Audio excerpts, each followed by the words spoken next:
here. Why you no love Israel?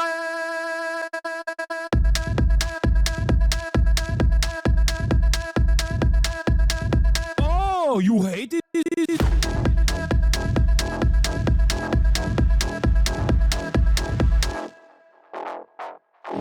Israel high. Israel high. Israel high. Israel high. Israel high. Israel high. Israel high. Israel high. You have forgotten to say Israel high? Do you love Israel? You must love Hamas. You are Hamas. Israel high. Israel high. Israel high. Israel high. Israel high. Israel high. Israel high. Israel high.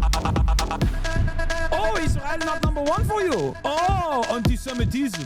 Israel, small nation. Israel, tiny nation surrounded by scary Muslims. Ah, you are anti-Semitism. You are Hamas.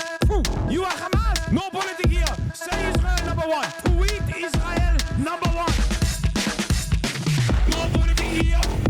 No politics here. No politics here. No politics here. No politics here. No politics here. No politics here. No politics here.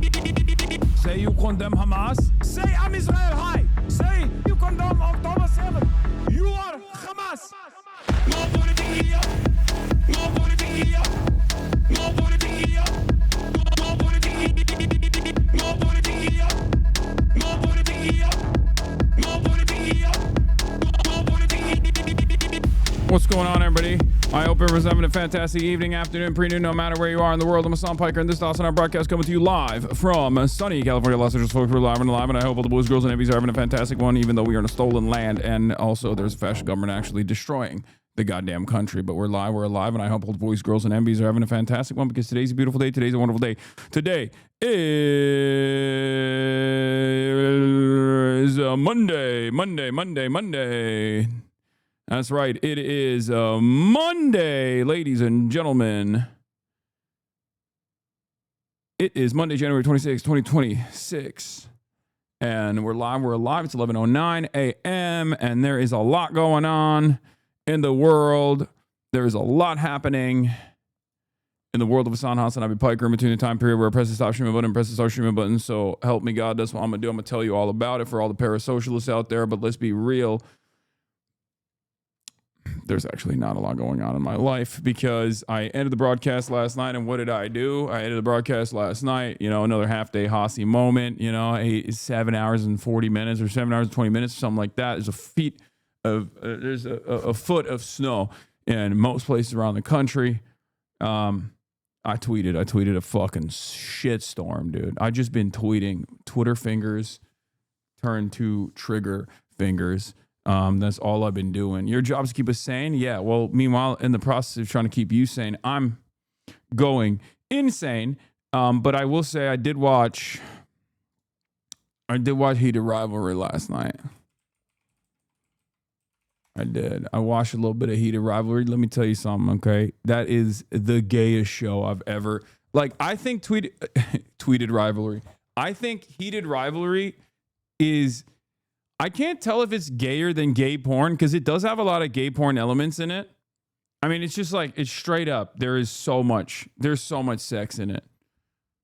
And they don't even there's so much sex in it. I would say it's 20% dudes fucking, and then 40% dudes getting ready to fuck. And then the rest is just filler.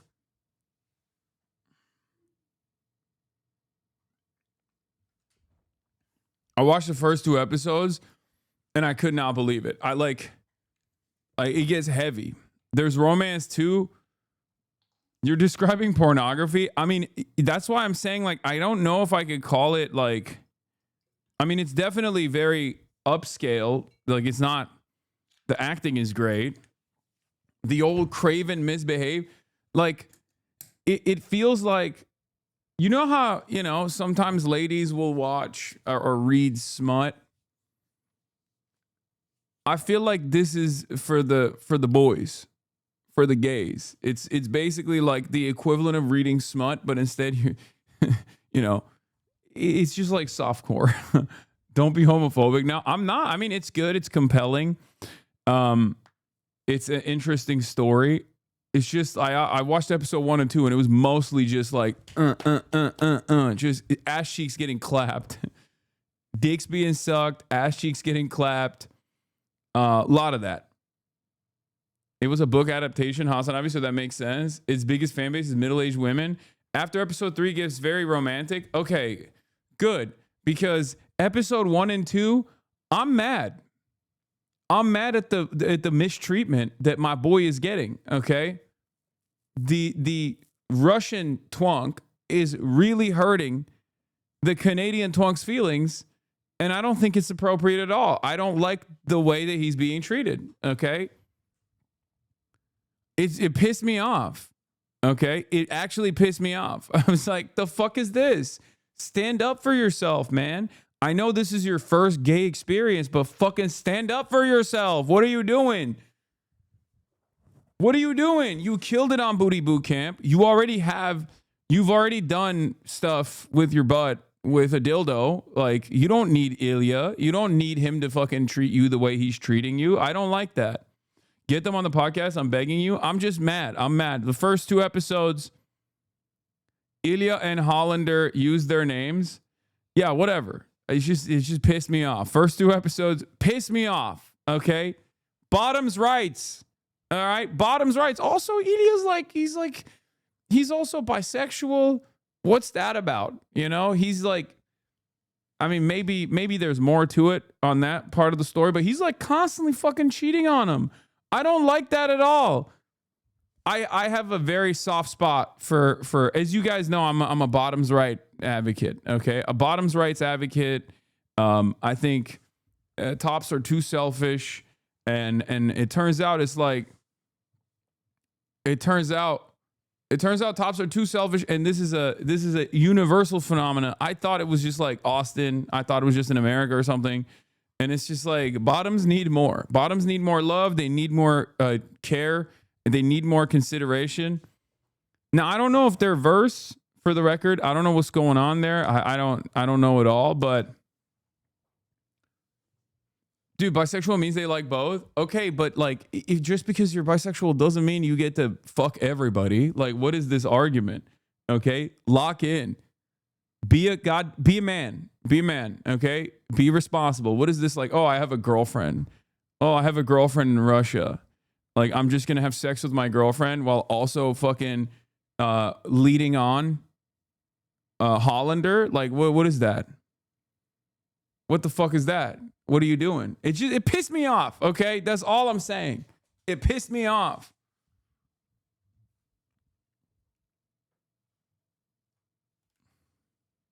This takes place over years. Stop spreading lies. Anyway, but yeah. Him and Svetlana aren't dating. They're just friends. Bro, they don't seem to be just friends. They're not exclusive. It's not cheating. They're not. Okay, calm down. Okay, typical. This has to be the bisexual defense brigade in here. Oh, dude, it's just, you don't understand. That's not cheating. It's actually different. Yeah, bitch, I'm queer. Exactly. Classic.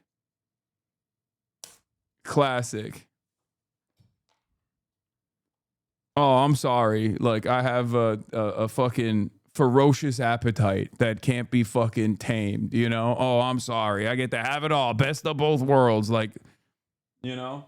Let me double dip real quick. Oh, it's fine. You ain't slick, Kirsten Cinema. All right. So, the word cheating is a little biphobic.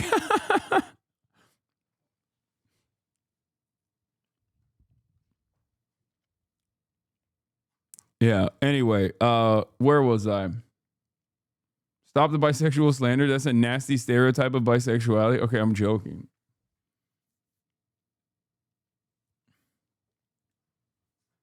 All right. So,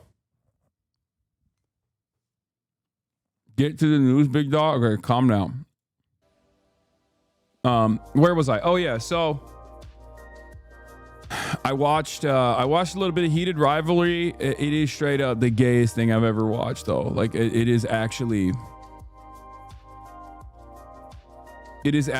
incredibly gay. The gayest thing I've ever seen, ever done seen.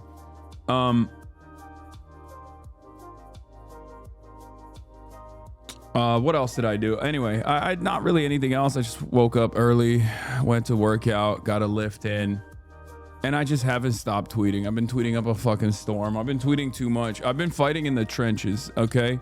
Like, I consider myself to be a janissary of woke.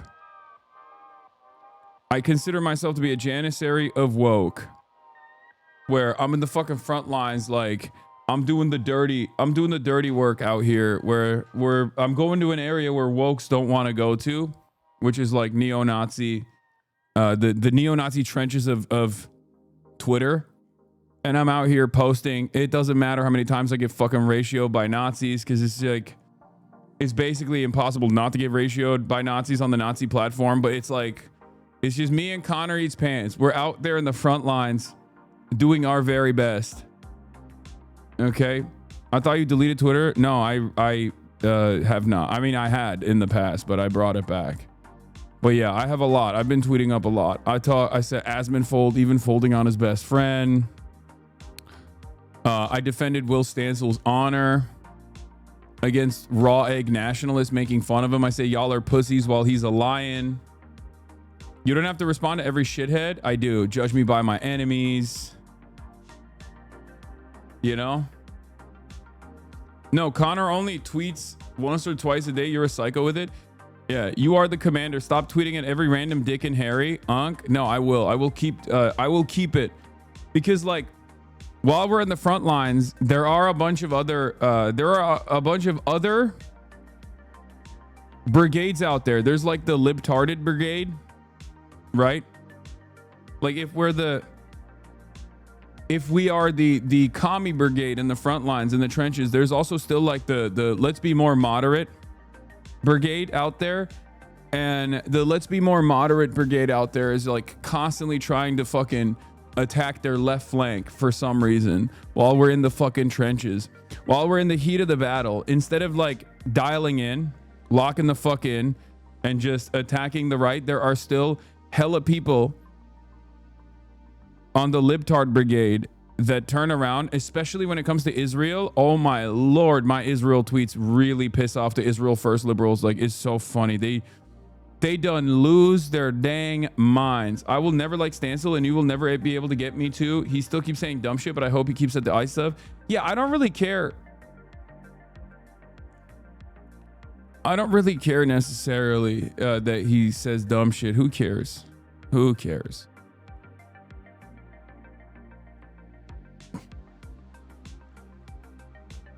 Bro, you did Gal Gadot tweet numbers with that one? Which one? The Icereal tweet had them crashing out. I know. When I said the United States of Icereal, they lost their fucking minds, and then I continued to describe. It was so good.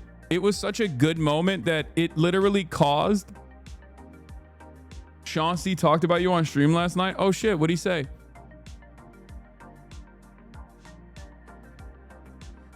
Bro. That Icereal, United States of Icereal one did such crazy numbers that it got Nick Fuentes to come out and defend it. Like, it got Nick Fuentes to come out and like combat it. Gotta wait for the VOD, but it was regarding you and Los Polios. Oh, nice.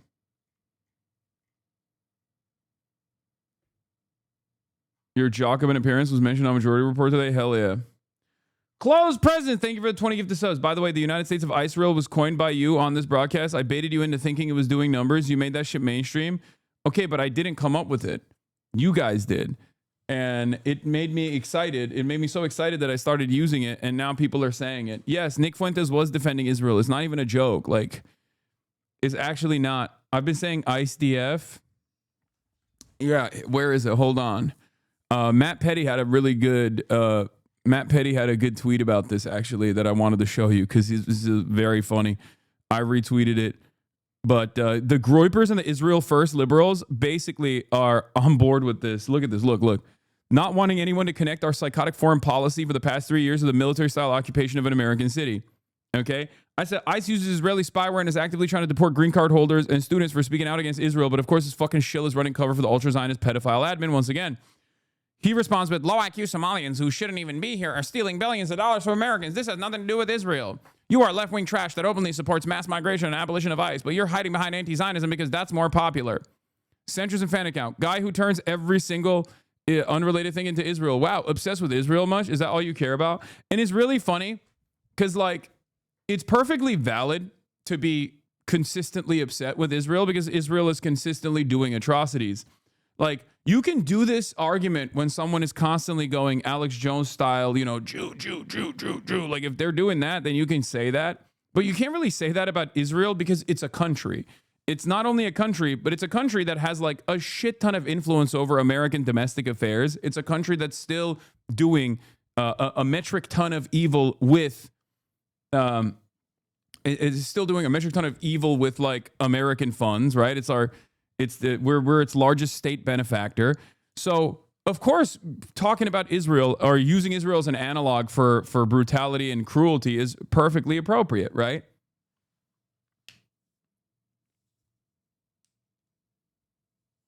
They're saying that because we say Israel is behaving like Nazis before the rest of the world did. I know.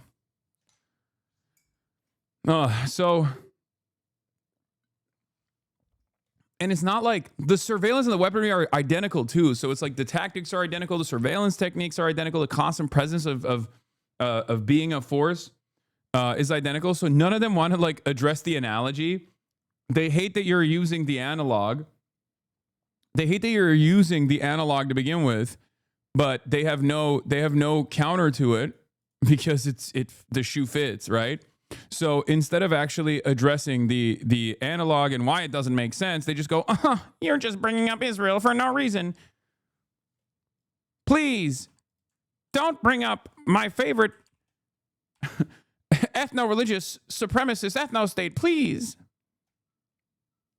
Why are you bringing it up? It's like, okay, well, you know, I'm going to keep bringing it up. Eat my dick. All right. Have you read the Kanye West statement? I did. Do we have a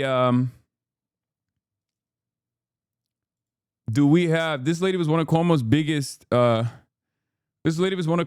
defenders when a sex scandal was breaking out. She got to fucking hate you. Yeah. Heidi Bakram. My husband Adam Monet's relatives were murdered and taken hostage by Hamas. Find me on Substack. A Muslim, what do you expect? Oh, that's so funny.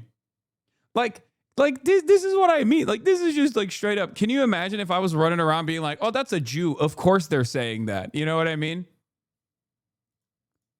Like, I would understandably get ass blasted, right? Understandably. Because that's racist as fuck.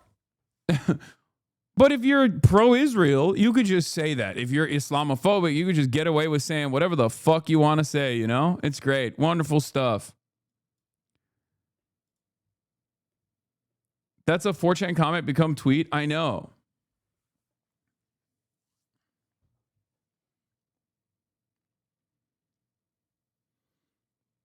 All right, I blasted off. Let's get it started because I'm already talking about my takes. I have the Kanye West tweet. Don't worry. New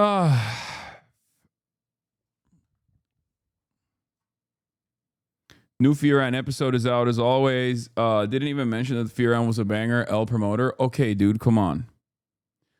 Ye didn't tweet. He took out a fucking ad, like a full page ad in the Wall Street Journal to apologize to the American Jews. Well, not just like American Jews in general, but he was just like, yeah, sorry, I was being bipolar. What I was saying, Adolf Hitler invented the microphone.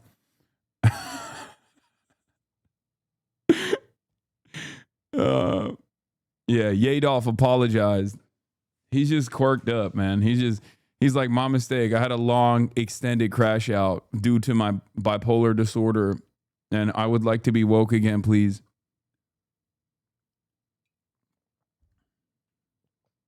He's like, I went to the subreddits. Big mistake. I went to the r/bipolar subreddit and it fixed my bipolar disorder. Like, I'm no longer, he said, I'm not gay no more. I am delivered. But instead of gay, it's for anti-Semitism. You know? Yeah. We'll obviously be talking about TikTok because the Amerisrael years of lead is here. The Amerisrael surveillance state, the Amerisraeli surveillance state is here. Fucking awesome. Love that. Why do people keep saying Barry Pack Watch? I tweeted a few weeks ago. I didn't think Barry Weiss would be a CBS by the end of the year, and I still think I'm right. Barry Weiss will hold an all hands meeting. I think y'all are crazy if you think Barry Weiss is going. Maybe I'm wrong, but her entire purpose is like the editor in chief is literally to do what she's been doing. Everyone's fleeing to Upscroll, but it's Australian. Yeah, I know that it's an Australian Palestinian who owns Upscroll, but it's Australian app, so I don't trust it at all. I'm gonna be honest. Like I would trust an application that was built in Russia or China more than I would trust an application built in Australia. Get mad at me all day, every day if you want, but those countries at the very least, like with Telegram and whatnot, are outside of the boundaries of the American surveillance state. And like anything that you fucking say about Israel is gonna get suppressed in any platform. Like Australia is literally part of Five Eyes. It will crack the whip. The only reason why Elon somewhat allows, all this like shit talk is because, well, one, the Kingdom of Saudi Arabia is now winning the good graces of the Ummah a little bit because they've decided that they are going to war with the United Arab Emirates again. And also they're no longer as like pro-Israel, and they are one of the major benefactors for Twitter. That's part of the reason. The other reason I think is because Elon is like, oh, I'm for free speech, so everyone can be a Nazi. I want everyone to be a Nazi. So that's like, I assume that's part of the reason why like Elon Musk is a little bit more open-minded about letting, fuck Israel style sentiment to thrive. Bro, weird shit is happening out here. Thoughts? What is this?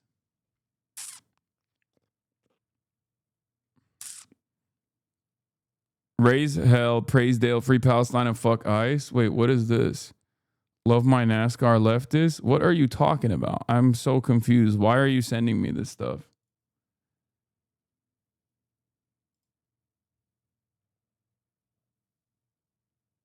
This is a video game, isn't it? This is just a NASCAR video game. That's not like a real car. It has like John Brown on the hood, but you can't. NASCAR only turn left. True. Yeah. This was funny. Michael Cohen, not Trump's former fixer. I'm shocked to see an anti-Semite blame Jews for violence in America. Great job, John Favs, Tommy Vitor. Like again, they got no response for this. It's just anti-Semitism. Okay, that's it. I said the siege on Minnesota is where you really see the West Bank occupation tactics on U.S. soil. Constant militarized ICE presence on the streets, illegal detentions, killing people trying to defend their neighbors, and labeling them terrorists.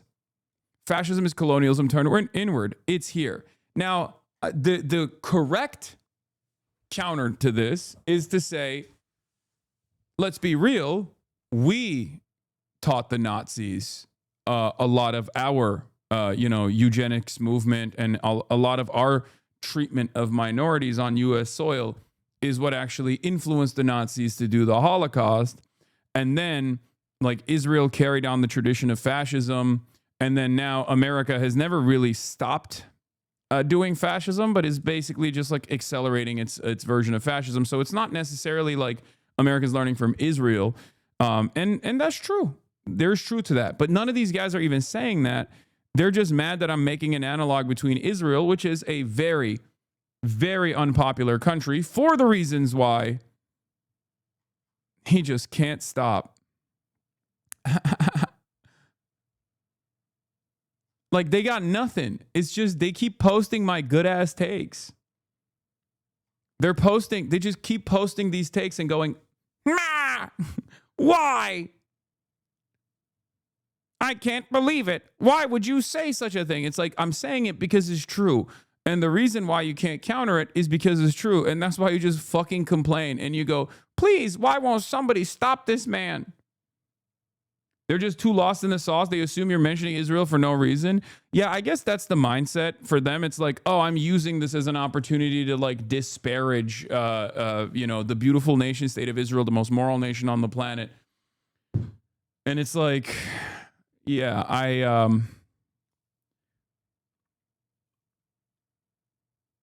let me not elaborate on why your take is bad. It's just wah is bad. Yeah, the reason why it's all just like crying to the referees over and over again is because there is no counter to it. That's why they're just crying to the referees. And they think they can like bully Jon Favreau and Tommy Vitor over this. Tommy Vitor's response was really funny. I'm glad you could leverage this tragedy to nurse your grudge against a podcast that hosted someone you don't like at an event last November. And it's funny because it's like,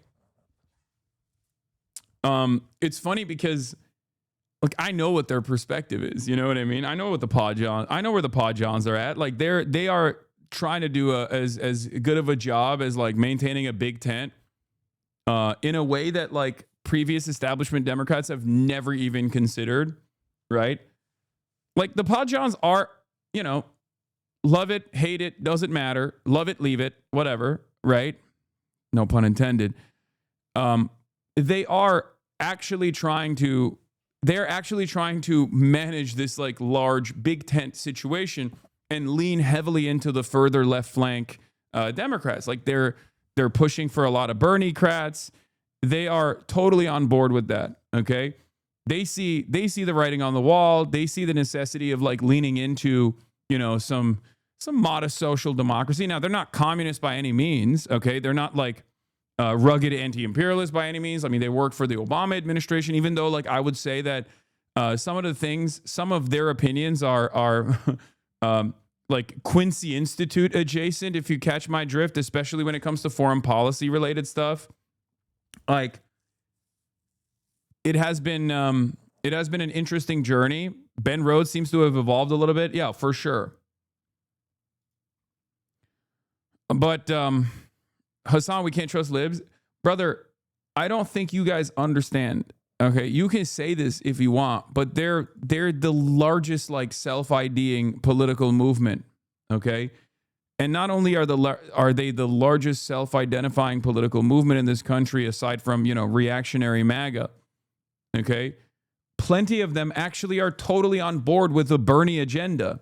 Okay. So if like we don't have room to just like shutter our doors and gatekeep socialism and communism and like leftist ideology. Like that's ridiculous. You're being ridiculous. Go fucking out there and convert people. Like what is wrong with you?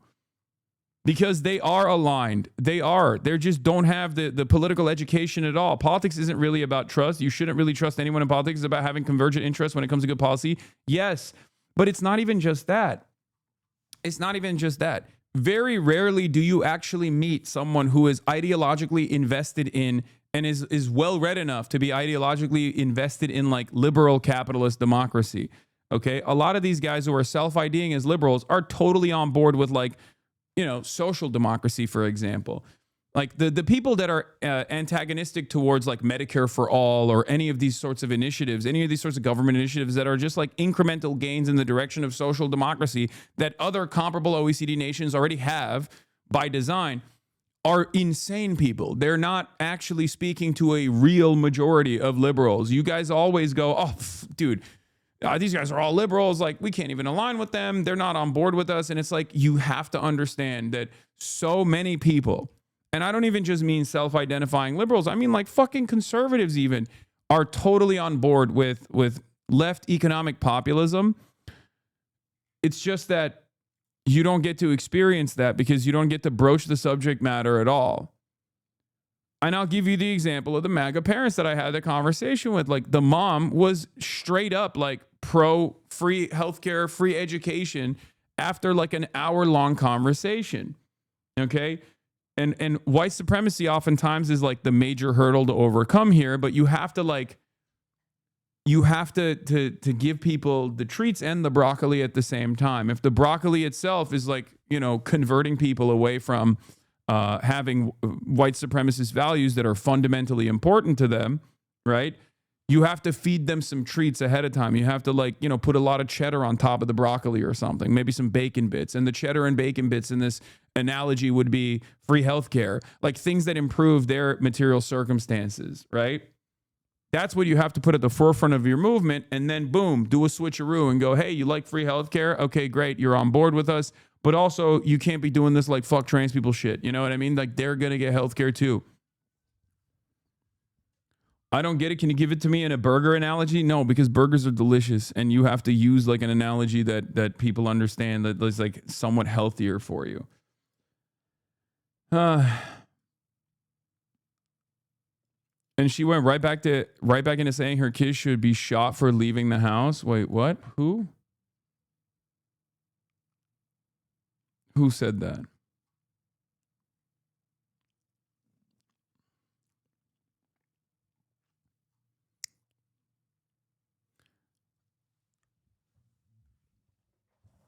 Oh, the mom? The MAGA mom? From the MAGA, Mary Lou?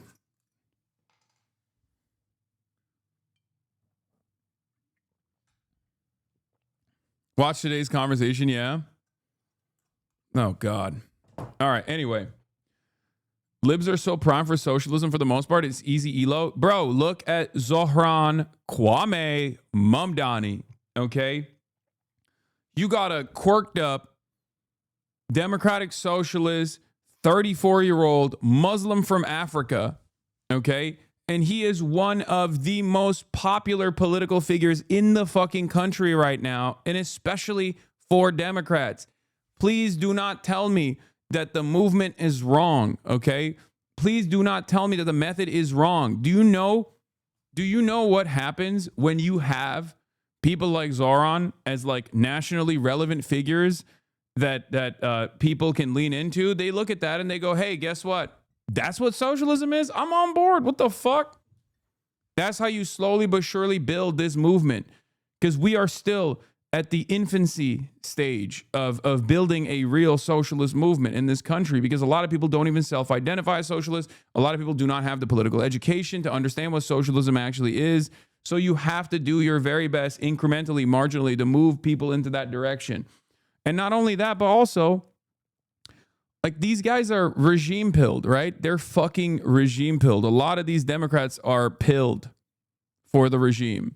They just go along with what they've been taught. And what they've been taught is blue no matter who. Democrats are actually going to save the country. Just vote for the Democrats and that's it. That's your civic duty. And then you're done. You know, it's one and done. I voted for Kamala Harris. I'm done. I did my job. Now it's up to everybody else, okay? But those people would vote for any Democrat. If there was a fucking straight up communist, okay, running for office as the D, okay, with a D next to their name, they would vote for that person and they would defend that person's policies. They'd be like, what do you mean? A moneyless, borderless, classless society seems pretty good to me. You know? That's it. All they care about is the fucking D. They are like Maoist in their loyalty, in their idolatry, in the like zealous ways in which they demand loyalty to the leadership, loyalty to the campaign, loyalty to the movement. And of course, unlike the actual Maoist movement, there are no material benefits that are associated with this revolutionary process, which is not even revolutionary at all. It's bourgeois. The Democratic Party is not offering any sort of real material fucking material benefits. So yeah, you just have to work within the confines of permissibility. You have to work with what you got. And a lot of people don't want to work with what they got. A lot of people want to close their eyes and just assume that the world is supposed to be a certain way. And I like that. I understand that, but that's not how things work. Anyway, so yeah, here's Groyper Nick Fuentes also defending Israel, saying Israel has nothing to do with ICE. And then also Centrism fan accounts saying the same fucking shit. Guy who turns every single unrelated thing into Israel. Wow, obsessed with Israel much? Is that all you care about? Meanwhile, MAGA mouthpieces who are openly pro-Israel are saying shit like this. The American left has completely adopted Palestinianism. Everything is done to provoke law enforcement for a clip to create martyrs. None of these people actually care about this guy beyond how useful his corp is in the fight against the Orange Man.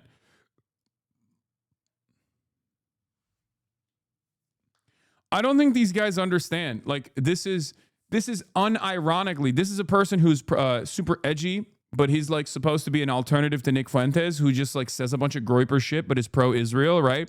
Like, his role, Captive Dreamer's role, is to be a white supremacist who is pro-Israel and not anti-Semitic, right?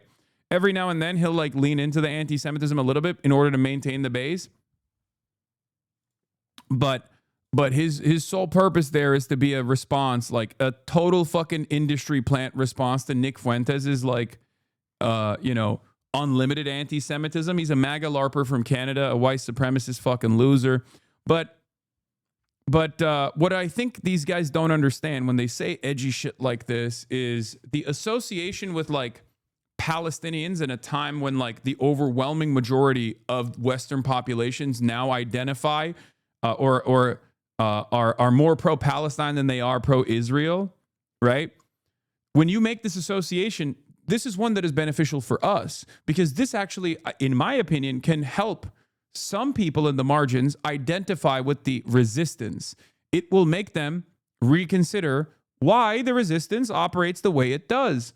Because could you imagine if the Trump administration was even more deadly and the Trump administration was infinitely worse in its cruelty and its brutality over and over again and its lack of interest, where Democrats had to literally, like, liberals and anti-Trump people of all different shapes, sizes, and colors had to, like, show their paperwork everywhere they went and also had to drive on their separate fucking lanes in the highway and were constantly under the ever-present threat of a militant ICE.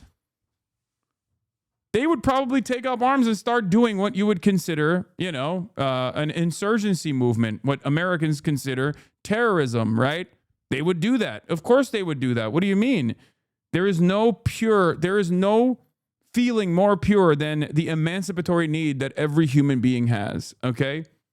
It's the most understandable position that people can have, which is to emancipate themselves from the throes of a reactionary occupation.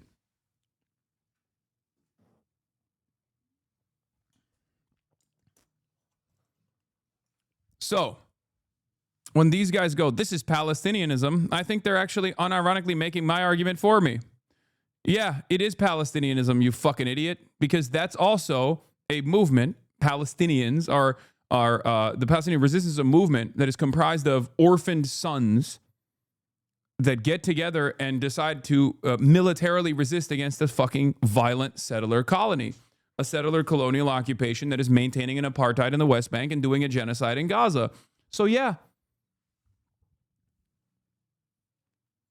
In any case, so that's like another one of these things. Also, I saw this one. I had to dunk on this. This is my favorite style of dunking on people that go, the concept of criticizing capitalism while she has a labubu dangling off her mic. I said, motherfuckers will defend capitalism and have no capital. Where's your deed to the factory, Jeff Bezos?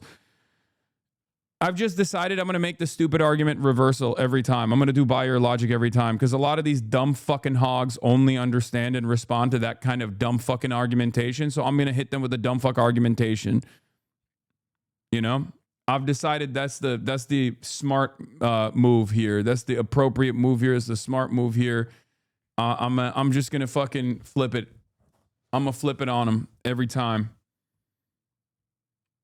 You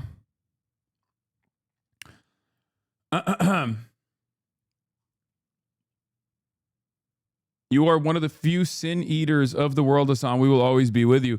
Yeah, there was also another aspect of that sin eater shit, which is so funny because like Hood Genius has been getting canceled on Twitter. It's an account that like was an NBA Twitter account that's like been popping off for a while now. It turns out he's a Somali dude from Minneapolis. He's pretty young. And he's been getting canceled because in like 2011 or not 2011, 2021, when he was like 17, he was like saying, being gay is a disease or like a mental illness or something. And it's very clear that he's not like that any longer. But people are like cynically posting his old tweets to be like, oh, dude, look at what you said when you were 17, like 5 years ago. And it's like, bro, people change, man. Let people fucking change. I hate that shit, right? I fucking hate that shit, right? And Dead Domain says, yeah, screenshots are forever. Being gay isn't a preference of disability, right? It's like objectively a homophobic thing to say. It's objectively fucked up. It's objectively stupid. Who gives a fuck? He was 17. Like, it was 5 years ago. He's 17 years old. He's very clearly not that person, right? I hate this shit. So he said, I was 17 when I made that tweet at the time. Clearly, I don't have the same mindset as I did 5 years ago. I love y'all. And if you're offended to what I said, I'm sorry. I didn't mean no harm, right? And if you're one of these guys who still maintains this like vindictive attitude when you didn't even know about this person's fucking past behavior at all, and you found out about it, and now you're like, well, fuck this guy. There's no shot that this person can demonstrate growth. Then you're a fucking idiot. You're a loser. You also personally went through that journey. You're just fortunate enough that no one actually found out about your past. Okay, let people fucking grow. But the reason why I'm talking about this is because I responded to Dead Domain. Dead Domain said, we got to let this kind of woke hand-wringing go. Let people grow and learn and change. Nobody's the same now as they were 5 years ago. We can't act like a tweet is enough to say this person is still bad when we should be building coalitions. And let me tell you something, okay? The irony here is I am one of those motherfuckers who for like at least the last like 13 years, like the most like reactionary shit you can point to that I've said is like from literally 13 years ago when I was trying to do a satirical fucking like dating show that we very quickly deleted because it sucked, right? And they just like unearthed those videos and have constantly recirculated over and over again and be like, huh, remember when you were making these dumb fuck jokes? And it's like, yeah, I do. I've talked about it quite a bit, actually. I've talked about it because it's fucking growth. Like, or shit that I've said that was transphobic, right? Or not a dating show, like, but like a dating advice show, right? Like it was a bro dating advice show that was like satire, but it was bad. It was bad. Like it was just not good. But a lot of people love fucking posting that to be like, oh, dude, like, look, you fucking, we got you. You're a grifter. It's like, bro, that was 13 fucking years ago. Okay, 13 years ago. You know. Yeah, let the kids be homophobic a little. Can't we just say it's a bad thing to do even though he was 17? Glad he grew and changed, but don't excuse his shit. No, this is not an excuse for what he did when he was 17, you fucking moron. How are you a 54-month subscriber and still fail to comprehend what I'm saying? What I'm saying is constantly fucking throwing that back in his face when it's very clear that that's not who he is any longer is unproductive. Okay? It's unproductive. That's it. Everybody still, there is like a tendency though on the left where people do still want to fucking reduce you to like your worst moments, you know, your dumbest fucking takes, the silliest, dumbest, most reactionary things you've said. And I hate that. Anyway, I will always be a firm and committed believer in change. But the reason why I'm bringing this up is because I responded, I said, I think most people who still do this are reactionaries, but there's still a decent chunk on the left who fall for this kind of bait. It's so frustrating, right? To which Hood Genius went, Hasan is defending me? Ohio shock. Not gonna lie, I didn't know this was gonna happen. W Hasan. To which I responded with, lots of motherfuckers on this website don't have the faintest idea what my worldviews are. They just see the agenda heavy clips and never investigate further, Lamau. Like, this is my number one take. If there is one take that you can identify with me beyond like, you know, fuck Israel, it's this. This is my number one take, my most consistent position for the longest time. This is what I think differentiates me from a lot of my peers as well in this movement, or at least like I've been saying this since 2016. I've been saying this since 2014, 2015, 2016. Right? So like let people grow and change. Or have a commitment, have a firm commitment to the belief that people can grow and change from their past positions. That's unironically what I've been pushing for years and years and years and years, okay?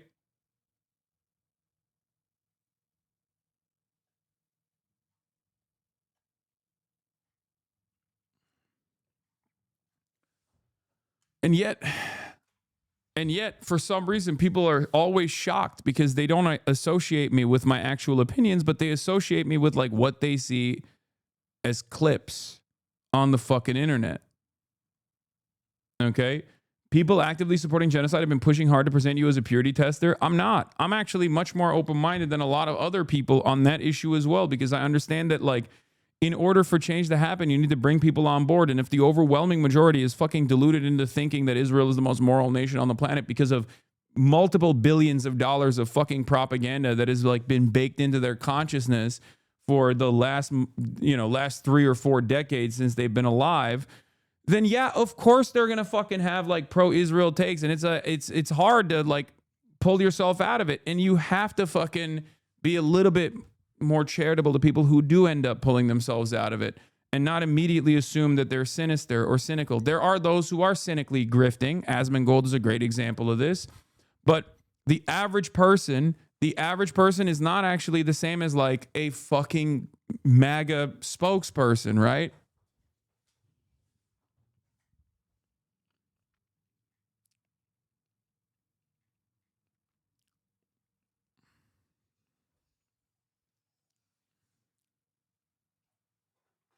So yeah.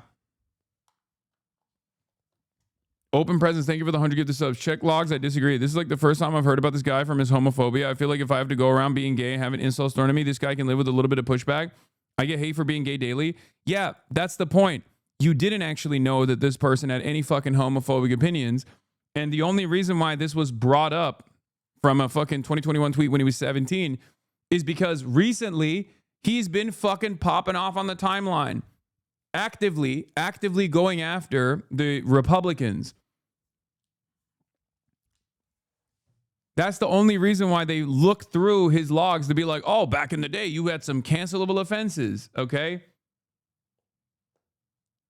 That's the point. The point is, that's not what he is known for. It's not like he was like consistently spreading like homophobia to a massive fucking audience or whatever, okay?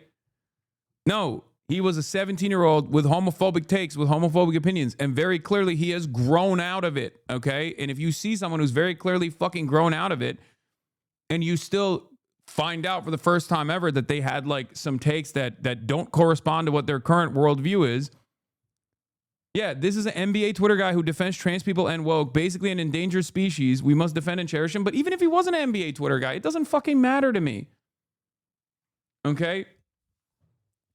You literally preloaded the convo with leftists, still fall for this shit, and chat proceeds to fall for this shit. I know. It's one of the most annoying things out there for leftist people. Damn, Chauncey spoke highly of you, mainly for you backing up your advocacy with actions and participating in collective action. Hell yeah.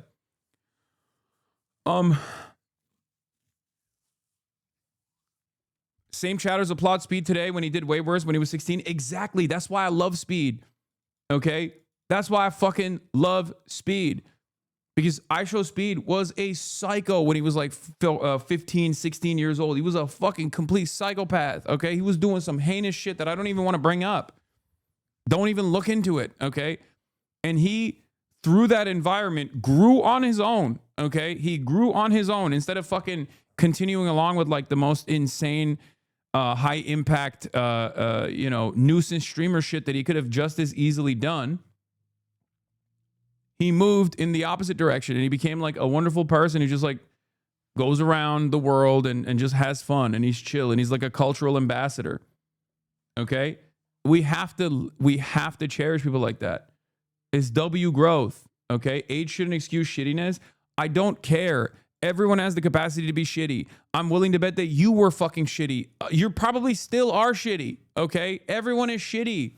Human beings are imperfect. This is a long time ago, I described this as the intersectionality of privilege, okay? Everyone has privileged blind spots. Everyone is a part of the intersectionality of privilege. And therefore, there are always going to be blind spots that you have that cause you to be not super woke on certain issues. And as a matter of fact, reactionary on certain issues.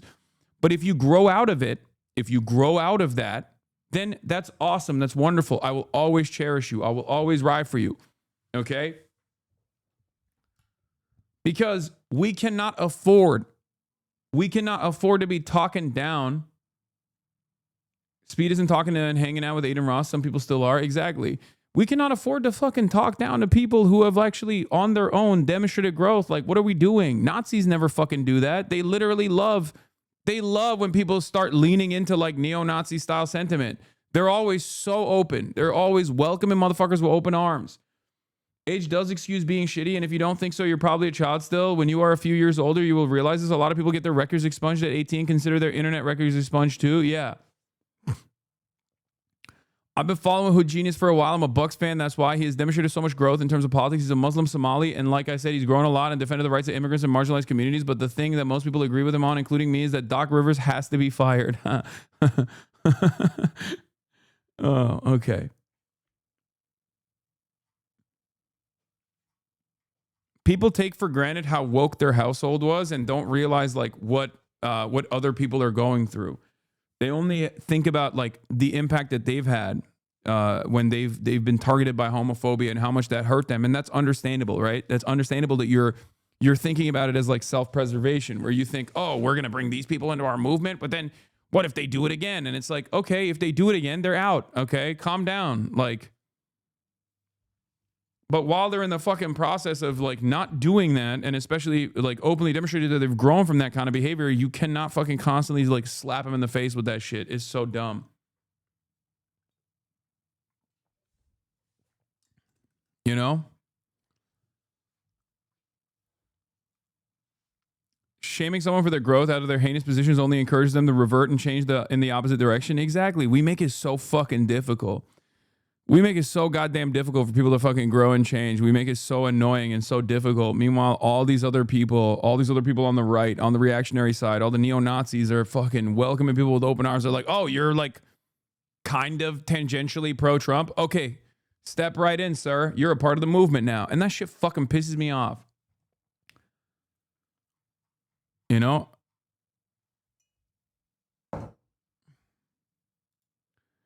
Anyway, now people will try to test the boundaries of this stuff by being like, well, what if someone is a Nazi today and then tomorrow says they're anti-Nazi? What then? And it's like, okay, dude, like, obviously it's situational as well. Okay? It's situational.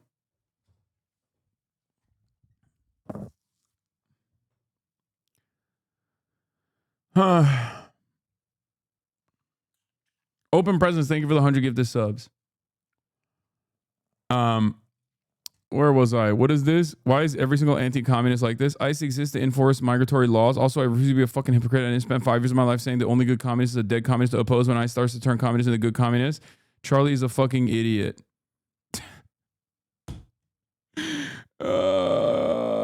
That's awesome. Oh no, Charlie is purging some of his most annoying fans with his latest takes. Oh no.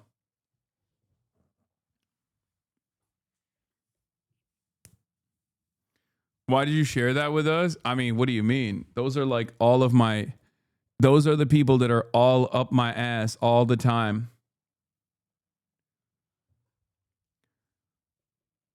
Like, could you imagine? I'll use an example of my anti-Zionist advocacy, right? Could you imagine if I spent every fucking day yelling at people who were like, you know what, Hasan, I didn't really fully understand this stuff post October 7, and I might have even said some heinous shit towards you, but now I get it. You were right, and I'm here. And I just constantly fucking slapped you in the face with that. That's like half the fucking community, man. Half this goddamn community left after October 7 because they were just completely oblivious of the ways in which Israel had maintained an occupation, maintained an apartheid. And they were not ready to hear someone go, no, October 7 happened because of Israel's fucking gruesome occupation. Okay? A third of this community left. There were plenty of people who left, and then they came back. What am I supposed to do? Fucking yell at them to be like, haha, guess what? I knew the correct position. I've been maintaining the correct position for a decade now. Like, I know more than you. Like, shut the fuck up. It's so dumb. You know, some people get duped. It is what it is. What matters is what people do now, not what they've done in the past, okay? What matters is what people do now. Now, of course, there's also obviously like there's obviously some people that will, another sense trying to farm you. Bro, I saw this. I'm like, who is this guy? Who is this fucking guy? When we get through this to the other side, remember the people that were fence sitting as well? The Hasan Pikers and the Chapel Rose said both candidates would do this. Remember them? They use their influence poorly and shouldn't be trusted in these conversations. I click on the profile. They're a Taylor Swift stan. Okay? And I find that very strange because, like, yeah, these people said that they were pro Kamala Harris, but where the fuck is Taylor Swift on Palestine? Where the fuck is Taylor Swift on ICE? Chaperone hasn't stopped doing advocacy on all of those things. Like, you can't be sitting here talking about fucking multi-billionaire superstar celebrities who have been noticeably absent from the conversation as your fucking neighbors are getting slaughtered while you think personally that, like, the end all be all was to say you have to vote for Kamala, she's the best. This is actually who I was talking about, by the way, when I said, like, these are the dumb fucks who have, like, like they have, like, a absolute fealty to dear leader. They're like, you have to praise dear leader, right? Like, what do you mean? What do you fucking mean? Well, when we get to the other side, who the fuck are you? When we get to the other side, who the fuck are you to tell me that this is actually your movement? This is all of our movement, okay? If you're anti-Trump, you're a part of the fucking same group. There is no, like, when we get to the other side, we're going to purge these communists. Yeah, that's exactly what Kamala Harris tried to do, dumbass. That's why she fucking lost, partially.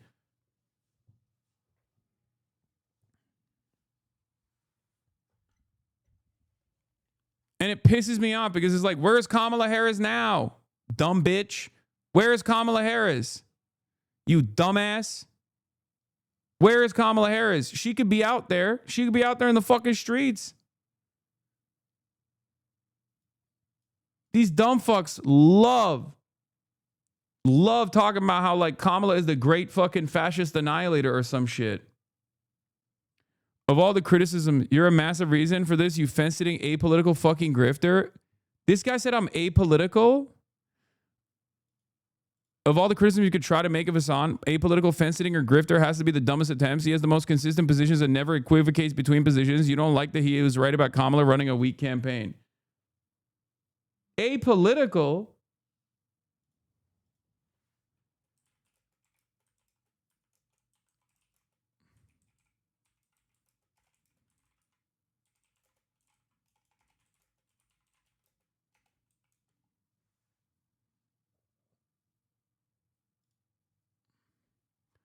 What fence am I sitting on? The fence outside the gulag? What do you mean? Yeah, the only fence I'm sitting on right now is I guess, like, the fence between Maoist Leninist, Marxist Leninist Maoism, third worldism, and, like, I guess the more traditional Marxist Leninist principles. Is that the fence I'm in between? Is that what it is? Yeah, I'm in the fence. I'm on the fence between, personally self-IDing as a communist or self-IDing as a socialist, I guess. That's the fence I'm on.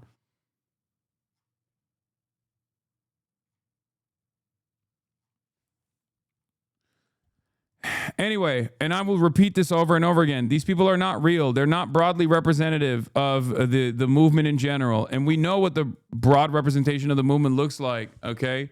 Because we've been out there. I've been out there. I've seen it. All right.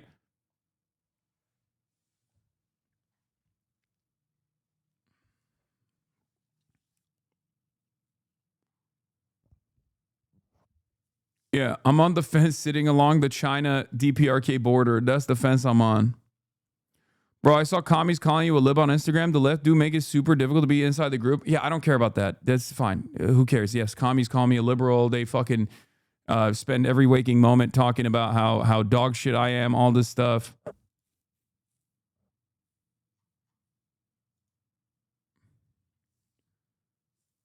What is this? Law, the Republican regime is sanctioning murders in the streets and violating the Constitution. This useless fucker who helped put them in power is partially responsible for the death of 2 innocent Americans. Still can't shut the fuck up about Obama presidency and the Democrats.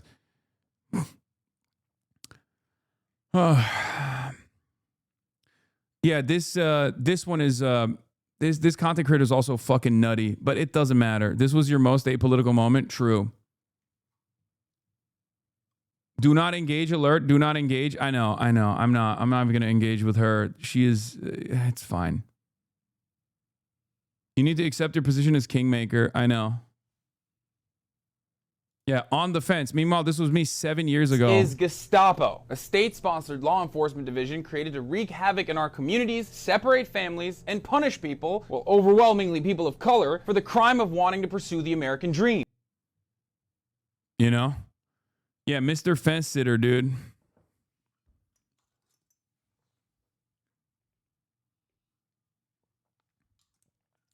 It's so crazy. We used to do vote blue no matter who only during the election cycle, but now they just say you can never criticize Democrats. I know. Yeah, well, I'm going to keep doing it. Okay, you can suck my dick from the back. Okay, if you got a fucking issue with that, well, get a better campaign. Okay, build a better movement. Build a better movement, get a better campaign. If your fucking campaign is so dog shit that a random fucking Twitch streamer can undermine it, even though Beyonce and fucking Taylor Swift were propping it up, okay, then that's not a campaign at all. And that's kind of my point. Okay? God damn. I'll be out in the fucking streets. You can keep doing your TikToks talking about how, you know, Kamala Harris, like, y'all are wrong for not voting for Kamala Harris. Like, even though mathematically speaking, even the fucking third party voters could not have actually made up for the electoral defeat of Kamala Harris. That's number one. Number two, I didn't even fucking urge people to vote for Donald Trump. I just said I'm not going to fucking endorse Kamala Harris until she has a firm, committed position to stopping Israel's genocide. That's a perfectly fucking valid take. And I absolutely stand by that. As a matter of fact, I kept repeating over and over again, this is the reason why she's going to lose. And lo and behold, she did fucking lose. So I was right. And that's precisely the reason why that's precisely the reason why, with the exception of all these fucking Twitter charlatans who are still trying to fucking go back to like, oh, it's actually the left is the reason why Kamala lost over and over again. It's the dumbest fucking analysis of all time. Are not being taken seriously. They're not. I'm in this like Schrodinger's kingmaker position all the time. Every election cycle, I am the most powerful figure, the most powerful kingmaker in the Democratic Party, but also I have to be fucking disparaged and cast aside and no one should listen to me. If I am that powerful, sorry, you got to listen to me. If the constituency that I have is a make or break it situation, you fucking have to listen to me. Which is it? And I will say, I don't think I'm a make it or break it style individual at all. I'm just simply responding to what I am seeing that is fucked up about the campaign and openly saying it. I'm not going to lie to my fucking audience. I'm not going to lie to my community. I'm not going to lie to people. I'm always going to say the truth. Okay? This shit's going to get clipped into oblivion. It's true, though. It's true. Because I don't think I'm that person. I don't think I'm this like kingmaker in the way that these guys try to fucking present it as. Okay? These guys try to present it as though I'm a fucking kingmaker. I'm not. I don't have the fucking motion that Beyonce has. I don't have the motion that Taylor Swift has. And even their push to go out and vote for Kamala Harris didn't do enough. One must ask the question, why? And it's so goddamn frustrating because I hate the Republicans. I don't want Republicans to win anything. That's the reason why I'm so critical of the Democrats, because they constantly run towards the Republicans. They hug the Republicans. They kiss the Republicans. They want to be Republicans, and I fucking despise that. Oh, your advice is valid. They just don't understand it. And it's like the dumbest place. It's the dumbest time to do this like vote blue no matter who shit, because demonstrably the population is pissed off at the Democrats as well. So these guys are chirping at an increasingly smaller audience over and over again. They do not have a real world representation. It's like on the one hand, you have the vote blue no matter who, like the Blue Anon, the Blue MAGA coalition, right? And they represent like 5% of the fucking voter base. On the other hand, you have the unlimited ultra MAGA coalition on the right that love Donald Trump no matter what he does. That's vote red or else I'm dead, right? And those guys represent 20% of the base of support. The rest is up for fucking grabs. And that's precisely the reason why right now the Democrats are seeing unprecedented unpopularity when normally they should be popular by default because they are the default counter party. They're the default opposition party. And yet they're not popular. One must ask the question, why? And I know why. That's precisely the reason why there's fucking 40,000 people in here listening to what I have to say. That's the reason why politicians are coming on the show. That's the reason why all these other adults that write these analyses on, mainstream newspapers and whatnot are like, oh, let's hear what this guy has to say. Turns out he was right. We were not so right. That's the reason. It's not because I'm fucking hot or some shit. Okay? That's the reason why people come here.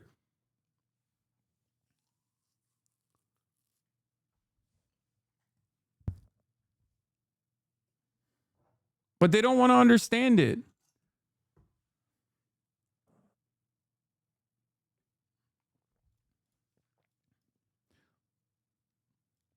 I voted till I was black and blue, and now all I want is Tylenol.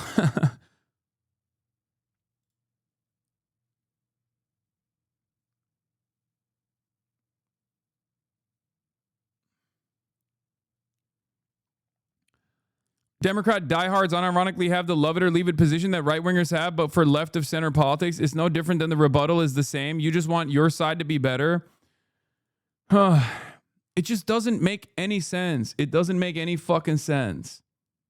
It's so stupid. And people are still pushing this line, even though, people are pushing this line, like content creators are pushing this line for the most part, but there's no real audience for it. There's a lot of appetite for more radical politics on the left. And let's be real, from where I'm standing, the more radical politics on the left is not even all that radical. It's very common sense, as a matter of fact. I think it's common sense to be for Medicare for all. I think it's common sense to say, fuck Israel. Why are we giving them billions of dollars so they can keep murdering children? It's common sense to look at the hypocrisy of the Democrats voting for the Lake and Riley Act, voting to fucking give ICE more funds, and then turn around and go, oh, well, maybe we shouldn't do that again. Okay?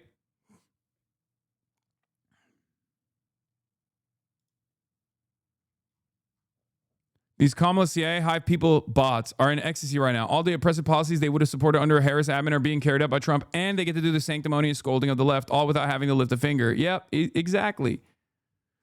It's crazy. They don't want to understand that, part of the reason why people didn't vote for Kamala Harris is because Kamala Harris did not do a good enough job presenting the dangers of Donald Trump. As a matter of fact, she leaned into one of the most dangerous positions of Donald Trump, which was that undocumented immigrants constitute a national security threat. That was new. That was a new meta. She didn't separate herself from Joe Biden. And if we don't do these sorts of autopsies as to why this campaign lost, lost again to an incompetent tyrant, to an incompetent fascist, then we will never be better. We will never be able to defeat the Republicans, okay? And I'm sick and tired of this shit. Here's another great example of this, okay? After the forced sale of TikTok, the U.S. owners have finalized the Democrats' official TikTok account has had their uploads suppressed, going from millions of views per post to 0 in their latest short. This brings me to my first story of the day. The Amerisrael purchase of TikTok. And Democrats did this, okay? Democrats were the ones under the Biden leadership that saw what was happening with Israel and saw that younger generations were seeing exactly what Israel was doing, the atrocities, seeing it on TikTok, an algorithm that was previously not controlled by the United States of America, okay? And they were terrified of it. That was what allowed this forcible sale to be pushed through. It was because of Israel. Anyone that says it's not because of Israel is a fucking delusional liar. It was 100% because of Israel. Okay? 100%. And they've openly said that it was for Israel. The politicians that pushed TikTok's sale away from the hands of the Chinese owners into the hands of an American owner openly said that it was for Israel, that they were making this push. Okay? Straight up. They said it over and over and over again. And the Democrats pushed for it as well. And now they're eating that dick all over again. We're all eating that dick all over again. Good job, guys. Good job.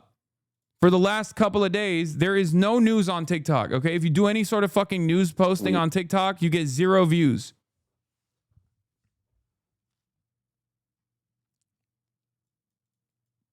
And they keep saying it's because of a power outage. You know what it is, ironically enough, okay?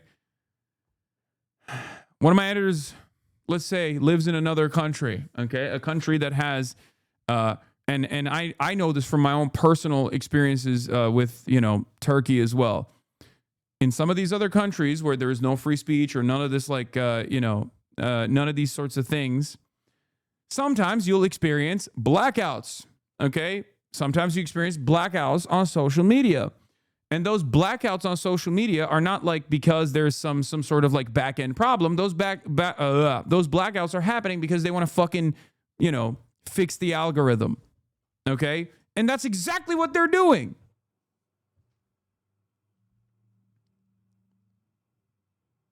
And here it is, by the way. If you want to understand why this is happening, let's hear it.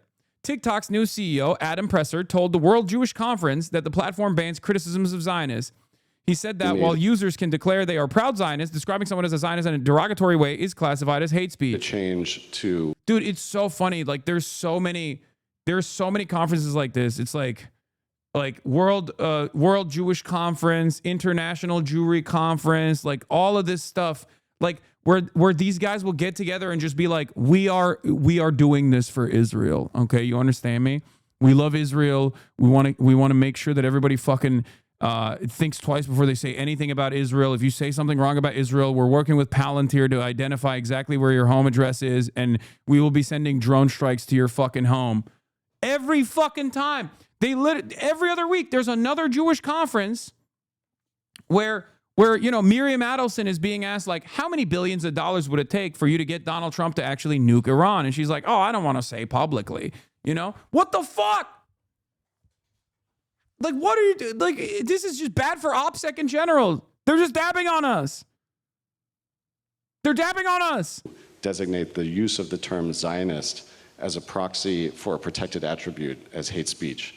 So if somebody were to use Zionist, of course you can use it in the sense of you're a proud Zionist, but if you're using it in the context of degrading somebody, calling somebody a Zionist as a yeah, this is what the ADL did to Twitch too, by the way. That's why you can't call someone like a insert term Zionist bleep. You can't say that. Okay, is literally a banned term now on fucking Twitch as well. Shouts out to the ADL for that one. Apartheid Defense League. Then that gets designated as hate speech to be moderated against. Over the course of 2024, we tripled the amount of accounts that we were banning for hateful activity. We also have, I think, over 24 Jewish organizations that are constantly feeding us intelligence and information when they spot violative trends. There is no finish line. There's no finish line to moderating hate speech. Yeah, hate speech is, by the way, anti-Israel speech. That's the only type of hate speech they care about. That's it. Oh my God. Oh my fucking Lord. Holy shit. Trying to keep the platform safe. There's no such thing as an end game. So the agreement for TikTok to sell its U.S. business to GOP-backed investors was finalized a few days ago, and now you can't mention Epstein, Lamau. Wait, what? No, I don't know if this is real or not. But as I said back then, when TikTok was being sold, I would much rather have the Chinese government. I would much rather give the Chinese government access to all of these like fucking personal points of data, which, by the way, TikTok, under the American surveillance apparatus, now has access to.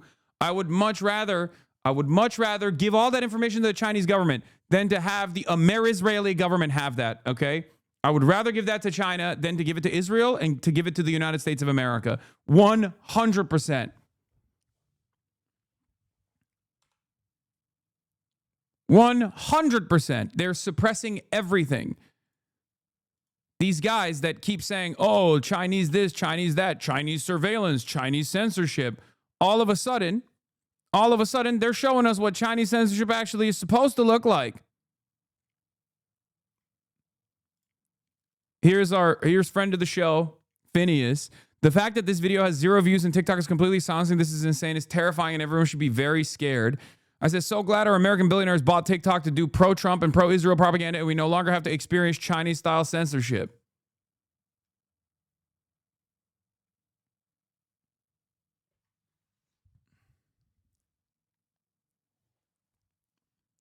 Of course, if you ask TikTok, they're claiming it's because of a power outage.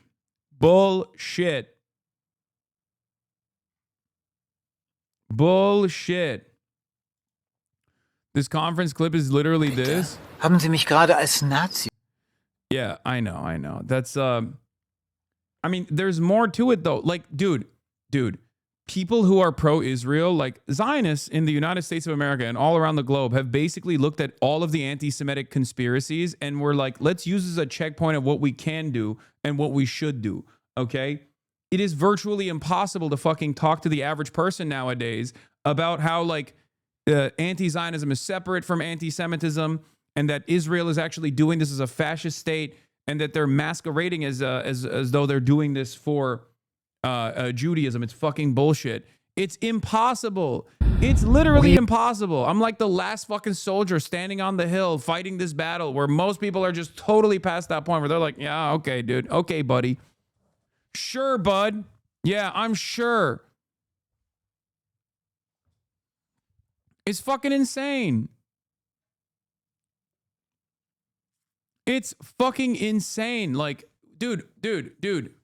Like, these guys they're basically, like, they are openly purchasing major newspapers and major social media platforms and trope maxing, okay? We have a secret network of top law firms working with us. Is definitely going to help reduce anti-Semitism. Thanks for your good work, anti-Semitism spreader-in-chief Jonathan Greenblatt, says Zachary Foster. ADL CEO Jonathan Greenblatt says every anti-Semitism complaint filed with the ADL is now immediately scanned by their AI systems to see if there's a litigation opportunity they can forward to their network of 50,000 lawyers. Last year, in partnership with Gibson Dunn, we created something called the Legal Action Network, Greenblatt tells a gathering at a synagogue in LA. We've assembled 50 of the top law firms in the U.S. to create a pro bono coterie of literally 50,000 lawyers. And so now when you enter in an incident ADL, it instantly gets evaluated by our AI systems. Is there a litigation opportunity? And we feed it to the lawyers to evaluate it and to find someone to take the case. It's like, what are we doing? What are we doing? What are we doing at this point? Like, what the fuck are we doing?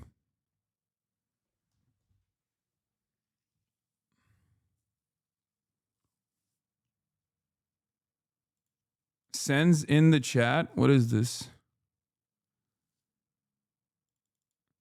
I'm a TikToker. You've reacted to my content. Oh, this is the swagged out Chinese. Hold on. They got timed out because their post was too long. I'm a TikToker and nothing is working right now, but I do suspect they're using the storm as a cover to tweak the algo. You've reacted to my stuff. I do political satire sketch stuff, but I guess we will see just how suppressed everything is.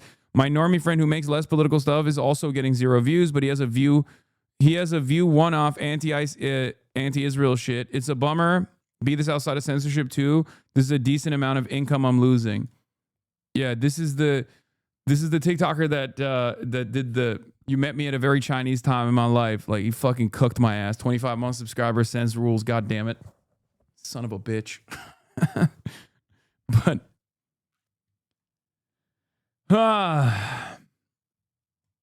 yeah, apparently they are actually censoring the Epstein thing. Yeah, it is real. Days after U.S. took over majority ownership of TikTok, the word Epstein has been censored.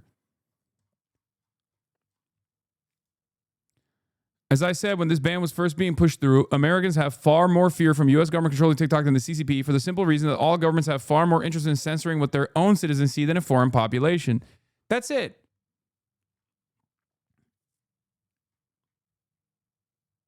That's it.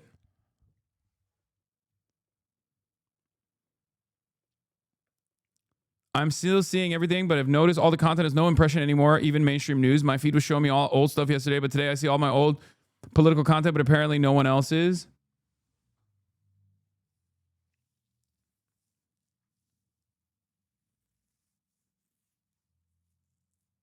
Americans sleepwalked into a fascist regime. I mean, yeah. But this is why I criticize the fucking Democrats, because they have no capacity for foresight, where they just like literally operate at the mercy of capital, just as the Republicans do. Like, this is it. This is my point. If you're fucking mad about this TikTok algorithm change, or if you're mad about TikTok like now being in the hands of a psychotic Zionist, ultra Zionist billionaire, okay, who purchased it specifically so he could do this, then remember, the Democrats literally were the ones who initiated the process of this sale. They were the ones who voted for it. They were the ones who fucking promoted it alongside the Republicans, but they should have not done that, okay? That's my fucking point. Just as Democrats are the ones who voted to increase funding to ICE over and over again.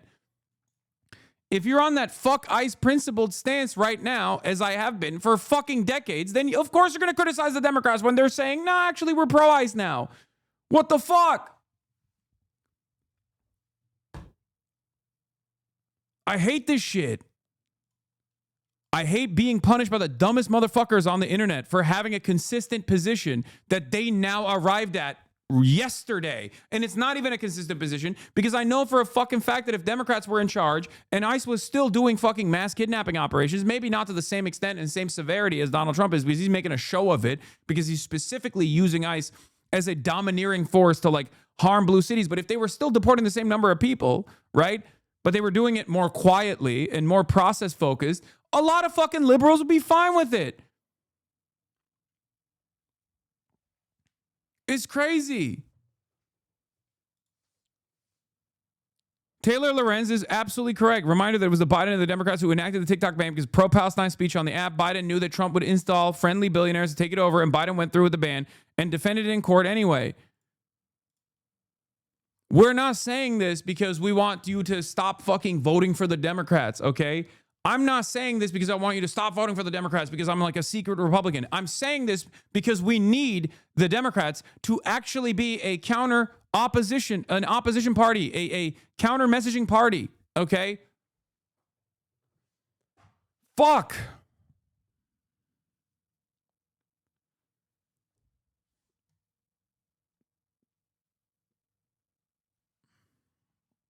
You can't have one party that's going into full tilt fascism and the other party that's actually going into like, you know, a lighter version of full tilt fascism. What you get in that situation is just fascism.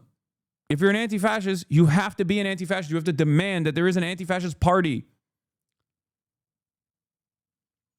And it's out of our hands anyway.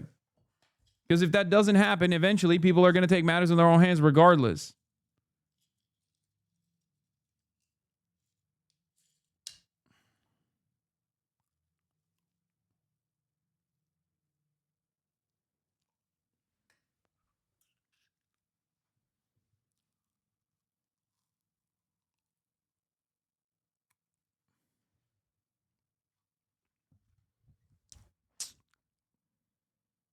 This is not about being right, okay? I don't give a shit about that. Anyway, this is what Phineas said as well that got suppressed. Let's see. In the United States through truly a countless number of school shootings. School shooting after school shooting after school shooting after school shooting. And the conservative argument that allows school shootings to continue has always basically boiled down to we have to protect the Second Amendment. We have to allow people to carry weapons. We have to allow people to own and carry weapons legally. And, oh, some little kids die. That's okay with them. Unfucking believable argument, by the way.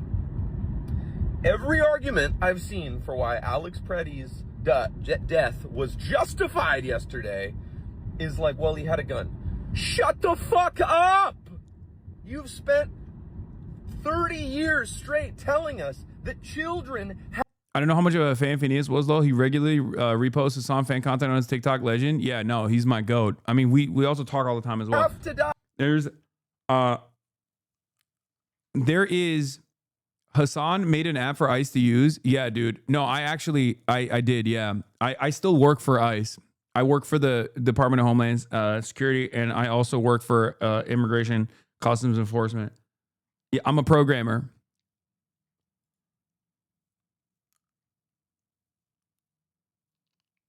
God, Redditors are so stupid. I mean, who cares? Yeah, sure. That's true. It's real. Yes. I'm a programmer. I know how to code. I lied to you guys about my incompetence with, you know, all matters of technology.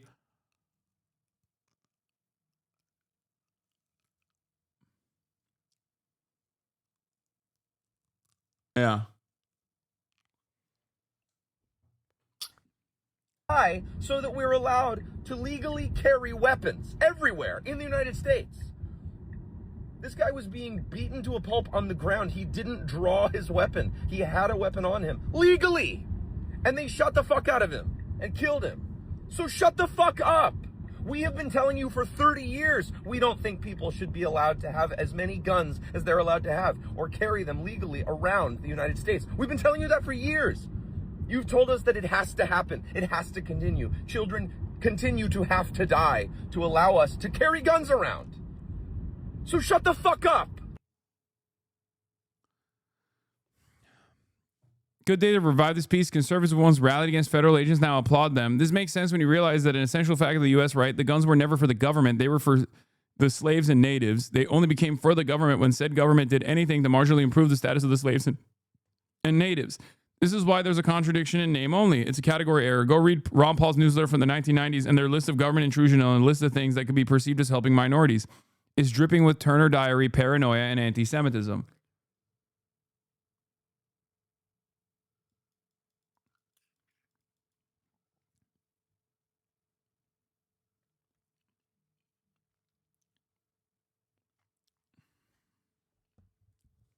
The don't tread on me shit. Wait, what is this new DHS discourse? When I was in college, in I think my junior year, I don't even remember. It was fucking literally in 2011 or 2012. I had a course credit, and I worked with to do like the designs on a website that was a part of the Department of Homeland Security's like research initiatives or some shit. I don't fucking know. I don't even remember. And I guess I brought it up like 8 years ago or something on TYT, and they've unearthed this like major conspiracy that I actually worked for ICE, and I coded the ICE website. I coded the like ICE surveillance, is what they're trying to say. Deeply unserious people. That's the new meta. Dude, these guys genuinely don't care about anything. They don't care about anything at all. God forbid a guy get college credit. No, they don't care about anything. It's ironic because like it was Bad Empanada that initially started talking about it. And then now Ethan is bringing it up. But it's like, it's so fucking stupid. Okay, yeah, I'm a federal agent, dude. I was a federal agent and now I'm a whistleblower. Okay, how about that? Because like, that's my favorite kind of conspiracy. Because it's the type of conspiracy that doesn't make any sense whatsoever. And it's not even like going to make me look bad at all. Because I've held a very consistent position against federal law enforcement, against ICE, against the Department of Homeland Security very publicly for years. So like, even if at some point, even if their suspicions are correct, which they're not, right? It's a fucking insane conspiracy theory. But even if it was correct, then that would actually give me more bona fides to actually talk shit about the Department of Homeland Security now. You know what I mean? All you're doing is making me look cooler. Like I was a fucking, embedded federal government agent who realized how fucked up it was. And now I'm like, now I've turned. Now I've turned on the federal government. Okay, sure. Yeah, fuck it. I'll lean into it if you want me to.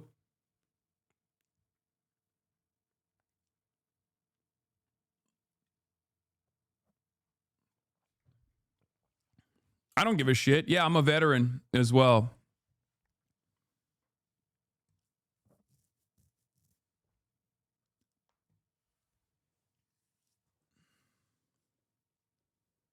You know what the worst part about ICE murdering people in the cold blood on the street is? Your hypocrisy, but there's not even a hypocrisy there. You know what I mean? Like, what is the hypocrisy then? Does it ever feel weird knowing that you're a lot of people's main news outlets? No, it doesn't. It doesn't at all. I take this responsibility very seriously. Also, yeah, it's like this is not a hypocrisy either, because I'm not the type of person who's like, oh, if you're an anti-imperialist, even though you're a veteran in the past, like, then fuck you, you're fake. Like that. I just spent the first hour of the broadcast talking about how like people have the capacity to change. They have the capacity to learn from their past mistakes, their past behavior, no matter how heinous they might be, the crimes even. I am a believer in rehabilitation. So for that reason, I don't really give a shit about who you used to be as long as you've actually learned from your past mistakes and grown. And therefore, even this thing that they're claiming, like in the most maximalist position that they're trying to advance, where it's like I'm a software engineer secretly, and I work for the Department of Homeland Security directly or some shit. Like, okay, sure, great, yeah, I did. I didn't, but if you want to believe it, I don't care. 75 in a row, Baba Doobie. Baba Doe. Not Baba Doobie. Biba Doobop.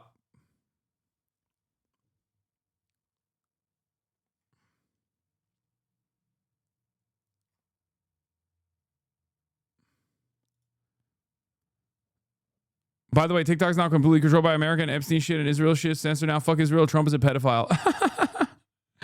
Nice.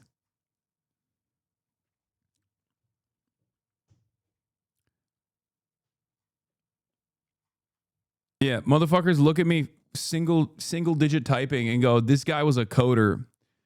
He was one of the best programmers of all time for the FBI and also for the Department of Homeland Security and also for ICE specifically. It's like, okay, dude, sure.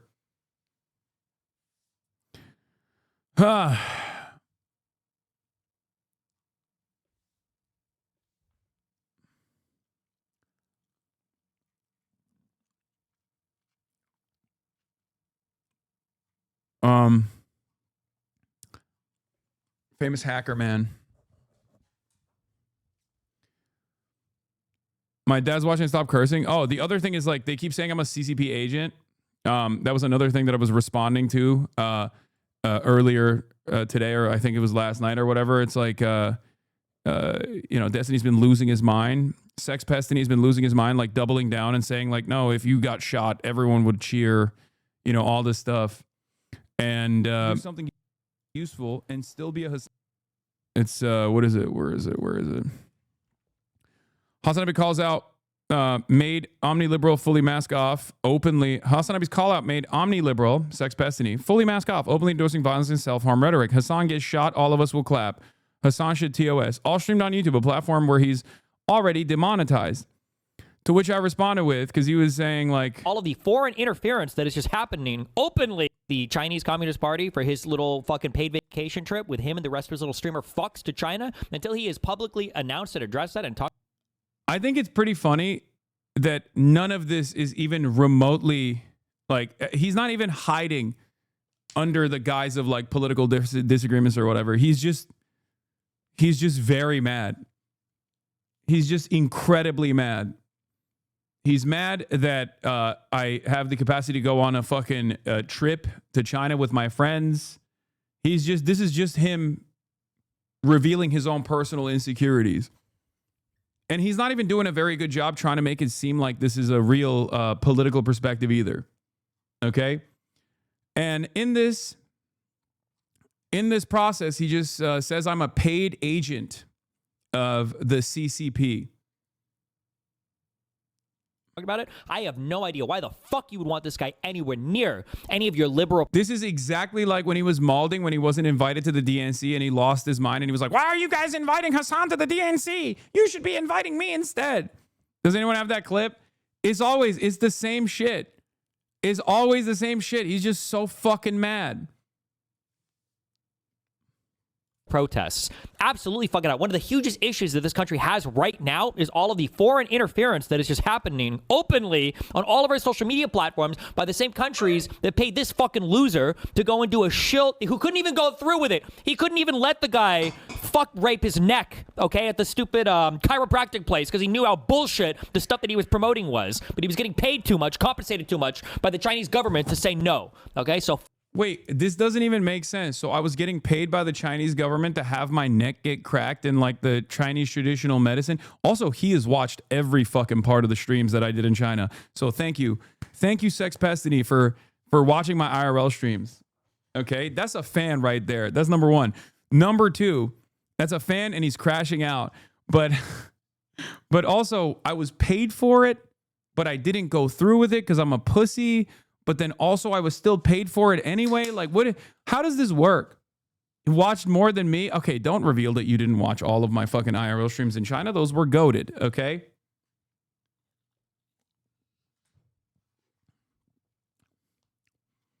Fuck this guy. Fuck letting him anywhere near your protest. If you want to go hang out with Republicans, go to the dangerous places and get shot, motherfucker. Okay, all of us will clap for you, I promise. All right, go to the Republican places, go to the edgy places, go hang out with tankies or whatever, but stay the fuck away from liberal protests. Stay away from liberal protests. This is literally identical to him yelling about come on, someone has to have the clip where he was crying about the DNC. Why is the DNC inviting him? That's my job. Why won't the DNC invite me? Why won't the DNC invite me? Don't go to the liberal protests. Those are my protests. Okay, you go out there then, big dog. The fuck do you mean? Why aren't you going out to the protests? I mean, probably not the best idea to have a genuine, real-ass sex pest out there at the protest, but is this the one? Fuck off. See, and then people go, I don't see the issue. Should he not research and debate a topic? It's like, bro, it's about exercising a level of it's about being a little bit more responsible with your... More responsible? Excuse me, August, this is the part of the YouTube video where you roll the clips about him calling every single person that disagreed over the hospital bombing that he, by the way, ascertained exactly what happened in 2 hours. Wait, no, this isn't the right one. This is him being wrong again about Israel. This is the one that I was looking for. Stop platforming people that are not supporting your candidates. You are private political parties. This is the backbone of liberalism in the United States of America, or at least he fancies himself to be that person, complaining that the DNC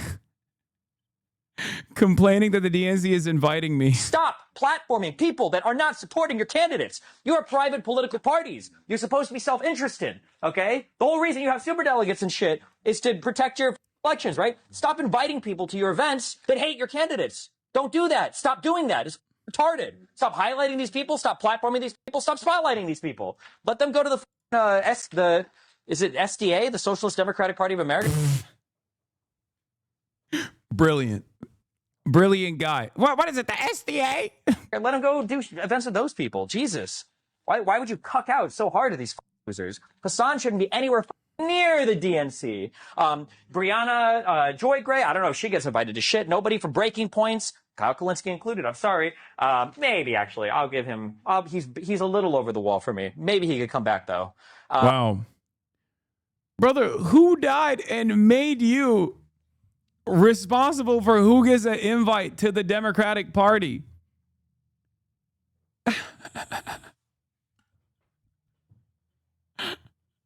Like, why does he think he gets to have a say on here from the outside? Bro wasn't even invited to the DNC, and he's just he's hating from outside the club. He can't even get in. He's like, oh, I'm the liberal gatekeeper. Why are you inviting these people? Invite me. Yeah, anybody related to I don't know where Sam Cedar was. Actually, Sam Cedar is so poisoned by the people around him that, no, even he shouldn't be anywhere. Yeah, none of these people should be anywhere near, because if you're the Democratic Party, you have to support the people that are supporting you, okay? Bro's like the Reddit mod for the DNC. I mean, he is. That's his Reddit mod was the one. That's the reason why Stale 2000 speaks the way he does and carries himself the way he does, because he's a fucking super fan of this dipshit. They're all the same.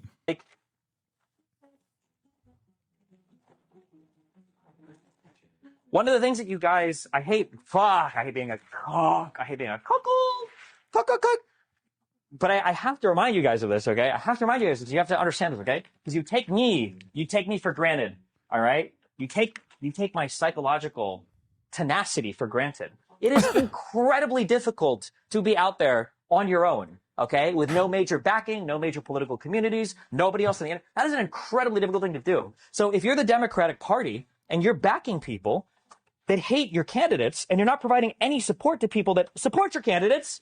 It's so funny. This is like anyone that watches Destiny's commentary and thinks they're getting a political education is just as dumb as the MAGA supporters are, okay? It's just his own personal envy, his own personal resentment, and this incredible self-entitled attitude where he's like, why is the Democratic Party not listening to me? A guy who's in the throes of a fucking court battle right now for for distributing revenge porn. Like, why aren't they coming to me? A guy who's written a manifesto about how white people should be able to say the N-word. A guy who says every fucking slur under the sun with regular frequency. A guy who has collaborated with Nazis and openly flexed how they revitalized Nick Fuentes' career and how Nick Fuentes should be sucking his dick. A guy who may or may not have actually sucked Nick Fuentes' dick. We don't know. A guy who, in that court battle that we were talking about, it came out that he was procuring child sexual abuse material. This is the person who thinks he is the gatekeeper of the Democratic Party. A guy who is literally outside and cannot get in. A guy who regularly doxes people that he does not like, regardless of their political perspectives. A person who is just self-interested through and through. You are not going to get a solid political education from a person like this. He's very good at debating. I've said this many times over. But being a good debater does not mean that he is very knowledgeable. Being a good debater does not mean that he has good political instincts. He has horrible political instincts. He's not very knowledgeable about the issues he speaks on. He is, however, very confident. And not only is he very confident, but he can just like scour talking points from a Wikipedia article and then throw them and gish gallop in real time and commit to a litany of different debate offenses, right? That he can rationalize in the moment on the spot. And that's what makes him a good debater. But more often than not, he's too busy cucking himself because he can't fucking keep his dick under control. And he's sociopathic and self-interested to the maximum degree.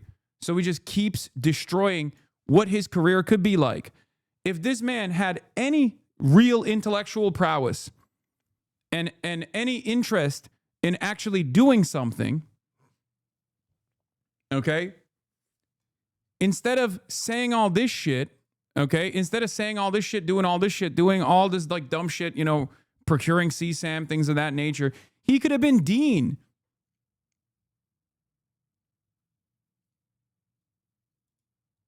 Destiny's take on degenerate animals whining about not having any Palestinians speak at the DNC. Sherlock, after the way they lines, the insane, all the sloganeering, you with the Houthi interviews, like what Antifa rally, like yeah, no shit, Sherlock. After the way that you animals have conducted yourselves, the Hamas chants, the Houthi slogan signs, the insane, all the sloganeering, you with the Houthi interviews, like what?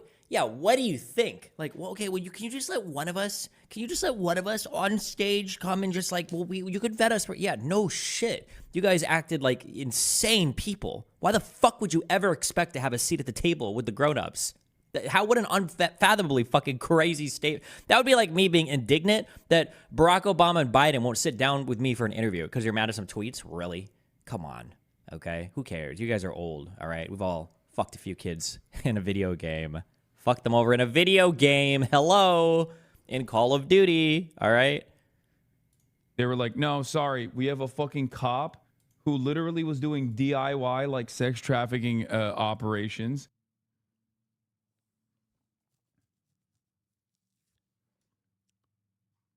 As he says, sitting at home, not invited to the DNC. But that's it. He was a Biden dead ender as well. For those of you who don't remember, he also urged Biden not to drop out. He was a Biden dead ender. He said Biden was never going to drop out. He actually famously did that Jubilee video where he talked about how Biden wasn't going to drop out, and he was like debating all these people. And then Biden dropped out by the time that the Jubilee video came out. Like, he's just an angry cuck. He is an angry cuck that immediately fucking drops as many heinous things as he possibly can about anyone who has ever offended him, anyone who's ever made him feel small, anyone who's ever made him feel weak. It's pure spite-driven politics. No political ideology beyond what he perceives is the best possible lane to be as edgy as possible while simultaneously hopefully getting invited every now and then to the liberal to the liberal events and things of that nature without being deplatformed. It's ridiculous.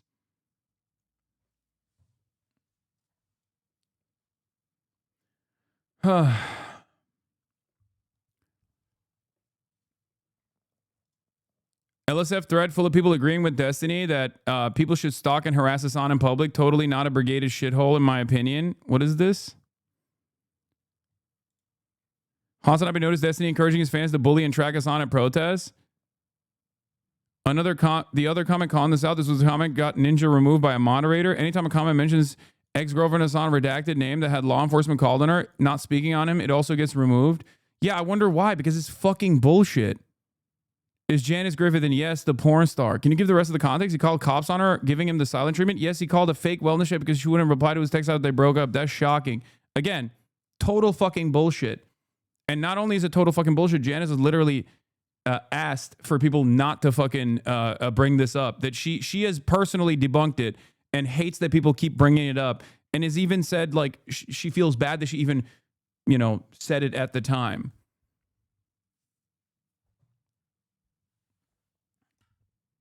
Don't worry, in a super convenient fashion for Hasan, the mega viral post here today shitting on the Democrats while in Minnesota also got removed for a clickbait title, while much more dead posts remain. Awesome stuff going on. I love that these guys still fucking circle jerk about how this sub is like supposedly defending me.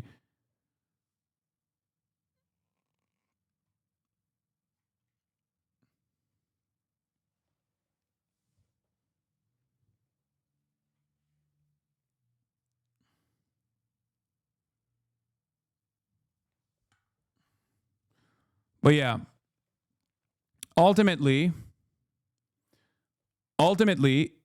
the entire thread is just like, every time there's a thread of me on LSF, the Reddit bots go fucking crazy. And they're like, no, he deserves everything. He is the worst person of all time. Yeah. Ethan Klein is currently boosting the hit piece he had. His PR firm right about Hasan Piker's former relationship, despite the subject of the article spending the last few days repeatedly begging to be left out of it as discussing sexual harassment from the H3 community mounts.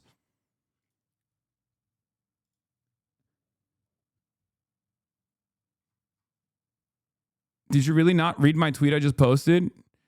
I just asked to be left out of it. Hasan is fine. We have no bad blood. I thought it was shitty, but stop using me as a gotcha for him. People make mistakes, but I've been begging to be left out of it, so leave me out of it. It's been 7 years. I'm over it. You should get over it too. Being this upset about strangers on the internet is not healthy for you, but it's not. I literally asked to be left out of it in the screenshot. The original tweet says Hasan would have a girlfriend, but it's been 7 years. He isn't a bad person. We were both younger and people make mistakes. It's not fair to demonize him on my behalf when I don't.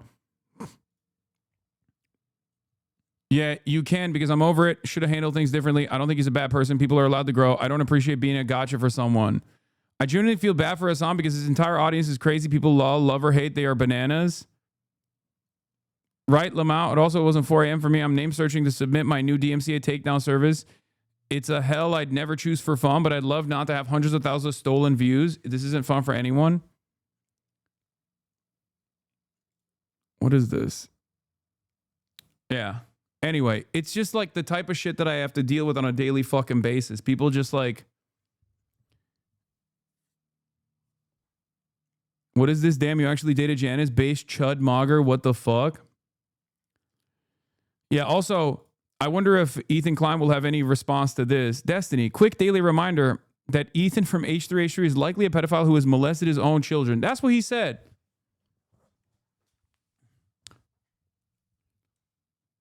It's so funny that these guys are fucking terrified of ever. It's so funny that these guys are so terrified of fucking crossing Destiny. I've never said anything remotely as heinous as this, okay?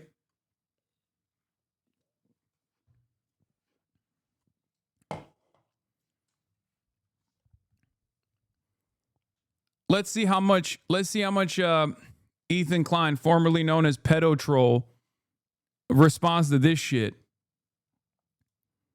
Okay. Let's see. I doubt it. They're just saying it's just his rhetorical style. I used to watch a lot of Destiny. This is pretty obviously satire trolling. His point is that Ethan jumped to the conclusion that Destiny's a pedophile without sufficient evidence in his opinion, so he's doing the same to make a point. That's my take, at least. I think that's likely as well. That's his rhetorical style. LSF was full of people believing him the other day when he jokingly said he should become a Nazi from an out-of-context clip. He's trolling. The point is that Ethan made a VOD about him knowing. Dude, all of his fucking fans do this, where it's just like an endless debate. an endless debate over some of the dumbest things that he says over and over again, things that he knows are indefensible, things that he knows are fake. It's awesome. Yeah, if you want to see him claim Fuentes, by the way, here's the proof once That's again. something he'll have to learn and grow. Not to sound like not to be too self-aggrandizing, but like Fuentes should be worshiping me because I am literally I was the only lifeline that he had to like being able to breach like mainstream political conversations. Like I represented a huge potential opportunity to him, and he just was so bad faith in the way that he treats me. It's unbelievable. I don't know why he would do that. Like he should have been so conciliatory towards me, and I'm not looking for that. I'm not asking him to be anything, but for him to be like relentlessly bad faith against me all the time, like bro, who the like I can put you on a stream in front of 14,000 people. Like I'm giving you your phone number to like Adam22 so you can go to a show. Why the f you like burn my shit so hard? Like you're so stupid. And how Nick Fuentes, who is also a neo-Nazi, and so yeah. Now let's get to the real fucking news. Notice how they're pulling out shit from 15 years ago, but all you have to do is look back a few months. Wait, what? There is nothing that they can fucking pull out anyway. Also, none of that shit even makes sense. Like, I'm a fucking agent of the Chinese Communist Party, but I'm also simultaneously a fucking Department of Homeland Security agent.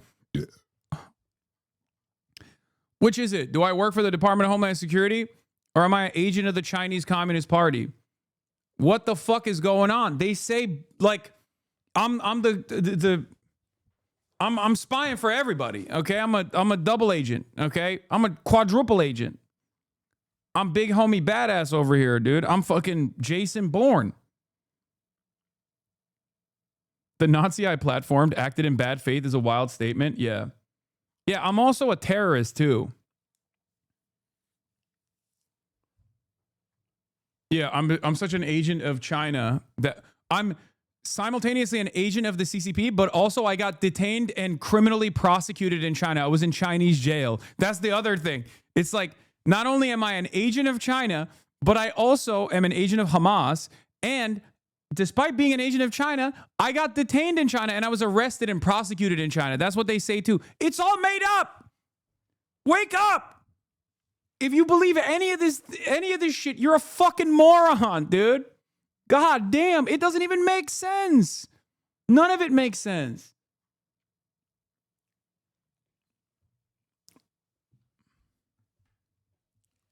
Anyway, Trump is going to send border czar Tom Homan in Minnesota. Announced Monday morning that he is going to be dispatching his border czar Tom Homan to the state. Trump wrote, quote, "I am sending Tom Homan to Minnesota tonight. He has not been involved in that area." He's going to eat everybody. I'm going to Minnesota. I'm there. I'm going to see if there's any immigrants there. I'm Tom Homan. But knows and you got arrested in China? No, dumbass, I didn't. They lied and said I got arrested in China. And now they're lying and saying I'm a fucking agent of CCP. And it's ironic because we spent a fuck ton of money for that Chinese trip, like out of pocket. I wish the Chinese government paid us to do that shit, dude. Are you kidding me? I fucking wish. likes many of the people there. Tom is tough but fair and will report directly to me. This is a notable development, particularly because Homan, as the president pointed out, has not been the one on the ground leading the— Where's Hammer and Sickle Hat? I not CCP? No, I am ideologically favorable towards any anti-capitalist initiative, okay? Make no mistake. This is not a secret. I say it all the fucking time. Do you understand? Although I do have criticisms of the Chinese government with regular fucking frequency, I think we can learn some lessons from the central planned economy that China has, okay? One that actually focuses on improving the material conditions of the working class rather than improving the bottom line of billionaires. That's my point. It's not a secret. None of this is a secret. And it's not exactly a favorable position to hold in the United States of America, at least for now. It's becoming more of a favorable position, okay? It's becoming more and more of a favorable position every single day, especially with the American government's fuck shit. The more the American government does awful, heinous crimes against humanity, crimes against its own citizens, the more people go, maybe China ain't so bad. But None of the positions that I've held for the last fucking 10 plus years were positions that were super favorable, okay? There was no like socialist movement in this goddamn country in 2016, pre-Bernie especially. There was nothing, okay? It was dead. It was nothing. Now there is one. And a lot of people worked tirelessly, brick by brick, to build something here. That's why it's so funny when all these dumb fucks will turn around and be like, oh, he's just saying it because it's popular. Bitch, when the fuck was it popular? America's the most pro-capitalist country on the planet. The heart of empire. When has anti-imperialism been popular in America? These ICE operations. And this is really kind of a departure from the faces of what has been going on in Minnesota. One, Gregory Bovino, he is the border commander at large, but also the Secretary of Homeland Security, Kristi Noem. They have been the ones that have been really out there publicly defending the ICE officers in the wake of the fatal shooting of Alex Preddy on Saturday, but also the fatal shooting of Renee Good earlier this month. And this could potentially also signal a change in strategy. One, we should note that Homan is not as hardline on ICE operations as Noem and Bovino have been. We also, CNN has reported that Homan and Noem have clashed and have been at odds many times over the last year regarding. Yeah, they're claiming that there is like internal instability between the DHS and ICE. Okay. This is the new meta. Like, it's just, I'm not so certain. I think I think it's, yes, kayfabe is right. I think it's kayfabe. I think it's like kind of phony because ultimately whatever Trump says goes, right? And if there's any sort of inconsistency here, any sort of like friction here, that's most likely born out of the fact that Trump is too busy, I don't know, trying to conquer Greenland or something. And he's just delegated all matter of border patrol and ICE activity to Stephen Miller. And there are people that have differences in opinion on how these operations should be conducted. But it's very obvious that like Operation, what was it? Like Metro Hammer or whatever. Fuck, I forget what the goddamn operation is called in Minneapolis. But like that operation was very clearly designed. Metro Siege, right? Is that what it is? Metro Surge. Yeah, so Operation Metro Surge was established in December 2025, last month, and it's been going on for the last month, for the last like almost 30 days now, and it was very clearly designed to dominate and to punish the people in the Twin Cities, right? Like that's what it's for. It's very open. Like they're doing a constant presence. They're doing force projection on American citizens. And they're harassing people. And I think that's frustrating to some people within the DHS infrastructure that actually just want to purge the American boundaries of every black and brown person. Like there are the real white nativists inside of the country, and then there are the ones who are just like, no, we should dominate blue cities. And they're kind of at odds with one another, I think. No one genuinely thinks that they're like deporting criminals, obviously. They all know better. They know how this stuff works. But as a Minneapolis resident, you are wrong. We remember Mr. Homan's valiant service under Obama. We will gladly accept him with open arms. Yeah, exactly. Exactly. Remember when Obama gave Tom Homan a medal? And then liberals get so mad at me. Like, do you care about the excesses? Is that all you care about? Or do you actually care principally about the concept of like purging the boundaries of migrants instead of like documenting them? But yeah, as I said yesterday, and this is from DC Examiner, so they're probably leaking it. All Border Patrol agents in Minneapolis are being sent home per sources. DHS, CBP have not responded to email. This comes after federal sources told me over the weekend that agents were told their deployment would extend into February. Major change in less than 24 hours. Yeah, I think that direct action gets the goods.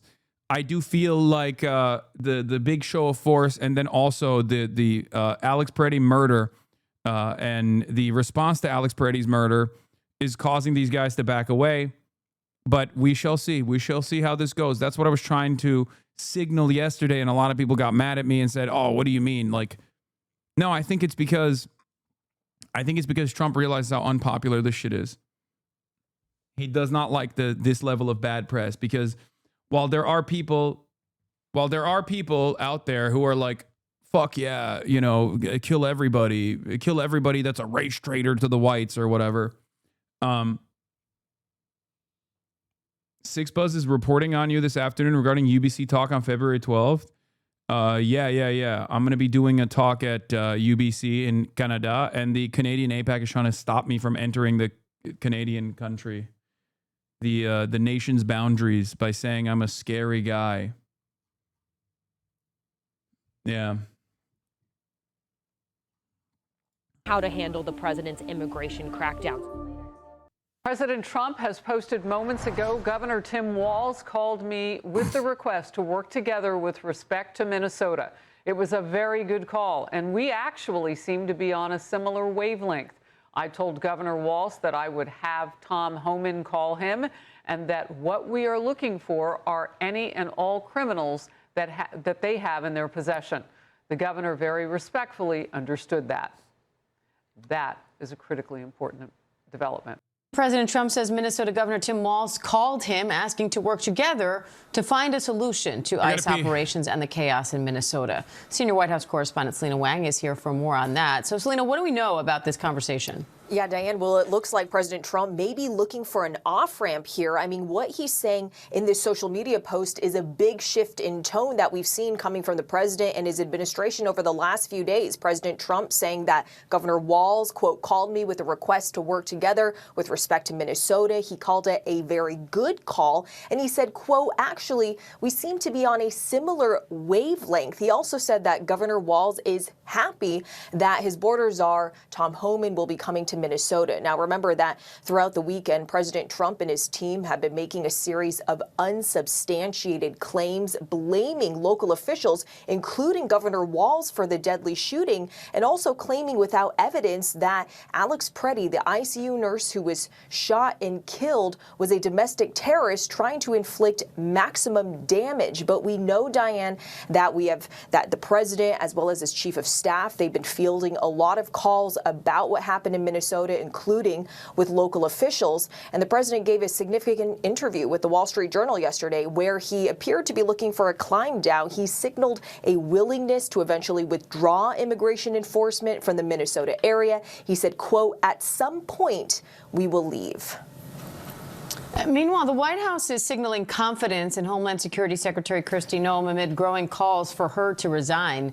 What are you watching for there, Selena? I mean, look, it is significant that they're choosing to send border czar Tom Homan to Minnesota because the immigration enforcement operation in Minnesota that has been under scrutiny, that has really been mostly the responsibility of Kristi Noem, who runs the Department of Homeland Security. So that is significant there. So we'll be watching for any potential tension between these two leaders. But look, the president also knows that there are a growing number of Republicans. I said I was going to pee. This guy said, again? Didn't you pee yesterday? You're right. I pee once a day. I apologize for peeing more than once today. Republicans who have been disturbed by the administration's jump to conclusions. There's also a growing number of Republicans who are also calling for an independent investigation. Governor Walz made it very clear that the federal government cannot be trusted to handle it. Walz saying the state will do it. All right, senior White House correspondent Selena Wang, thank you. Nobody in the White House, including President Trump, wants to see people getting hurt or killed in America's streets. This includes Renee Good, Alex Preddy, the brave men and women of federal... Why? You guys said that they were terrorists. Wouldn't you want terrorists to be killed? I'm so confused. This kind of feels inconsistent. Are they terrorists that deserved what they got? Or is it an unfortunate incident? Because this seems like it's a major backpedal. Hold on now. I've been watching Asman go for the past couple of weeks, and he's been saying, fuck around and find out. Now the government is saying it's an unfortunate incident. I thought it was FAFO time. What happened? What happened? I thought it was FAFO. The left has been arguing for years, literal decades, that the designation terrorist was bound to be expanded to refer to anyone someone in power disagree with. It is a term without referent or definition. Really, libs should listen sometimes. Yeah. I mean, yeah, we've been saying that. I've been getting called a terrorist nonstop anyway. Terrorism just means guy I don't like that I think I can deny due process to. That's all that fucking means. Law enforcement and the many Americans who have been victimized at the hands of illegal alien criminals. Saturday's shooting remains under active investigation by Homeland Security Investigations and the FBI. The Customs and Border Protection is also conducting their own internal review. As President Trump said yesterday, the administration is reviewing everything with respect to the shooting, and we will let that investigation play out. But let's be clear about the circumstances which led to that moment on Saturday. This tragedy occurred as a result of a deliberate and hostile resistance by Democrat leaders in Minnesota. For weeks, Governor Walz and the Mayor Jacob Frey and other elected Democrats were spreading lies about federal law enforcement officers who are risking their lives daily to remove the worst criminal illegal aliens from our streets: murderers, rapists, pedophiles, human traffickers, and gang members. Governor Walz and Mayor Frey have shamefully blocked local and state police from cooperating with ICE, actively inhibiting efforts to arrest violent criminals. They have also used their platforms to encourage left-wing agitators to stalk, record, confront, and obstruct federal officers who are just trying to lawfully perform their duties, which has created dangerous situations threatening both these officers and the general public and Minnesotans alike. This is precisely what unfolded in Minneapolis on Saturday morning. Obstructing federal law enforcement and inciting violence against officers is wrong and illegal. This used to be a universally accepted position in the United States. Amid the hysteria, we must remember how we got here to this moment today and what this Democrat opposition is about. Former President Joe Biden and the Democrats opened America's borders for 4 years, inviting tens of millions of illegal aliens from all over the world to flood into our country. Among them, violent criminals who terrorized American communities and have inflicted devastating, permanent pain and harm on law-abiding Americans and their families. Yet we never saw outrage from Democrats or their allies in the liberal media over these horrifying crimes against U.S. citizens. The pain of American angel families was ignored and dismissed.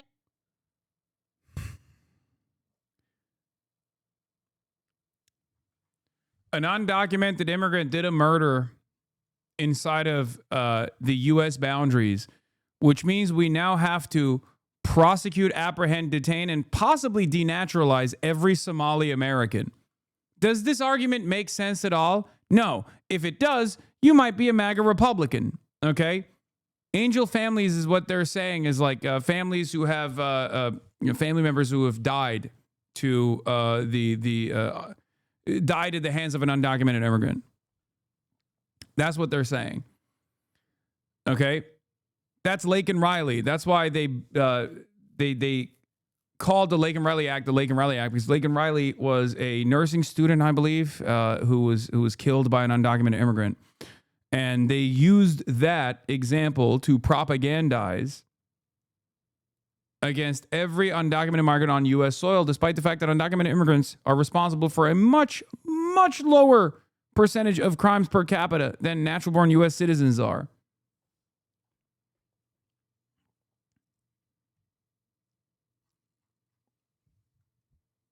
And it's crazy because in the process of like supposedly going after undocumented migrants because they're all criminals that are doing, violent crimes and stuff, they're killing Americans. They're killing American citizens.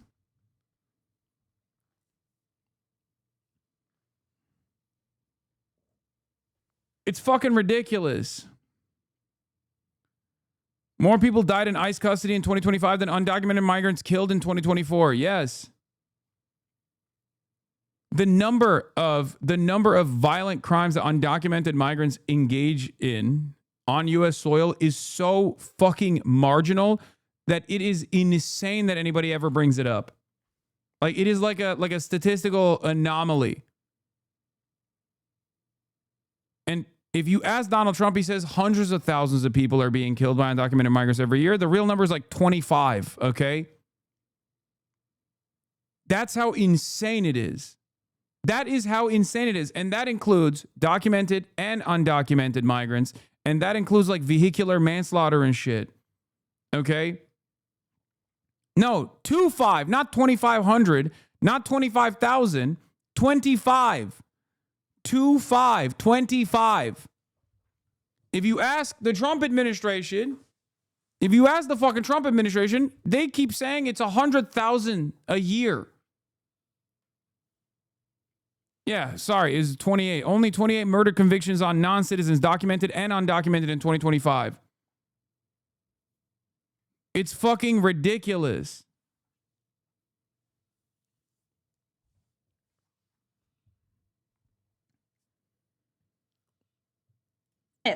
Because it undermined the Democrat narrative. Innocent Americans like Jocelyn Nungray, Laken Riley, and Rachel Morin are just a few. Can I have a source of my chud friend? Yes, it's called the Department of Homeland Security's own website. At least for the time being, they still have accurate data on it. But yeah, that's where it comes from.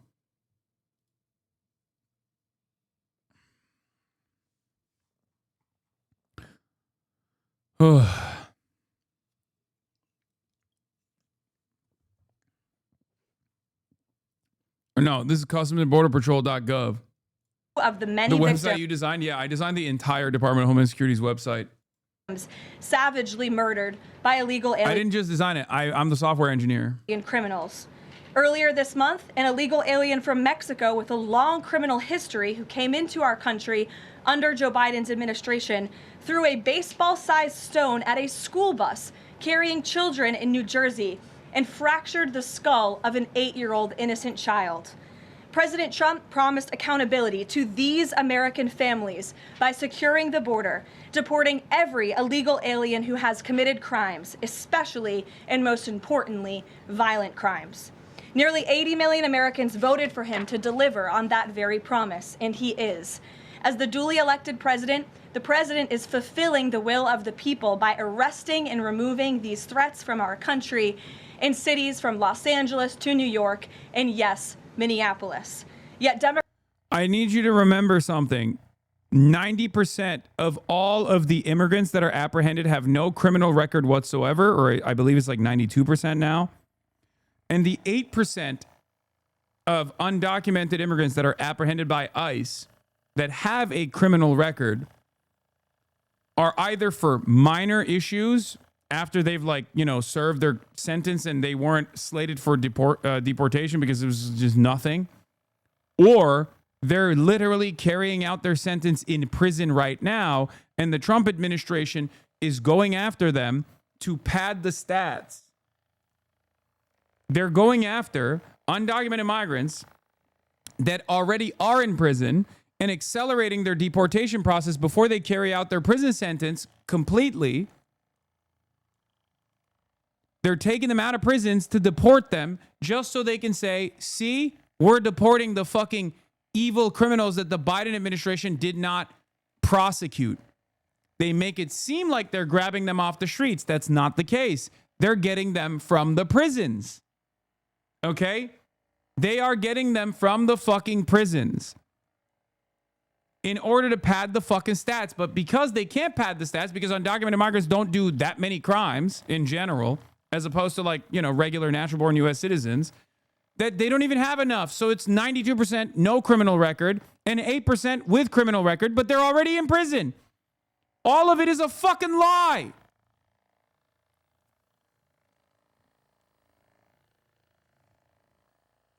Democrat leaders in Minnesota with sanctuary city policies have actively defied federal immigration law and the will like this guy. of the people. And as a result of that defiance, 2 Minnesotans have now tragically lost their lives on the streets of Tim Walz's state. It is President Trump's hope and wish. We sent ICE just to punish a blue city that was doing great. But it's still the fucking fault of the blue city because it was existing. It was existing. We sent our Gestapo agents to dominate people, to lay siege on a blue American city where the Gestapo agents actually ended up killing 2 American citizens, but that's still the fault of the city itself. Get the fuck out of here, man. Good luck getting your injections in prison, Caroline. Oh my God, I wish for the day that I see all of these fucking assholes behind bars. Oh my God. And demand for the resistance and chaos to Is it me or is KKK Caroline getting fatter? Isn't she pregnant, Chad? end today. That's why President Trump spoke with Governor Walz directly this morning. And he has And also, I don't care. She's a fascist. I don't care about her weight fluctuations, okay? outlined a clear Don't be and simple ridiculous. path to restoring law and order in Minnesota. Number one, Yeah, she's Governor Purgante. Walz, Mayor Fry, and all Democrat leaders should turn over all criminal illegal aliens currently incarcerated in their prisons and jails to federal authorities, along with any illegal aliens with active warrants or known criminal histories for immediate deportation. Number two, state and local law enforcement must agree to turn over all illegal aliens who are arrested by local police. And then thirdly, local police must assist federal law enforcement in apprehending and detaining illegal aliens who are wanted for crimes, especially violent crimes. If Governor Walz and Mayor Fry implement these common sense cooperative measures that I will add have already been implemented in nearly... Bro, this is literally always, this is the Trump method through and through, okay? Get in there, fuck shit up, everybody hates you. Then you basically go back to the people and you say, hey, give me something that makes me look good and we'll pull out. It's the same with China, with the Chinese trade, with the China terrorism that Donald Trump engaged in. It's the same here in fucking Minnesota. Goes in, fucks everything up. People get very frustrated. People push back. He's like, okay, this is getting a little too unpopular for me.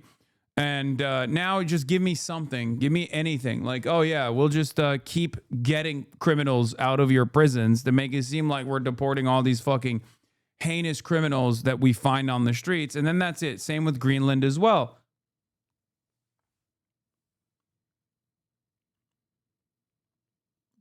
every single other state across the country, Customs and Border Patrol will not be needed to support ICE on the ground. Wait, what? This is a genuine question. How could you properly prosecute someone who is undocumented if they don't have any documentation in the USA? Like, doesn't that make reporting our stats naturally lower? I love you. Please don't take this as bad faith. Wait, what do you mean? What? No, they still get processed, chatter. You know tourists do crimes too, right? Like tourists on a proper visa or immigrants on a visa, they still have the capacity to do crimes. Like, what do you think happens? Like, that still gets counted. Non-citizens are not invisible in the system. Non-citizens still get counted. I just showed you. Here is all of the criminal alien statistics from the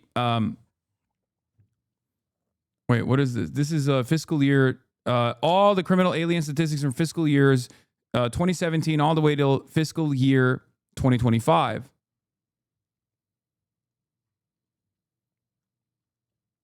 These are all the crimes that they've, like, by number, these are all the crimes that they've committed. And if you look at the last year, on sexual offenses, 127, driving under the influence, 1,734, burglary, robbery, larceny, theft, and fraud, 414, assault, battery, domestic violence, 700. So the total homicide and manslaughter, 23.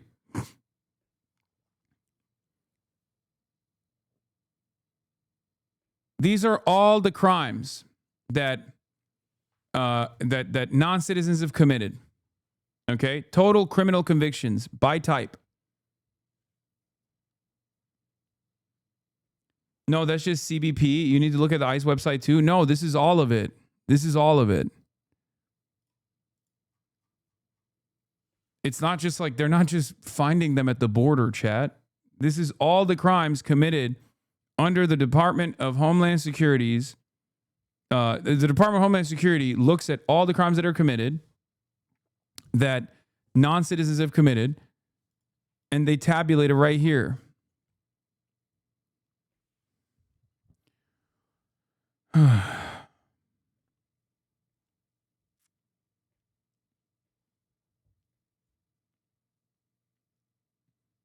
Now you have to look at this. You have to look at this and then adjust it to per capita rates. If you want to understand, like, if you want to slot out, like, if your goal is to obviously reduce the number of crime that's happening inside of the United States of America, which is understandable, that's the goal of every responsible government. That's at least the theoretical goal of the Trump administration, right? Then you know, tackling it from like the propensity to crime due to like your immigration status is idiotic. But if you were to do that, which is what the Trump administration is claiming that they are doing, you realize that actually natural-born U.S. citizens are infinitely more likely to do a crime than non-citizens are.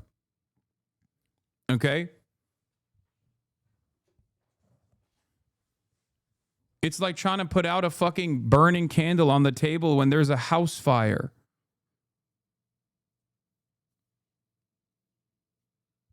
That's what it feels like. That you're not actually trying to solve the problem at all. You're just saying, no, it's this burning candle that is responsible for the entire house on fire right now.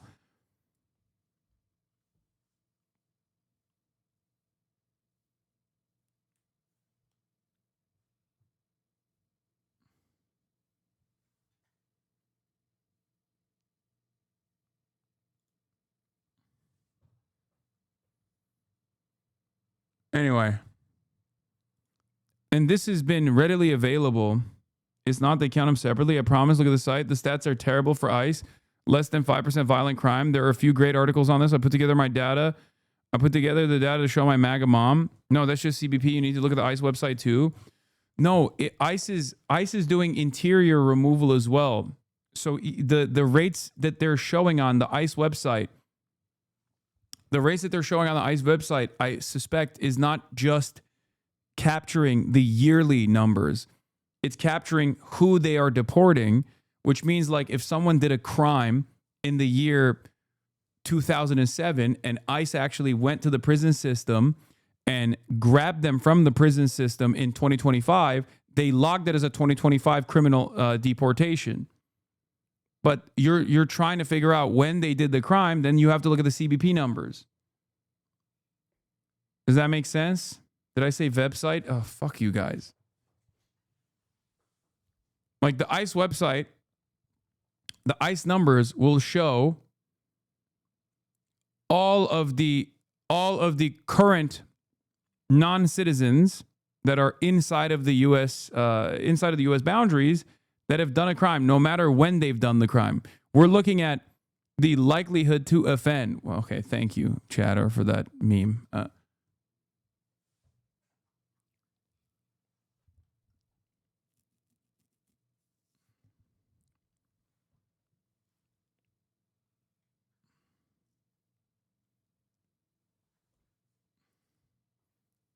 And if you want to know why that's the case, by the way, it's pretty understandable. It's not because undocumented immigrants are just like brilliant criminals and they are able to evade law enforcement better and they have like a magical secret to do crimes and then hide themselves after they do the crimes. The real reason is because undocumented migrants, understandably, are less likely to commit crimes because they know that if they do commit crimes, they'll get fucking deported. No matter how big or small the crime is, they don't want to get deported. It's that simple. That is precisely the reason why they have a lower rate of crime per capita than natural-born U.S. citizens are. That natural-born U.S. citizens have. In Minnesota, ICE and local law enforcement can peacefully work together, as they are effectively doing in so many other states and jurisdictions. Additionally, President Trump is calling on the United States Congress to immediately pass legislation ending sanctuary cities once and for all. I wish you'd bring this up more when you're interviewing politicians, brother or sister or themperor. This is what I bring up every time I interview a politician. Like literally every time. It is probably the most common statistic that I bring up. I said it directly to Ro Khanna in 2024 at the DNC where I was like, why the fuck aren't you guys talking about this?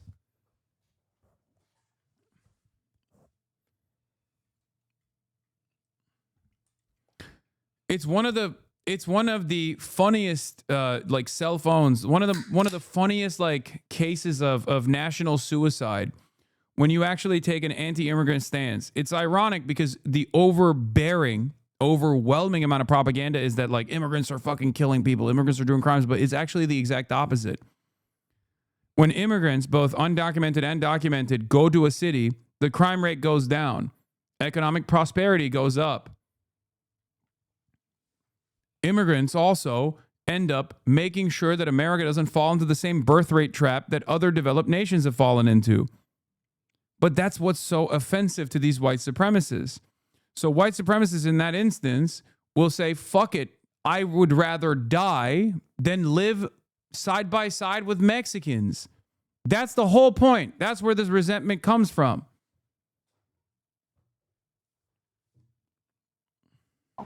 American cities should be safe sanctuaries for law-abiding citizens only, not for dangerous illegal alien criminals who broke our nation's laws and do not belong here.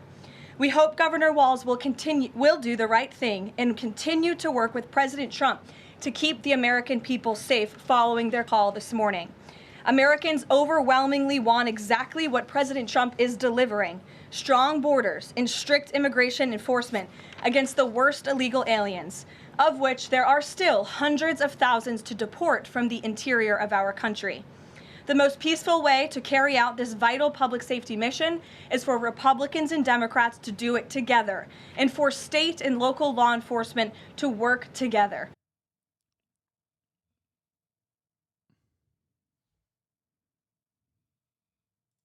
Now we're going to make a turn to the fallout from Saturday's deadly shooting in Minneapolis, the second this month by federal agents in the city. I know we've all seen this tape. It is Family and friends remember Alex Peretti, the man killed by federal agents in Minnesota. led to mass protests around the country. Immigrants naturalize and vote for Dems, which is why right wing wants them out. Don't know why Dems also take an anti-immigrant posture. First of all, that's literally not true. And this last election cycle has proven that to be not true. Okay? It's just wrong. That is across the board wrong.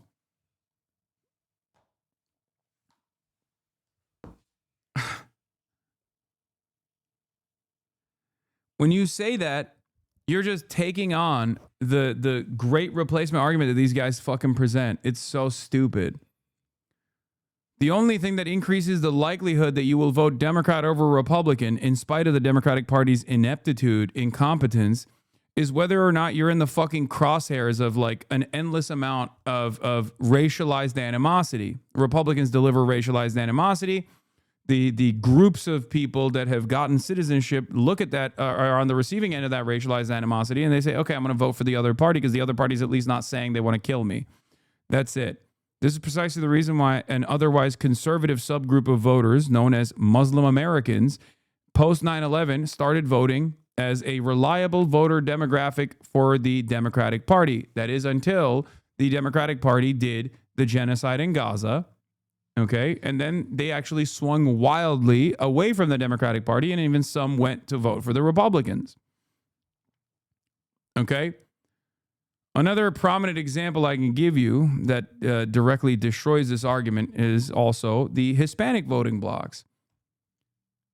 Democrats have maintained the Hispanic voting bloc for a very long time, and yet places like Texas have always been a stronghold for the Republican Party in spite of having a large share of Hispanic voters. And that became a national problem for the Democrats this last election cycle as well. Yes, of course, you have Florida as well. Florida has never swung. The Cuban voters in Florida have never actually swung for the Democratic Party with the exception of Barack Obama. And that was only because Barack Obama was very progressive. And it was the young Cuban voters that actually voted for Barack Obama. And that's it. So the idea that minority voters actually end up voting for the Democrats unconditionally is stupid. It's not correct. There's never been there's never been an instance where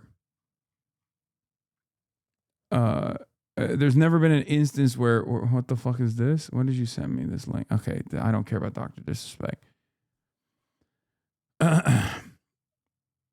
There's never been an instance where like minority voters have reliably voted for the Democrats. The only group of marginalized voters that reliably vote for the Democrats is black voters. That's it. And there's a reason for that.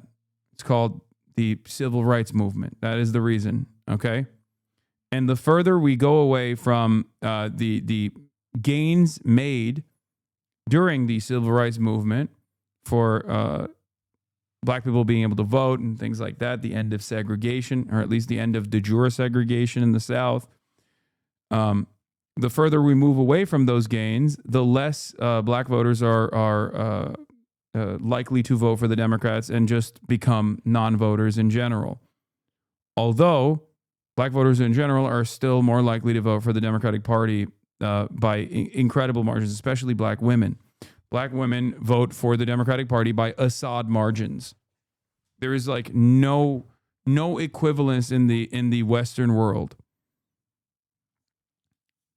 Like there's no equivalence in like Western liberal democracies.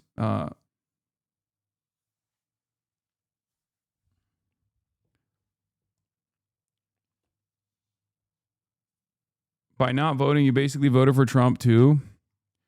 No, actually, by that logic, if you didn't vote for Donald Trump, you basically also erased one vote from Donald Trump, so it cancels itself out. Yeah. So you're wrong. That's not how numbers work.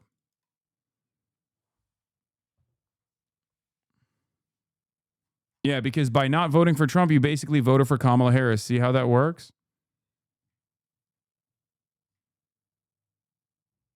Because if by not voting for Kamala Harris, you voted for Trump, then by not voting for Donald Trump, you voted for Kamala Harris. It cancels itself out. Yeah.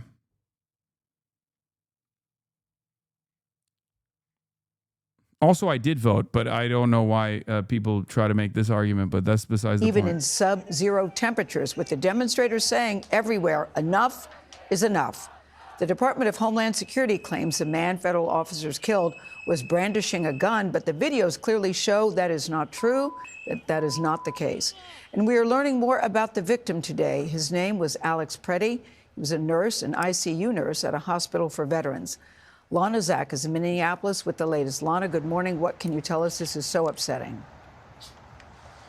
Good morning, Gail. Friends and family of Alex Preddy say he was deeply upset by President Trump's immigration crackdown in this city. And now the Department of Homeland Security is leading the investigation into his death after giving some statements that differ sharply from eyewitness accounts and the video you're about to see.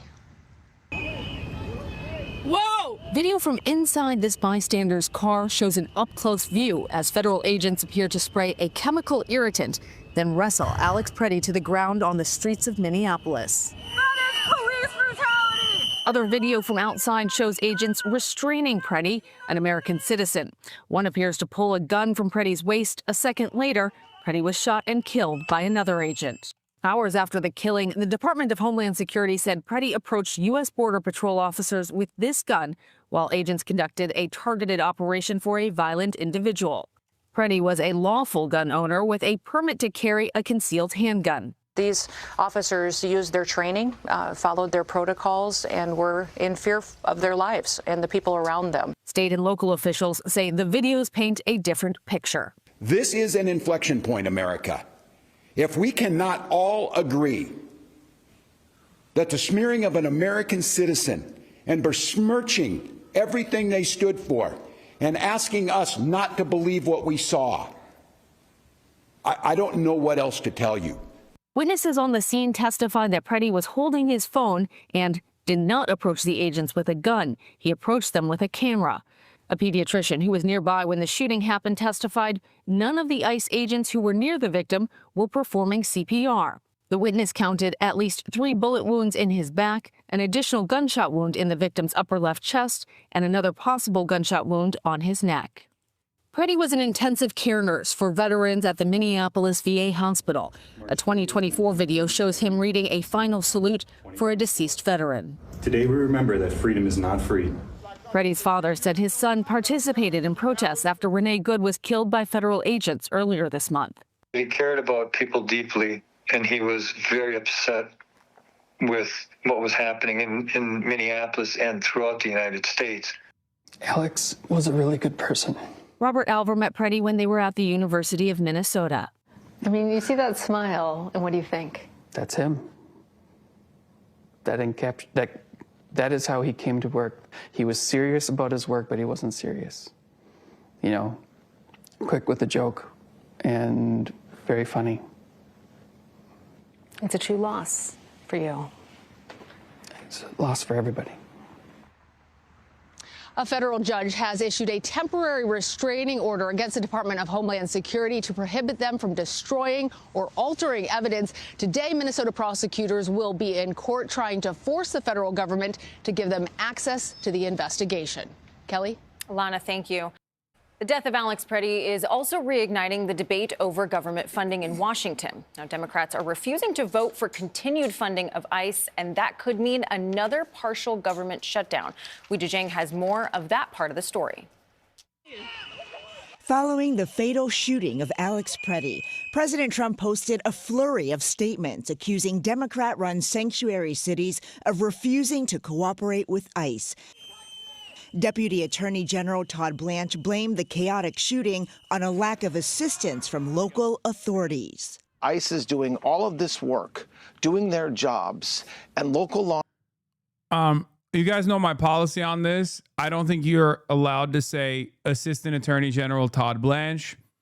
I think the appropriate thing for mainstream media to do is to update their lexicon, update their style guides, and to say former defense attorney for Donald Trump, current Assistant Attorney General Todd Blanche.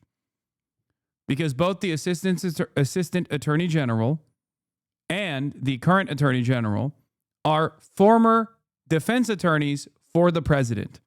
Okay? That's just the truth. And I think every media outlet, obviously CBS is never going to do that because they're dick riding Trump into oblivion, but every media outlet should always mention that.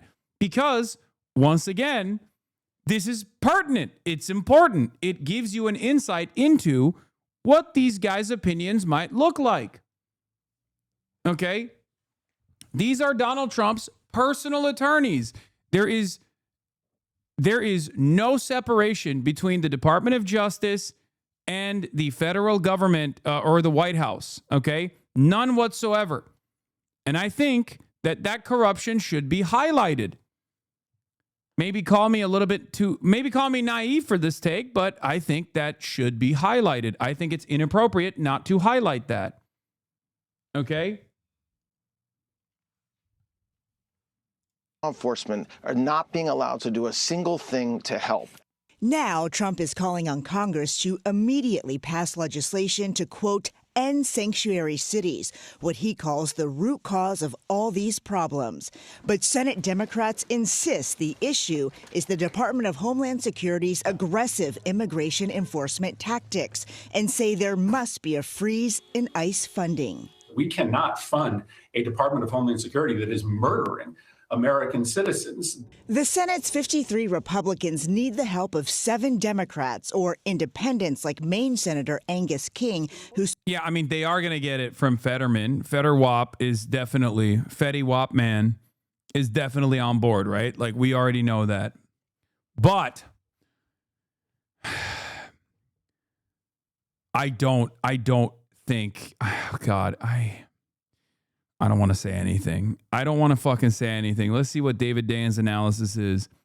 News from inside the Senate Dems meeting tonight. Schumer has the votes to block the DHS funding bill. They're going to ask for real investigations into murders, including an end to impeding the state/local investigations and an end to mass and arrest quotas.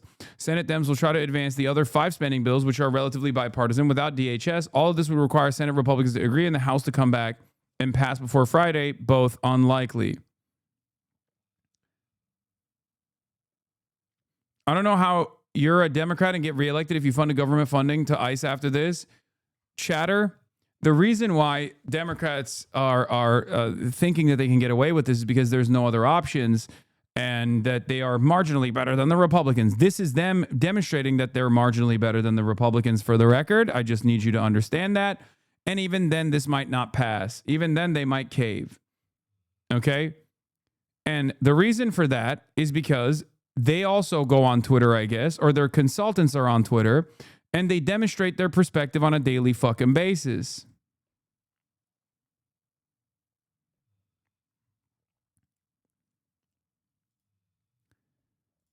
It's shit like this. The thing that makes Piker fans very similar to Trump fans is that they're impressed and even defensive of their idol's self-evident stupidity and lazy ignorance, so they just rely on popularity, subscribers, rally size to compensate for lack of intellectual or moral value. Explain why I'm wrong in this take. Online life is now people on the far right and the far left trying to outbid each other on who the biggest conspiratorial crank is out there. What is the conspiracy? What is the conspiracy? Can someone please explain to me what the conspiracy is? I can't even quote retweet this guy because he blocked me.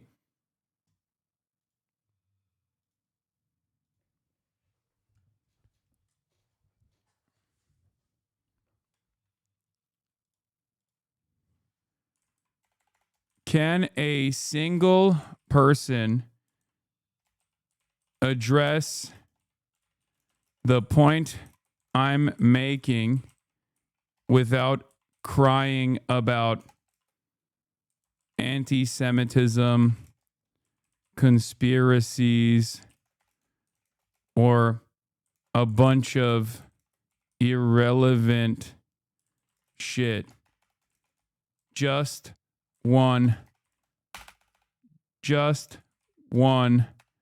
person, please.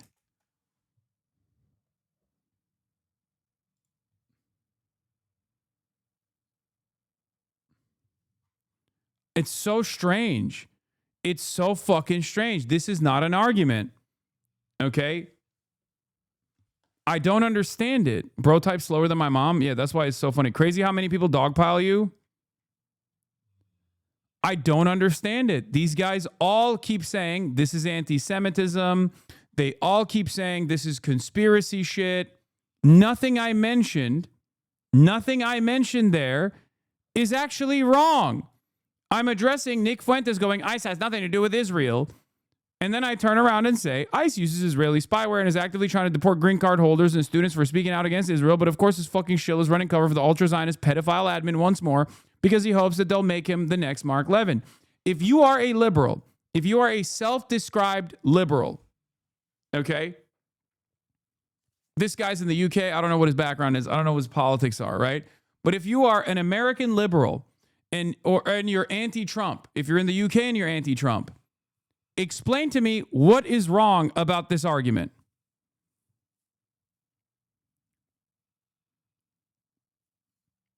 This has nothing to do with my audience size.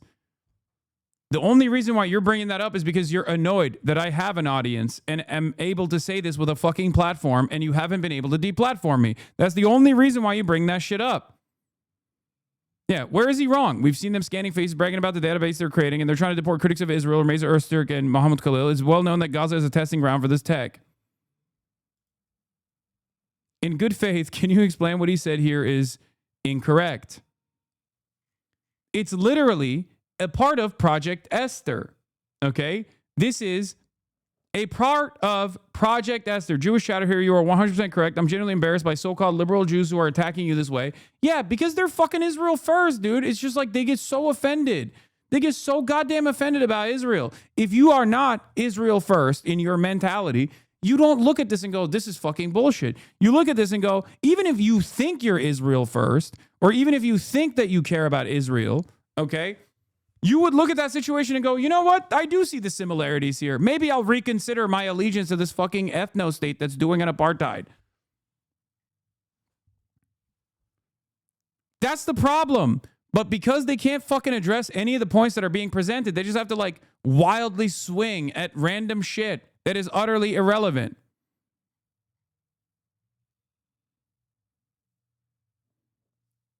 One fucking person, please. One fucking person. Project Esther is an off-branch, an offshoot of Project 2025, created by the same group, okay? The Heritage Foundation that wrote Project 2025 also wrote a separate project called Project Esther. Understand? Project Esther was utilizing the weaponized anti-Semitism smears in a way to tackle the First Amendment in this country. They wrote it just like they wrote Project 2025. But with the exception of PBS, now known as the Piker Broadcasting Service, by the way, please subscribe. Very little media outlets actually covered Project Esther because they all fucking dick ride Israel into oblivion. Where is the conspiracy? They're saying it out loud. It's like saying, oh, you're telling me that ICE is being used to dominate blue cities that Donald Trump doesn't like in an effort to potentially move the conversation away from the Epstein files that Donald Trump is currently doing his very best to protect? Ha! That's a conspiracy. That's not an argument. Explain why it's a fucking conspiracy. You can't just say it's a conspiracy theory. Explain why it's a conspiracy, but you won't.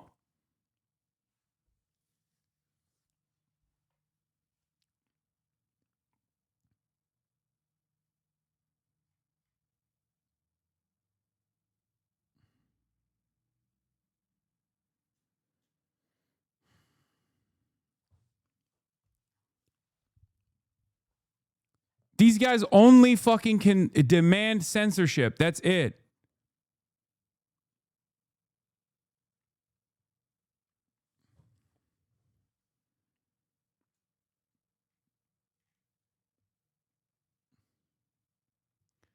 Have you looked into how this and the Greenland issue tie into the North American technate goals of the mentors of government?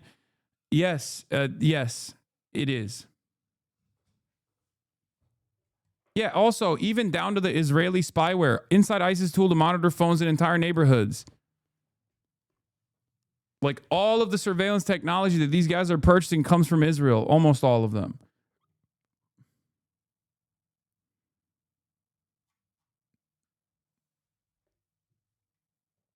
Yeah, they're calling me a lot of names, but you know what they're not saying? That I'm lying, okay? Because they can't say it, because it's fucking true.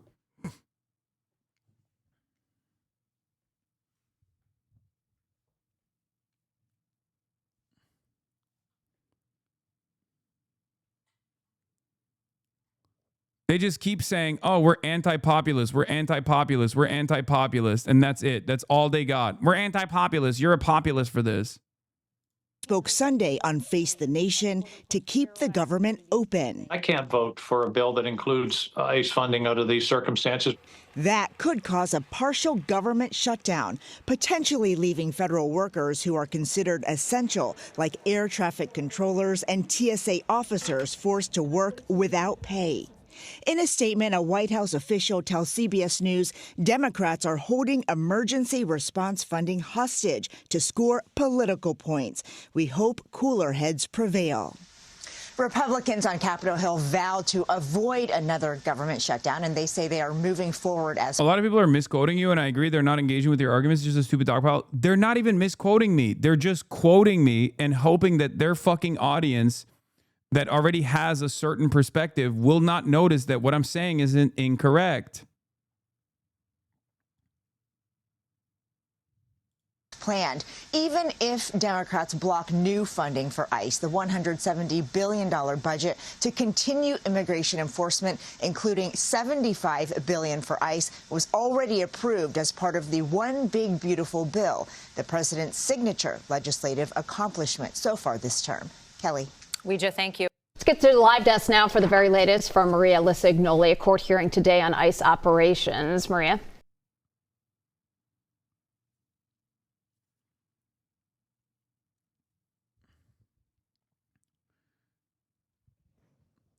My friends and I are taking bets on how long it'll take until Chuck Schumer folds on the government shutdown. Oh, my God. The people are calling it a conspiracy because ICE is using Israeli spyware do not believe that ICE is using Israeli software because they don't know. And probably real evidence shown to them won't change their mind. They will think it's fake news. Yeah, 404 Media and like PBS and all these other fucking mainstream outlets that they normally look at, real investigative reporters are actually doing fake news. It's all fake news. Okay, how are you any different? How are you fucking any different than the Republicans at that point? 404 isn't mainstream law? No, but 404 is a real investigative outlet. They do real investigative reporting. They're a credible news outlet for the real ball knowers, okay? It's an offshoot of Gawker's tech reporting. They're incredible. They're a fantastic outlet, as a matter of fact. They're basically like the modern version of ProPublica when it as it relates to tech issues. Yeah, I mean, here, okay, Human Rights Watch. Liberals love this shit, right? U.S. Immigration Agency contract with spyware company poses risk to rights. Systems need to hold industry, government, and international standards. I don't understand it. ICE obtains access to Israeli-made spyware that can hack phones and encrypted apps. Like, it's not a conspiracy. It's not a conspiracy theory at all. True, 404 is known in cybersec circles. Yeah, they're great. What's next? You're going to link Amnesty International, CIA boy? Yeah, exactly. Here's more. ICE just spent millions on surveillance tech banned by Facebook. ICE spent over $5 million on social media and dark web monitoring software that critics say enable warrantless surveillance. Its security staff had discovered cobwebs founded by former members of Israel's elite cyber intel agencies, was using hundreds of accounts to snoop on Facebook and WhatsApp users, many of them activists, opposition politicians, and government officials in Hong Kong and Mexico. Oh, it wasn't Gawker, it was Motherboard. Sorry. But wait, it wasn't... Oh, Motherboard was Vice. True. It was... its ex-Motherboard team put some respect on the name, etc. First of all, I love Gawker too, so I wasn't... I would go so far as to say I like Gawker more than I like Vice, but Motherboard was goated for sure. I wasn't trying to be disrespectful to any of those teams.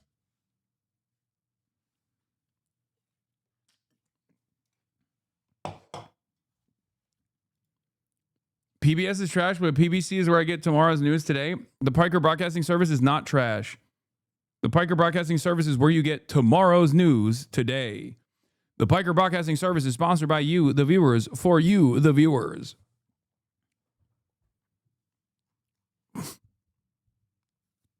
Anyway, the point is there's so much information out there. If you are even remotely curious as to just investigate it. If you're remotely curious as to what I'm saying, instead of just immediately discrediting it or trying to discredit it by saying, this is just a conspiracy theory. This is just a conspiracy theory. You're an anti-Semitic conspiracy theory person. Fuck you. Instead of saying that, just Google it. Just fucking Google it. Just Google it. Okay? And the comparison between Israel and ICE doesn't end there, okay? Here's Prem Tucker also making that same comparison that I've been making for the past couple of days. Why is the U.S. and ICE behaving so much like Israel and its military?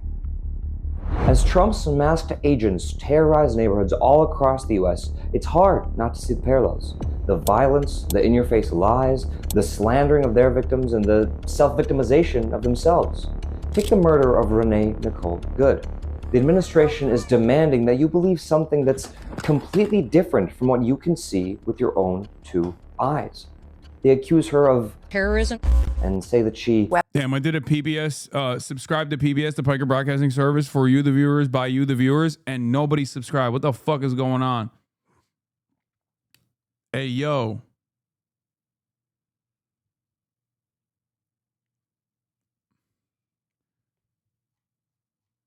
I'm washed. Okay. Unk is chopped.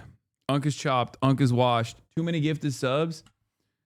Yeah, I don't pay to get my news, homie. I mean, if you don't have the money, you don't have to. But also, you have paid for 5 months. So, recession indicator. No, the segues are busted. It's over. It's over. It's over. Unk is washed. Unk is chopped. Unk is no longer goated. Chopped Unk. Chunk. Calm like a Tom. Thank you for the 20 gifted. Weaponized her vehicle. And that she was stalking agents who then feared for their lives.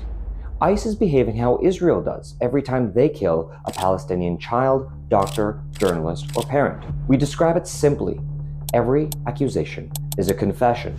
Everything ICE has done before and after killing Renee Good make the parallels almost too hard to ignore. For one, both the Israeli army and ICE are unimaginably violent, often unprovoked. Both have a knack for ramming people's cars or pulling people out of them, brutally arresting and assaulting common people as if they're dangerous threats, and blocking doctors or ambulances from reaching their victims. Go check a pulse. No, back up. Both also act as completely unaccountable occupying forces. In Palestine, Israeli soldiers oversee a vicious apartheid system. In the US, masked agents demand people's papers, beat up kids at Target, and march around towns as if they're scoping out another country for the US to attack. And then there's the rhetoric. In addition to smearing victims as terrorists, they both build pretexts to justify even more violence, even against kids. Both, after acting in a way that causes any normal person to be outraged, then howl that they're the ones with the right to defend themselves. That guy acted in self-defense. Right, in self-defense. Both use propaganda videos to not just lie, but completely reframe reality. ICE agents and CBP officers that are out on our streets doing God's work live in these communities. And both are pouring millions into influencing you and keeping the violence coming. And finally, there's the links between US and Israeli agencies, security partnerships and cooperation agreements, synergy and admiration between their border walls, sharing the same weapons and surveillance suppliers. There's even an ICE office in Tel Aviv. It's all so similar. What? I can't believe it. These guys, more anti-Semitism. You see that? If the people More anti-Semitism. I didn't understand how direct the comparison was. Thank you for this segment. People in power saw how tolerant we were to send our tax dollars to help Israel occupy and carry out a genocide in Palestine. The tide is definitely shifting. My vote blue, no matter who mom is even saying ICE acts like the IDF. Yes. The reason why I use this analog is because Israel is a deeply unpopular country in the United States of America. And it's deeply unpopular for the things that the current unpopular administration is doing. Any liberal that gets mad about this analogy, is pro-Israel first and foremost. That's it.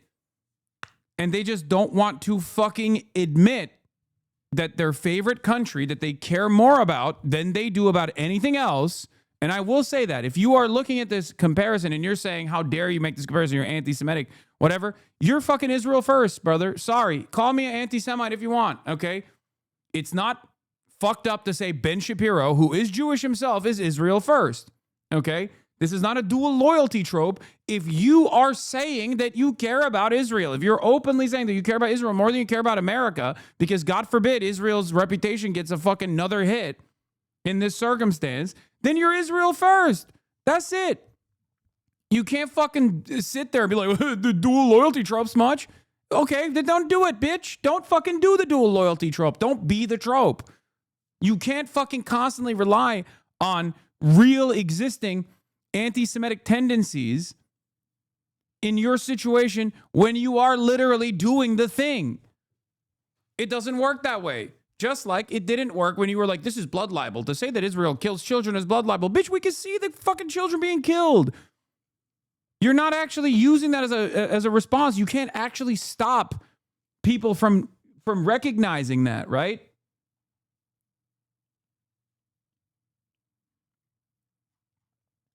Some of those same tactics were bound to come home.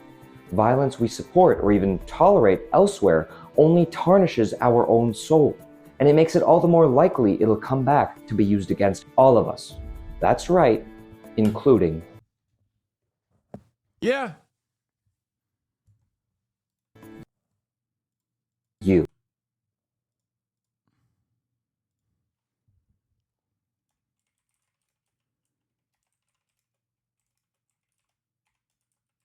I'm going to post it again. I'm going to say United States of Israel one more time.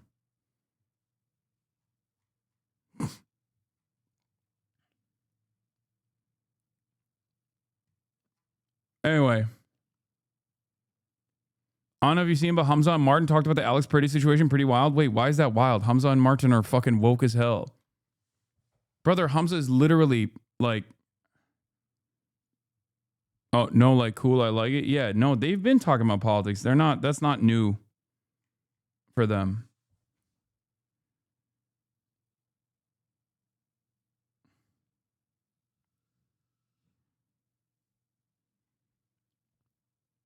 Yeah, okay, so people do know this. Okay, yeah. Hamza was literally deported by ICE. I didn't want to say it because I don't know if that's like a known thing or not. I forget.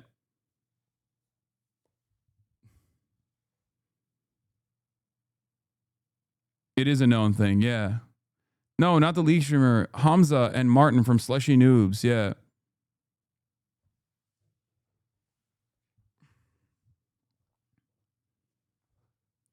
Who is your bias? I love Martin, but I think Hamza might be my bias because we've had a back and forth. We've had a tumultuous past. The Yowie couple, yes. Obviously, it's inappropriate because there's an inappropriate age gap relationship. So I don't actually have like a real bias at all. I think they're both goated. But we have had what you could say is a heated rivalry. Yeah, me and Hamza.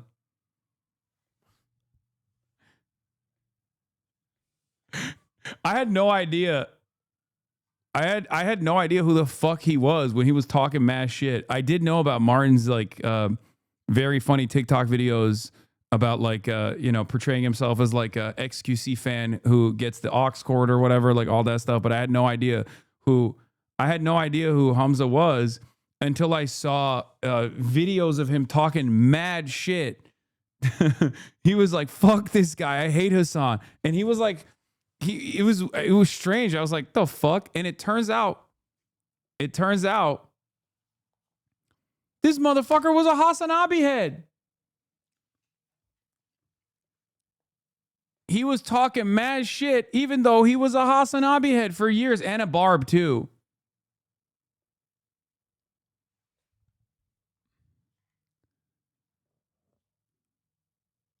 Isn't that crazy?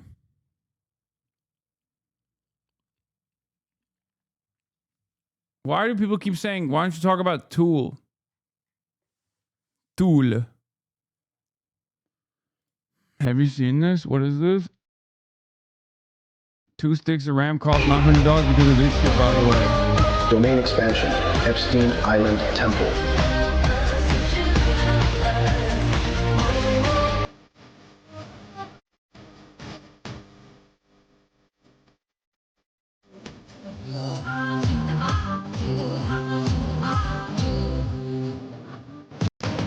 Someone said this one's worth it. Is this real? Yeah, this actually happened.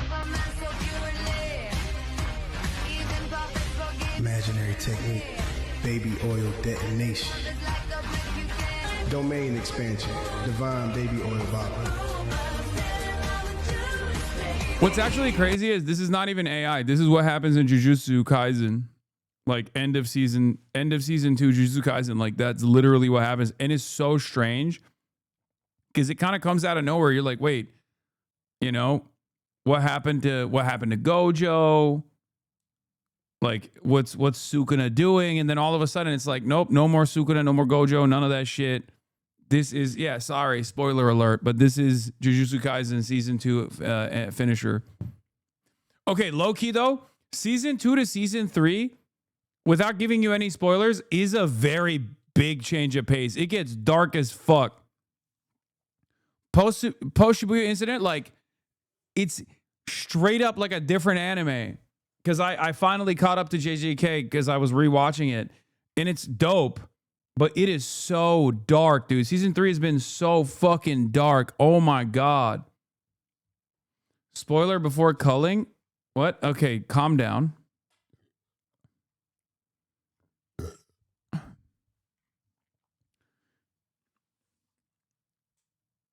No, I got spoiled on the HasanAbi Public Broadcasting Network. No, you didn't. You did not. All I'm saying is I haven't read the manga, but season 2 to season 3 is like a very different change of pace. Okay? How's that a fucking spoiler? I don't understand. Sometimes y'all just say shit. Y'all be saying shit, and I don't fucking understand it. Okay, calm down. Calm down. Minnesota's Attorney General will be in federal court this morning, hoping to end Operation Metro Surge. Attorney General Keith Ellison says the influx of immigration agents to Minnesota has caused tremendous damage. WCCO has been following this for weeks now. We told you the state of Minnesota, along with the cities of Minneapolis and St. Paul, are suing Homeland Security Secretary Kristi Noem and other federal officials. Well, they get their day in court today. I'm going to be in federal court with my team arguing for a restraining order against Operation There's HasanAbi Head, friend of the show, Keith Ellison. Metro Surge. I filed this case almost 2 weeks ago, and this will be our first hearing. The lawsuit we filed is one that is caused by the unprecedented nature of this surge. It is a novel abuse of the Constitution that we're looking at right now. In response to the lawsuit being filed, DHS Assistant Secretary Tricia McLaughlin said in part, quote, "This is a baseless lawsuit and we look forward to proving that in court." Now, WCCO will be in court today and bring you the latest updates on what happens there. All right, Maria at the live desk for us this morning. Thank you. This morning, a growing number of Republicans are joining Democrats, calling for a full investigation into the killing of Alex Preddy by Border Patrol agents in Minneapolis. What we're seeing on TV, it's causing deep concerns over federal tactics and accountability. Senator Bill Cassidy calling the situation disturbing, writing the credibility of ICE and DHS. Oh, God. This is so 2016. Creators, 3-day comparison on TikTok. They don't even do news and they're completely off United States algo. I've been fully taking out the American algorithm and I just make gaming content. America is what they fear China is. Locations, 3 days prior, 41% United States. United States is gone, wiped out. Wow. Just gone. TikTok is down in the U.S. That's why views in the U.S. are declining. I don't believe that it was a real outage, chatters. I think that's fucking bullshit. I think that they are tweaking stuff and they're making it seem like there's an outage. For the record, I think they're straight up cooking the algo. Why not watch the song? Brother, please, or sister, please stop sending me this link. I'm not going to watch the song right now, okay? Not right now, all right? I love you. Please stop spamming it. Please, please, please, please. No disrespect. I don't want you to become a permanent hater now. I don't know how else I can say it. If you keep spamming it over and over again and I don't click on it, that means I'm just not going to look at it, okay? Because I've seen it.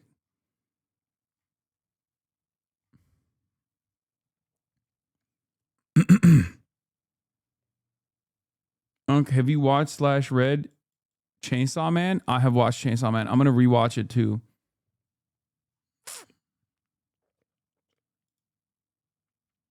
Yeah, after several celebrities said TikTok was limiting their videos about ICE, the platform responded, blaming the issue on an ongoing power outage at a U.S. data center. Since yesterday, we've been working to restore our services following a power outage at a U.S. data center impacting TikTok and other apps we operate. We're working with our data center partner to stabilize their service. We're sorry for this disruption and hope to resolve this soon. Cap. Bullshit. Okay. Anyway, so all these guys are like, they're all reacting to the Alex Preddy killing that came after the Renee Good killing. And they're like, oh, maybe this is a bridge too far, all this stuff. And the Senate Dems have come out and said, we're actually going to stop the DHS funding for once. They figured out that they should have a backbone in this circumstance. Now, here's David Dayen's report from inside the Senate Democratic Caucus, where the strategy to block DHS funding. David Dayen of the American Prospect, executive editor of the American Prospect, David Dayen, reports from inside the Senate Democratic Caucus. Detailed language on the conditions is to be finalized today. They include an independent federal state investigation, which includes Minnesota officials of ICE murders and tactics, a ban on ICE use of face masks, a requirement for body cameras. There was $20 million in the funding for body cameras in the current appropriations bill, but they are not mandatory. A ban on roving ICE patrols, a ban on the invented category of administrative warrants that bypass judges in violation of the Fourth Amendment, and an end to arrest quotas. The move came about after key Democratic moderates declared in the wake of Preddy's killing that they would not support ICE funding. Senator Catherine Cortez Masto said the Trump administration and Kristi Noem are putting undertrained combative federal agents on the streets with no accountability. Now, this is, once again, as is expected from the Democrats, too little, too late. But Adam Johnson says, a ban on roving ICE patrols and arrest quotas is substantive, if inadequate. body cams, mass bans is pointless. The investigation is fine in theory, but gameable. Ultimately, without slashing obscene funding levels that permit terror campaigns at scale, nothing will fundamentally change. Banning invented legal categories like administrative warrants reminds me of when progressives wanted to pass a law forcing the White House to abide by the Leahy laws. If you're passing laws to enforce existing laws, this feels like when a man marries his mistress, he creates a job vacancy situation.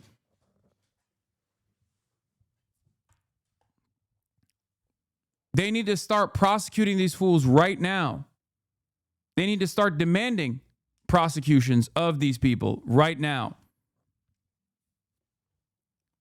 DHS got $170 billion in a mystery money last year to build a deportation machine, and it's unclear how you can address the cruelty of this regime without taking away some sizable percentage of it. Historically, when people want to rein in bad things, defunding is a key way of doing so. That's what makes this whole withholding funding until we get reforms framing so silly. As some progressives in Congress have already noted, DHS has billions and billions of mystery money.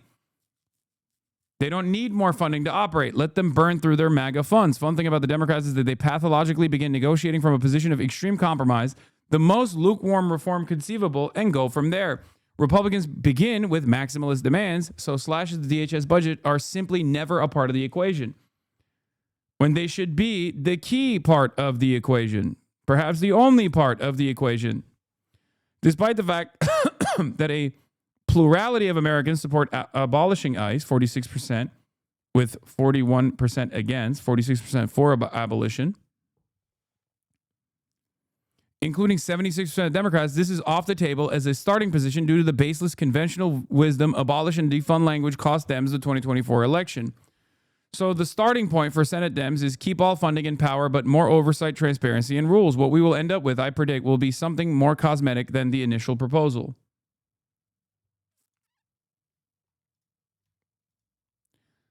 The part that I do agree with is the mask ban. Mask ban is a critical component of defanging these fuckers. Anonymity is a morale booster for them. Without masks, they can more easily identify agents that get transferred to another city. It doesn't matter. They're not brazen and lawless because they have masks on. They're brazen and lawless because the federal government has given them permission to kill and terrorize at will.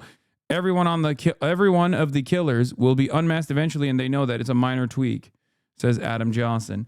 I do think that it's still good that they're moving in this direction as opposed to not doing anything.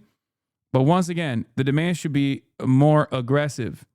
Even if you are not going to follow through on your maximalist demands, which you should fight for tooth and nail, as I've said time and time again,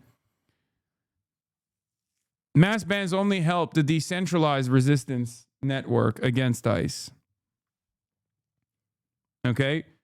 It helps make it easier for people to take matters into their own hands and create these networks, create these resistance networks, and actually, unmask the ICE agents that are doing crimes. Also, without enforcement, mask bans are meaningless because some of the states have actually already forced mask bans through.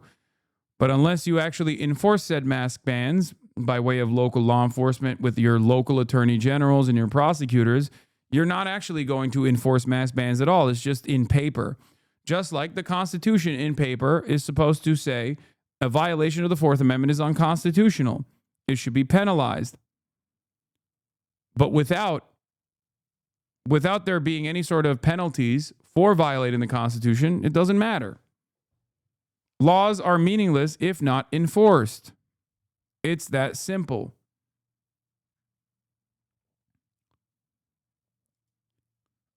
I will say, though, I'm glad that Moist Critical's community is turning on Asmongold. Moist Critical. Asmongold commenting what Alex Preddy did was absolutely R-worded. Fuck ICE, but also fuck Asmongold. Felt I needed to share a portion of Charlie's audience. Also watch Zach, a.k.a. Asmongold. He shouldn't be getting away with this insane victim blaming, especially with the size of his platform. Note his comment on the murder of Renee Good, R.I.P. Bozo. Asmongold calling someone else's actions R-worded while living in a fortress with Dr. Pepper cans and dried tooth blood is peak comedy. We are reaching levels of irony that shouldn't even be possible. It's truly a bottom-of-the-barrel performance from the human personification of a grease trap. Hell yeah. I told you, man. Too much spotlight, and all of a sudden... Oh, there it is. Because he's more unbiased than the media and speaks common sense. Yes, at least you get it. Unlike these R words in here, I think people don't agree with them. Shouldn't matter. Blah, blah, blah, all this stuff. Why were there normies in there to begin with? What do you mean? This is the reason why there hasn't been a lot of friction between Asmongold and Moist Critical, because Moist Critical has like a fairly centrist audience. There's some leftists, there's some right-wingers in there. But Asmongold presents himself as a centrist, but has like primarily a right-wing audience. I don't think you guys understand because you're in my community, so you're like in the hyper-left community. A lot of these other places that are seen as like liberal adjacent or centrist or apolitical content creators that like focus on lighthearted drama for the most part, and every now and then they'll have like a political take, oftentimes do not actually, like, they will never treat Asmongold in the way that they treat me. I'm a easy target to fucking slam into, right? I'm a much easier target to slam into because I have basically been brought up as like the figurehead of communism in the United States of America, if not around the globe. And it's wrong. I don't agree with that. I think it's a fucking idiotic and very narrow focused, like drama focused way to approach politics in general. But unfortunately, that is just how it is. That's just how it's perceived for a lot of people who have no political education, no understanding of ideology, and no investment in the political process whatsoever, and simply treat politics like a game. And they can only understand politics from the perspective of drama, content creator versus content creator drama. And because of that, a lot of these guys don't actually fucking hit on Asmongold or attack Asmongold because they see Asmongold as like a big vector that has his fans in these spaces as well. They already know none of my fans are going and watching their shit for the most part.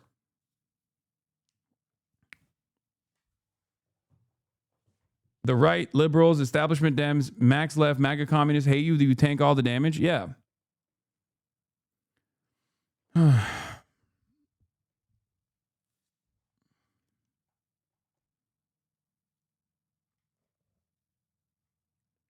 But I'm glad that like Moist Critical's audience is waking up and is saying like this is fucking incredibly inappropriate.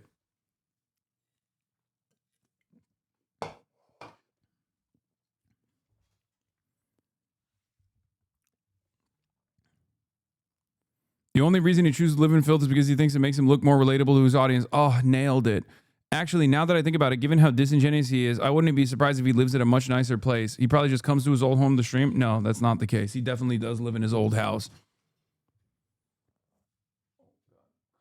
You are literally begging to be fucking trampled by my freaking wheels, lady. No, watch out. Don't go over there. Not all establishment Dems hate you, saying for a friend. No, I know. I'm just talking about the more expressive establishment Democrats that are on the timeline on Twitter and shit. Get the remote. That's right. Bzz, bzz, Kaya, please. Bzz, bzz. Chop, chop. She's defiant. I don't even use a remote. I use my brain to zap. Hasan is not a communist. He's a liberal, but this is also a waste of time because most of these chatters don't know what these words mean. Yeah, I'm a liberal. You're right. No, totally, dude. You're the real ultra communist.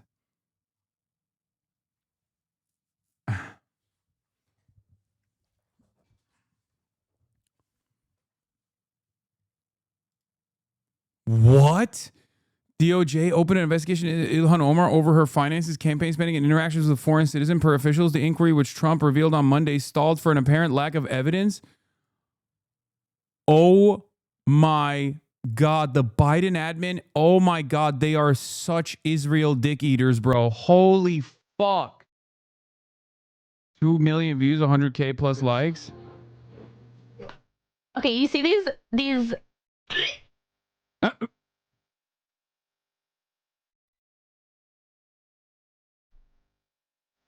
Okay, chat. That stuff on his wall is his mouth blood because he, instead of getting up to brush his teeth at night, his gums start bleeding in the middle of the night, and he wipes his gum blood on the wall. Oh shit! I got my pillow. Very comfy and cozy. This is the normie reaction to the way this man lives, by the way. His audience finds this kind of repulsive behavior to be a signifier that he's actually a real one. And it causes them to forget that he's a multimillionaire who owns numerous businesses. Okay? You're obsessed, brother. Yeah, no, totally. Totally. How many times has Asmongold talked about me today? I guess we can find out because we can just look at what you've said in his chat. Who has the link? Who has the link? How many times have you mentioned me in the Asmongold chat?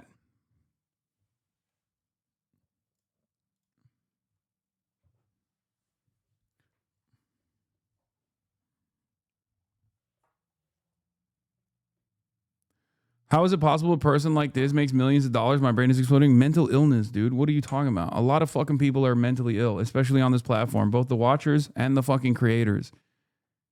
Who would basically put themselves in a fucking cage like a zoo animal? Who would put themselves in a cage like a zoo animal for thousands of ogling eyes to watch?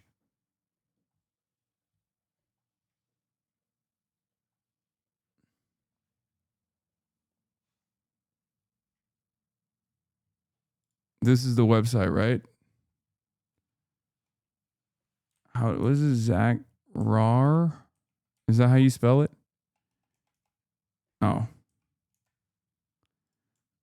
Let's see how many times. Channel user not found. Okay. We can't find it. I think.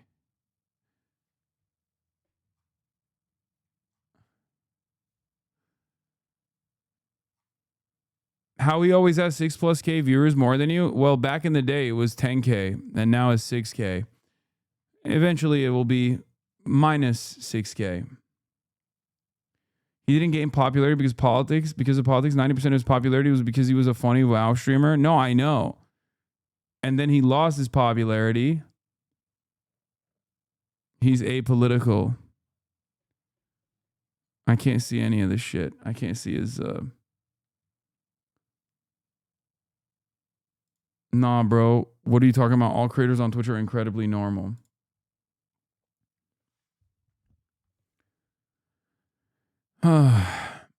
Not while he still pays for bots. His view count will stay the same. No, I think there are days where like he can't bot fast enough.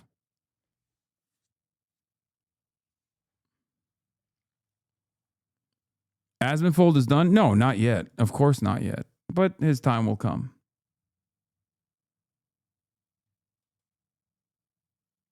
Anyway. Oh, I wrote his username wrong. Okay, whatever. I don't give a shit. I know he had already brought me up multiple times throughout the day. Because he goes on LSF, and LSF loves talking about me. And Asmongold also loves talking about me by looking at Yeet.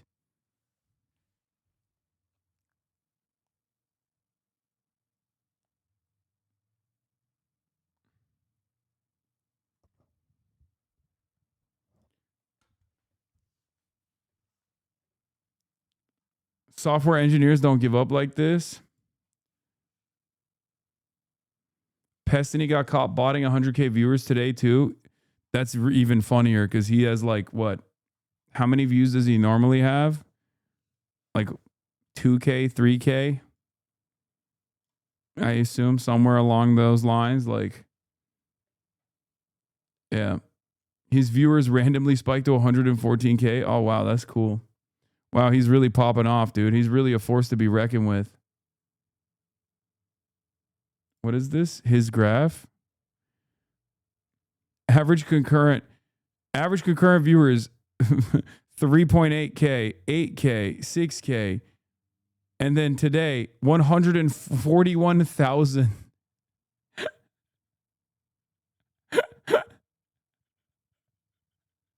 Nah, he's just popping off, dude. You don't understand.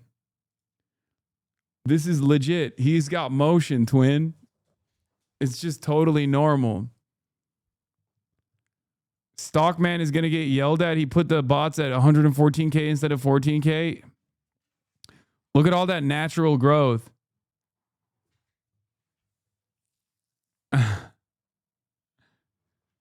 Yeah.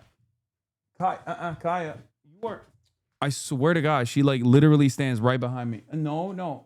Kaya, come here. Come here. You can stay here. Okay? No. Down. Get down. Okay, you can stay here. But away from my no. Bro, you can't see it, but like she literally is like, I'm gonna get under those wheels. Okay? I am going to get under those wheels. I want to be under the wheels of your chair. Go lay on the fucking...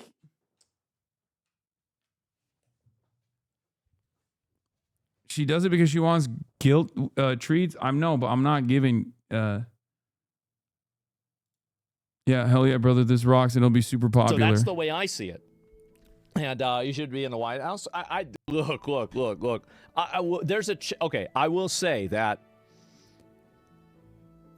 there's a chance that something might happen. Honestly, it mainly depends on me. It's not even really, it's mainly on me. So we'll see what happens. No, he's not saying he's going to run for office. He's saying that he's going to get invited to the White House. Or he's in the works. It's in the works that he will go to the White House, which he probably will not. But I really hope it happens. Oh my God, that'd be so funny. Oh my God. I cannot even comprehend how bad that would be for the Republican Party. Holy fuck. That would be so amazing. Dude, can you fucking imagine? It's for the UFC event, Kick Connections. Oh, I really hope he goes. Oh my God. Media outlets, like mainstream media outlets being like, who the fuck is this psycho? Who is this trash pile? Oh, I wish for the day. I really, really, really want that to happen. Please. I'm not going to say anything else, right? I'm not going to say anything else. I'm not going to get into specifics, but it could be an interesting time. It definitely could be a very... Yes. Oh God, I want that so bad. I want that so fucking bad.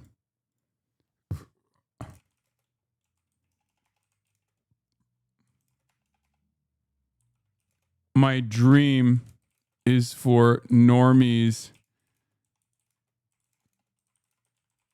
to find out about Asmongold and tie him directly to the Republican admin.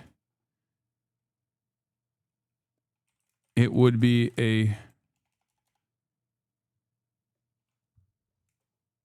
timeline disrupting event. No, you're fucking it up. Do reverse psychology. Yeah, no, I'm mad. I would hate for people to know how brilliant Asmongold is. I would hate it. Or maybe I'm doing a double blind because Asmongold knows that I would actually hate it, and that's why I'm saying this. And maybe it would be terrible for the movement, my movement.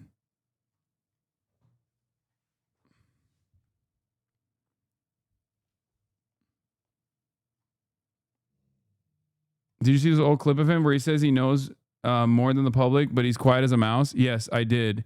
I actually covered it as well. Oh yeah, speaking of Asmongold, Rape Tone's court case is finalized at this point, and I believe there's new details that are coming out right now. But basically, Asmongold has been noticeably absent from the conversation. Weirdly enough, he loves farming drama. Yeah, I love farming drama. And yet, for some reason, this was his brief mention on the Tectone stuff. Let's take a look. And I don't see it at all. Let's see here. Is there any more of this? I have no idea. No, this is just about Tect. I don't know what happened with Tectone. Who knows? And I don't see it at all. Let's see here. Yeah, he doesn't know what happened with Tectone. He has no idea, even though Tectone is literally his best friend. Tectone is his best friend and podcast co-host. And he's like, yeah, I don't know. We never talk. Remember, best friend, podcast co-host, like, Literally ride or die, okay? Ride or fucking die. This is what he said initially when Tectone, because of his court proceedings, had to go quiet. He had to go dark, okay? He couldn't tweet, or I mean, he could tweet, but he couldn't actually do a live stream because he kept fucking it up. He kept violating the court orders every time he fucking had any sort of live stream. He would just like violate the court orders, right? So when he first got into this, civil proceeding, due to his partner, not his wife, right? Not his ex-wife, but his actual ex-partner, alleging that he had sexually abused her, sexually assaulted her. Not really drama. I mean, it's like a legal situation to his ex-girlfriend. He had to go dark while the court process was going on. And here's what Asmongold said at the time. I'm not sure when I'll be back, but my mind is clouded. I'm just angry every day. I'm crashing out over nothing, and I don't want my resentment guiding me. I see where I'm headed, and I don't like it at all. I'm saying things I don't mean. I'm tilting out over the smallest things. The worst thing is I can't even explain to you. How does streaming violate court orders? You can actually stream while there's an ongoing court case. You just can't talk about certain things that are pertinent to the court case. You can't like try to harass the victim and stuff like that. I mean, people still do it anyway. Destiny does it regardless of the injunctions. So you could still technically violate it, but it actually makes it much harder for you to win the court case, I guess. But Tectone was at least smarter than Destiny. Even though he was doing the same exact thing as Destiny, he was still going live and violating some of these court orders to not harass the victim, things like that. And basically, okay, she's not close enough to the chair. It's fine. But basically, he was at least smart enough to realize that maybe he shouldn't be doing that. Maybe he shouldn't be live streaming. Yeah, every day he tried to assassinate her character before he received his restraining order. Anyway, here's Asmongold saying he knows a lot more than the public on this. So angry, and that's what's frustrating me the most because I value transparency over everything. I'm going to go on break, hopefully not for long, but no streams for a while. This date that I have to keep waiting for is getting closer, but the wait is harder. I plan on making some YouTube videos and just talking and tweeting every now and then, but nothing too much. I need to get my head straight again. Appreciate y'all. Tectone wanted to sue you for defamation if he won the lawsuit. That's not how that works.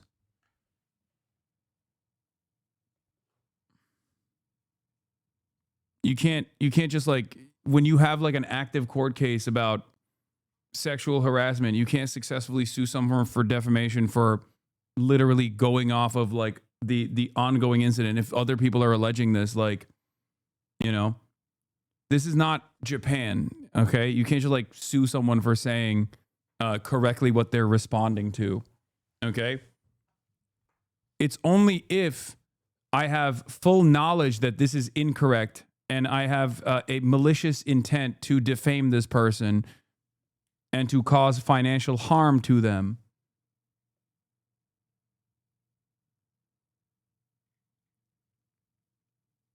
Like, that's not, it's the bar is extremely high for defamation in the United States of America. It's even higher for public figures in general. So it doesn't work like that. Bye for now. So as somebody who knows more about this than the public, I think that when he comes back, all of this is going to make a lot more sense. I'll certainly say that. So don't worry about it, guys. Tectone will be back. It's not going to be a big deal. Everything's totally fine. And so, yeah, that's it. And hiding from the bot bans? Well, why would he hide from the bot bans when his last stream had 11,000 viewers? It doesn't even make any sense. What are we talking about here? And so is he defending Tectone botting, which we also know for a fact? You know, another similarity there. Really interesting. Really, really interesting. Just wondering why Asmongold hasn't talked about this at all. I mean, he's the great arbiter of truth, right? He's supposed to be this like apolitical, moral beacon. Very, very confusing to me that he is not talking about his best friend and the ongoing court case. Let's see. Pregnant? He could be pregnant. That could be it. Yes, that's it. He's going to have to give birth, and that will be it. And yeah, so he told you lies off stream too? Why would he tell me? What do you mean lies? Like, I mean, no, I like, has it ever occurred to you that maybe I know more about a lot of these situations than the public would be aware of? Like, I mean, I've known Tectone now for like, what, 3 or 4 fucking years? Like, Huh. Yeah, I tweeted, I said, Asmonfold, even folding on his best friend. Interesting.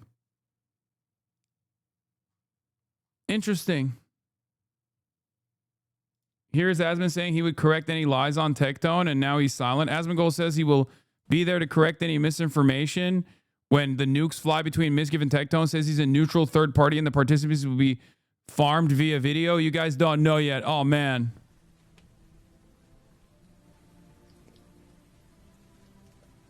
I know. God, he's so smug, too. He is so smug whenever he talks about this shit. You guys don't know yet. Oh, man, I guarantee you, bro. Like, they've been crashing out on each other for a while. People are going to be saying some shit about each other in a bit. I will say this. If any of these guys drop receipts on each other and anybody lies or misrepresents anything, I will be there to correct the record. That's all I'm going to say. If anybody starts saying anything, I will be there. So it's just strange because he hasn't said anything. So I guess all the stuff that's been out there is correct, huh? Want a good? Yep, we need a good, clean fight. No below the belt shots. No lying. It's just like he was so confident. He was so confident that his bestie was gonna be fine. You know, Graybeard. What is this? Me?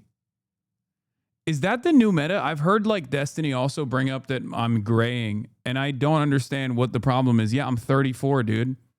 It's not really a problem unless you're trying to procure child sexual abuse material from minors when you're 34 years old and, you know, you keep things age appropriate. It's not really a big issue. It's not like something that I'm worried about.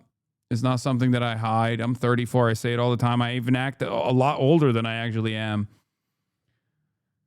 So not sure what the argument there is, unless you're trying to say that I'm like unattractive or something. But I think aging gracefully is a beautiful thing. He's stalking you on Twitter right now, looking at a pic of you from 2 years ago, saying you went gray in that time. I did. Yes, my beard has turned gray on the corners here and on this side too, a little bit. It will probably continue as I get older. You know, it's a normal thing.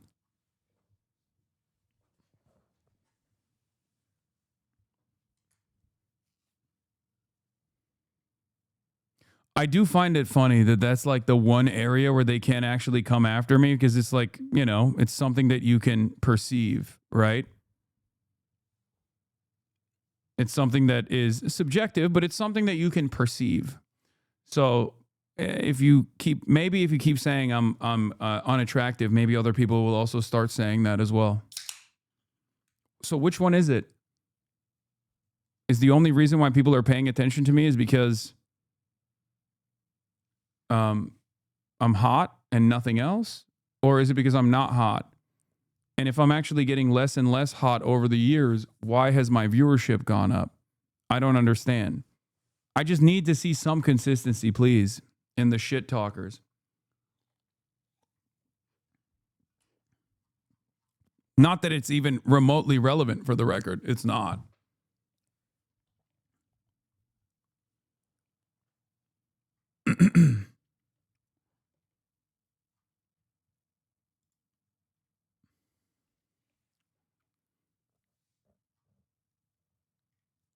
Anyway, where were we? Oh, yeah, we were looking at this guy's, of course,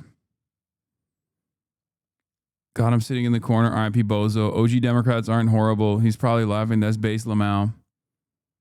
ICE is going to fight with Fisk. Gotham City. Why does Asmonfold run on the ends of the universe to avoid a conversation with you, but then does shit like comparing your beards over time? Like, is he just salty? I don't know if this is an Asmongold viewer or a crossover viewer between Asmongold and Destiny.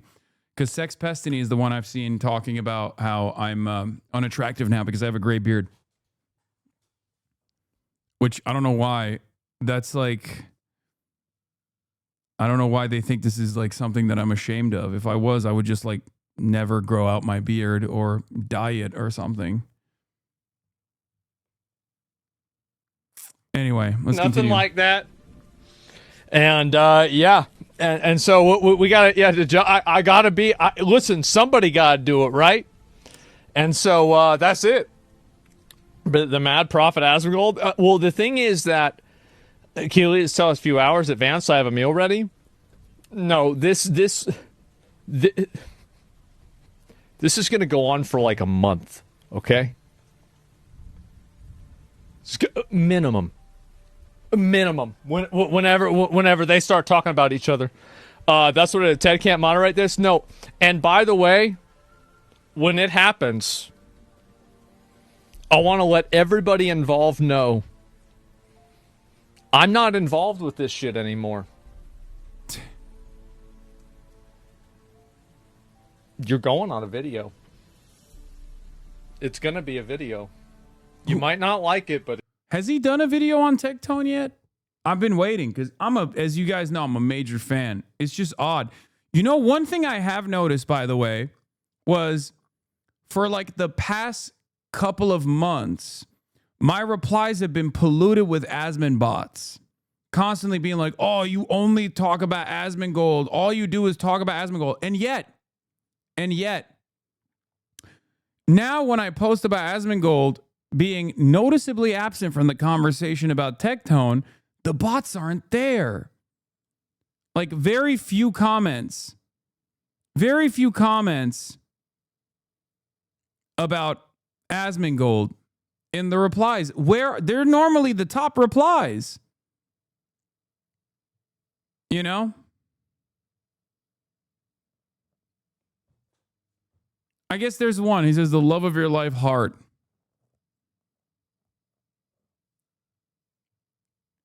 Because, like, for the last couple of weeks especially, it was unlimited bots. It was like, Asmongold owns you. Asmongold owns you. He's still number one, bro. Like, 2. We've only seen 2. It's just very strange. Where did they go? Where did all the Asmongold fans go? Why are they noticeably absent from my replies now? I miss them. Yeah, it almost feels like roaches scatter when you fucking turn the lights on, huh? it's gonna be a video. People are getting farmed, bro. Like, stay out of the drama, in my opinion. Well, this is I have my opinion on it, but I'm not going to share anything or say anything until somebody else does. I'm gonna be okay. So now that people have seen stuff, why is he not farming it? Why is he not farming it? I just don't get it. I'm gonna be the neutral third party, and all I'm going to do is make sure that nobody lies. That's all. There will be no lies. Huh. Maybe that's why he's quiet. There will be no lies. It is kind of funny that Yeet was farming Asmongold as a loyal Asmongold soldier and as a loyal DGGer. Has Yeet been posting about Asmongold's noticeable absence from the Tectone conversation? Has he been posting about Asmongold at all? I wonder where these guys are going with that, you know? Because it kind of feels like he's been posting a lot about all these other things. Because back in the day, he would nonstop. He'd be just posting about me, posting about Asmongold.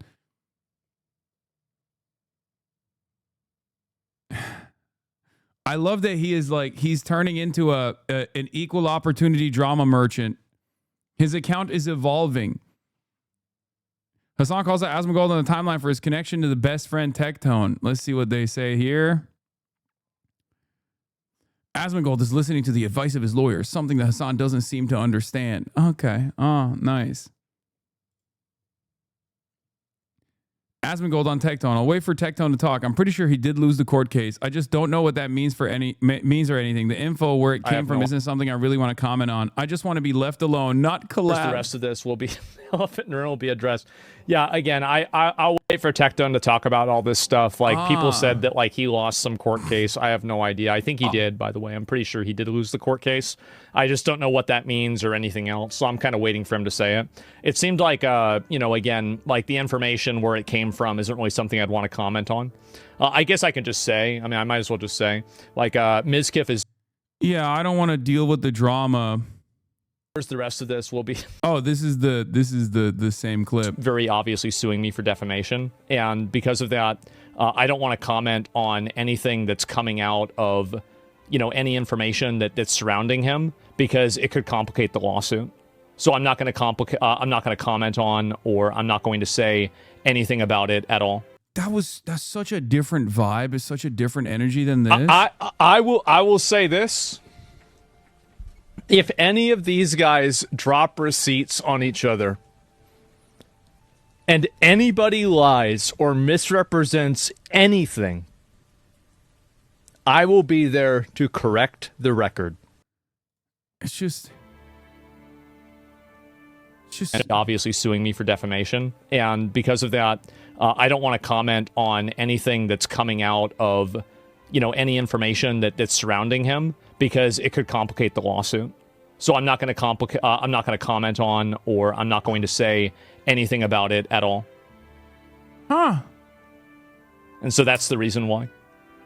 It would complicate the lawsuit. Yeah, I don't know. I don't know what's going on, guys. It's just, it'll complicate, I guess. It'll complicate the lawsuit. That's why. Well, the energy here is so different, though. What's up with that? That's all I'm going to say. If anybody starts saying anything, I will be there. So, yeah, it's that simple. I don't want to make any other comments beyond that, because if I do, then I will, I could, every word that I say about the topic is a word that can be used against me. It's not going to happen. Huh. Anyway, aren't you tired of being around these streamers? Constant problems? I absolutely am. 100%, 100%. It is so exhausting having to deal with streamers and stuff like that. He will farm your/Frogan's personal life all day, every day, but not Tectone. Listen to this shit. Yeah. And in our circumstances, it's not even real shit, right? It's all manufactured outrage. It's not like an ongoing real court case. I guess with Frogan's court case, he fucking farmed the shit out of that because, again, massive bully Ethan Klein is bullying through lawfare a bunch of smaller content creators who he feels have personally offended him and unironically potentially destroying the precedent that he set with his previous lawsuit. Okay? You're around streamers all the time too. How come you don't have that issue? I mean, I'm not around a lot of streamers, let's be real. I'm around like mostly politics people, so there's a difference. Hello. What? Uh-oh. Oh, you want uppies? She wants uppies. You want uppies? No. Oh God, no. You can't. Get out of there. You get out of there. Get out of there. Why do you always go there? Let her speak. I'm trying to let women speak. I'm trying to give women the microphone. This, like whether it was his responsibility that he's embroiled in legal issues now regarding Miz and doesn't want to open more doors to drama. His stuff with Mizkif, and I didn't even know that Mizkif was like fucking suing him, but I suspect it has nothing to do with Tectone. So I don't know why he won't talk about Tectone. Tectone's court cases between Tectone and his ex-girlfriend. So not sure what the fuck that has to do with the Mizkif's lawsuit at all. Very strange. Does that have something to do with Tectone? Surely that means he won't be commenting on you either now that he's scared of being sued. Yeah. Why is he? Should I sue this motherfucker? Is that what we're supposed to be doing? Is that the only way to fucking bully people into submission so they stop disparaging and fucking lying about you? Jesus Christ. No, I'm not going to do that. I feel like I hate that shit. I'm not going to do that. Like the Lakari thing was just awful, right? I mean, like, holy shit. What are we doing? So I don't know. I mean, I've been saying this for a long time. It's very... Bro, chatters, you can't on the one hand say do nothing, win, and then on the other hand say you have to do something. I hate that shit, motherfucker. They hate you. I don't give a fuck. They're already fucking falling apart. Look at them. Very exhausting for me, and I just want to, at this point, I want to just be left alone. I don't want to really collab with anyone. I don't want to do anything with anyone. I just want to be left alone, right? I want to be left alone, and I want to be... He doesn't want to collaborate with anyone. The other day he was talking about fucking doing another episode of the podcast with Rape Tone. What happened? What the fuck happened? Just doing my own stream in my own house by myself and not interact with anybody. This is like, I went through, like, we went through the drama with OTK. We had like 5 or 10 different, like, Obama statements. Let me see if I can find it here. And what did he say? Let me pull it up. They got your mans on sex assault charges. Your mans who you be hanging with. We've had like 5 or 10 of these things happen. Like, I've had a lot of my friends, you know, and people that I was, you know, like friendly with at least, you know, people in Austin get canceled. And it's just like after 2022, there was like a pretty big thing that happened with OTK at that point. Like a big drama thing. I don't want to talk about it because, again, what I just mentioned. But like after that, I kind of just... I lost interest in any degree of interacting with people, dealing with people, being friends with streamers, and everything else. And yeah, I'm just, and now, like, I've had so many people around me get accused of bad stuff. I've had, like, you know, people do all kinds of bad stuff. People turn into a person that I didn't really think that they were. And I know it's just about getting older, and that's life, but... Wait, let's run it again. Sorry. Hey, you know they got your mans. They got your mans on sex assault charges. Yeah, the nigga you be hanging with. The nigga you be hanging with. Oh, it's sex offender. And it was your mans. He was your boy. I heard you grew up with him. That's crazy, man. You ain't know what he was doing? You ain't feel bad at all? Like, no guilt, none of that shit fuck with you? Cause your man's his whole ass. Never mind. That's Kels. That's your man. Kels. Bump and grind. Overall, I'm just kind of tired of dealing with streamer drama, being tangent. What? He's tired of dealing with streamer drama? Brother, that's your bread and butter. Fuck you mean you're tired of streaming and streamer drama? Whoa, Asmongold is tired, bro. Let me look. Let me check real quick how tired Asmongold is. Okay, let's take a look. Asmongold TV, okay? Asmongold TV. Wow. I mean, first of all, that's streamer drama, but, you know, that's one thing. Fuck around and find out. Yeah, Don Lemon. Wow, I guess he has been staying true to his word. Not a lot of HasanAbi clips up in this bitch. You see that? What happened? Wait, maybe that's why his fucking bots are not up my ass as hard. Did he stop talking about me on his fucking, or post videos about me? Because I know he still talks about, oh, never mind. He's still here. There's no fucking way. Hasan has hit rock bottom 7 days ago. By the way, why does he AI these fucking clips to make me look like him? What does that say about the way you look?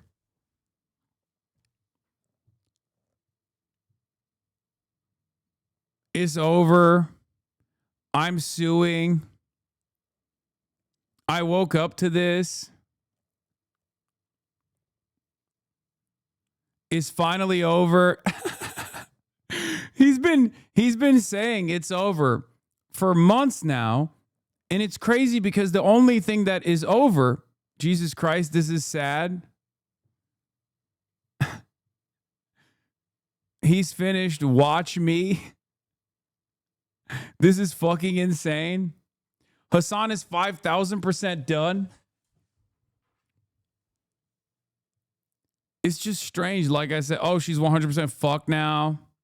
I used to pray for times like this. This is so fucking pathetic. This keeps getting worse. We finally know the truth. It's over. Huh. It's just like, am I China? Is that what it is? Am I the China? Am I the China of streamers? Is that what it is? Every day there's an entire market revolving around China is going down any day now. China is going down any day now. There's a huge market for it.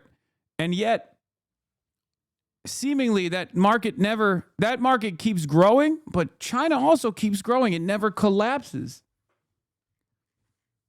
Oh, man, I guess he is pulling out a drama a little bit, even though he still 5 days ago posted this video at least. But I guess he's not doing it as much here. He's lost his mind 2 weeks ago. Has been gold. Look at these fucking AI thumbnails. They're pretty funny. Please recreate these thumbnails. Yeah. Are you familiar with Morris Katz? Yes. He's the fucking whiz kid. Behind the Zoran campaign. Huh. I wonder why he's just so tired of drama. Mentally related to it and then blamed for it. Like, I just don't want to have anything to do with it. And also, like, you know, I'm a really lucky guy in a lot of regards. I have so many real life friends. I've grown up with tons of guys. Like, you might not believe this, but I've had a lot of the same friends for like 20 years. Like, sometimes even longer than that. I mean, I don't know. I think I'm a pretty nice guy to hang out with and be around. And so... Doesn't he have one friend who was also caught up in a similar situation to Tectone and went to jail or something? I think one of his normie friends unironically had like that problem that he grew up with or some shit. Like no, not Rich. No. He wasn't like a content creator. He was like an IRL friend. I feel so bad for Osman Gold. He's so nice and chill with everyone, and everyone just tries to put drama in his life. So sad. I know. Cody, his best friend, wife beater. Yeah. It's just strange, man. I don't know. He was in prison for assault. Jesus Christ. Anyway. It's just strange, man. Now the court has officially ruled Techno to be a dangerous abuser and granted his ex-partner a 10-year personal protective order. Asmongold suddenly doesn't want to comment after spending months defending Tectone and justifying extreme harassment towards his accusers. Huh. What is this? Check Sex Destinies 2? Okay, I don't fucking care about this shit, dude. Give me a break. It's H3 podcast. Who gives a fuck?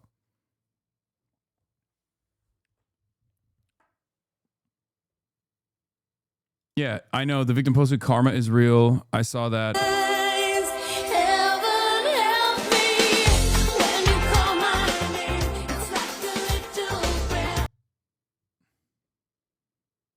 PBS will collapse. Hasan supports abolish ICE, but at what cost?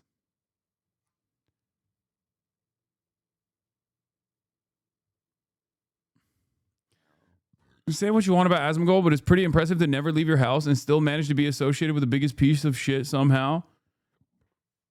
Yeah, I just don't know, man. I don't know what's happening. Maybe 2026 is finally the year when like people come to the... Maybe 2026 is the year where people start recognizing that like these guys are ginormous pieces of shit and they've been trafficking in some of the worst conspiracies as a way to disparage anyone with a fucking moral backbone or a moral conscience. Who knows? Who knows? Maybe this is the year. I don't know. All I do know and all I do care about is that woke is fucking back. Okay? Woke is fucking back. And that is where we're at. Now, let's get back to Trump reaction to the Alex Preddy killing and the potential for pulling out. of Murderapolis are at stake. I don't think the drama farming and log cowing will end, man. Sad to say. Yeah, that doesn't really bother me that much because, I mean, think about all the people that do that stuff, right? Ethan Klein, Sex Pestiny. Look at where they're at now versus where they could have been at versus where they used to be at, right? So they will still continue doing this kind of stuff, but I don't think you can actually, quote unquote, lolcow someone who is, you know, in my place. Like a lot of these guys, I think lolcowing is a process. Lolcowing is a process is like freak shit, in my opinion.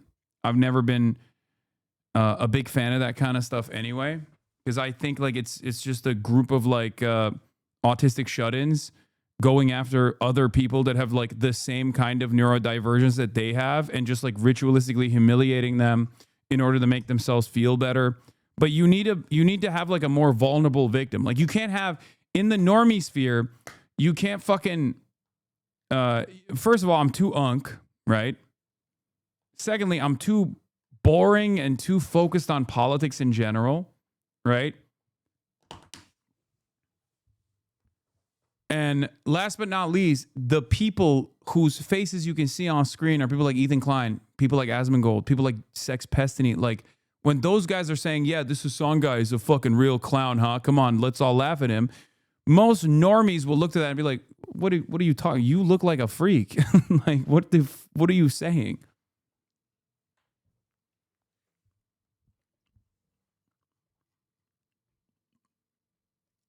So at a certain point, I just suspect that they'll stop. But if they don't, they'll just keep shedding their audience and they'll continue doing it and they'll do it to a smaller and smaller audience in general. It's piling on someone with less social capital to make the group feel better about themselves. It doesn't work when going after someone with more social capital. Exactly. If anything, it just like annoys me, you know? It's a nuisance. But that's pretty much it. It doesn't work. Demonstrably, it does not work. And it has not worked, but they still keep trying it. And in the process, I think they're like,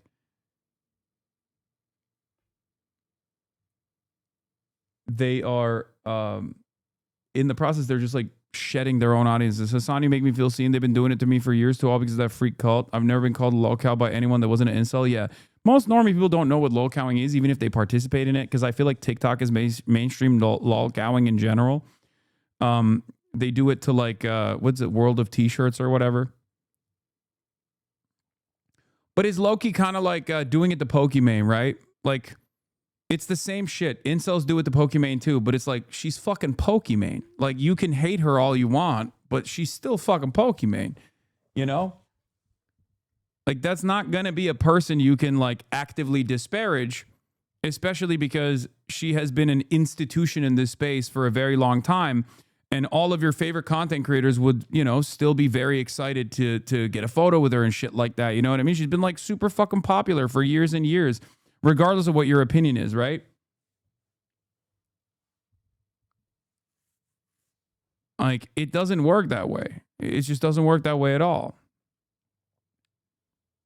Are you calling Pokimane old? No, I'm saying that she has been a very popular content creator on this platform for a very long time. I mean, look at when we went to France. Look at the way that the French audiences reacted to me, which was silence, and then the way that they reacted to her, they were like, "Oh my God, it's fucking Pokimane. She's a vet." Yes, she is a veteran in this industry. The other reason why I brought this up was also because like that Kira and all those like Twitter power farmers do this like incel shit nonstop. And here is yet another example of that where they were, I guess she said something about like capitalism or something. I don't know where the video is, but I wanted to cover that as well. Does anyone have the OG video? Can someone send me the OG video?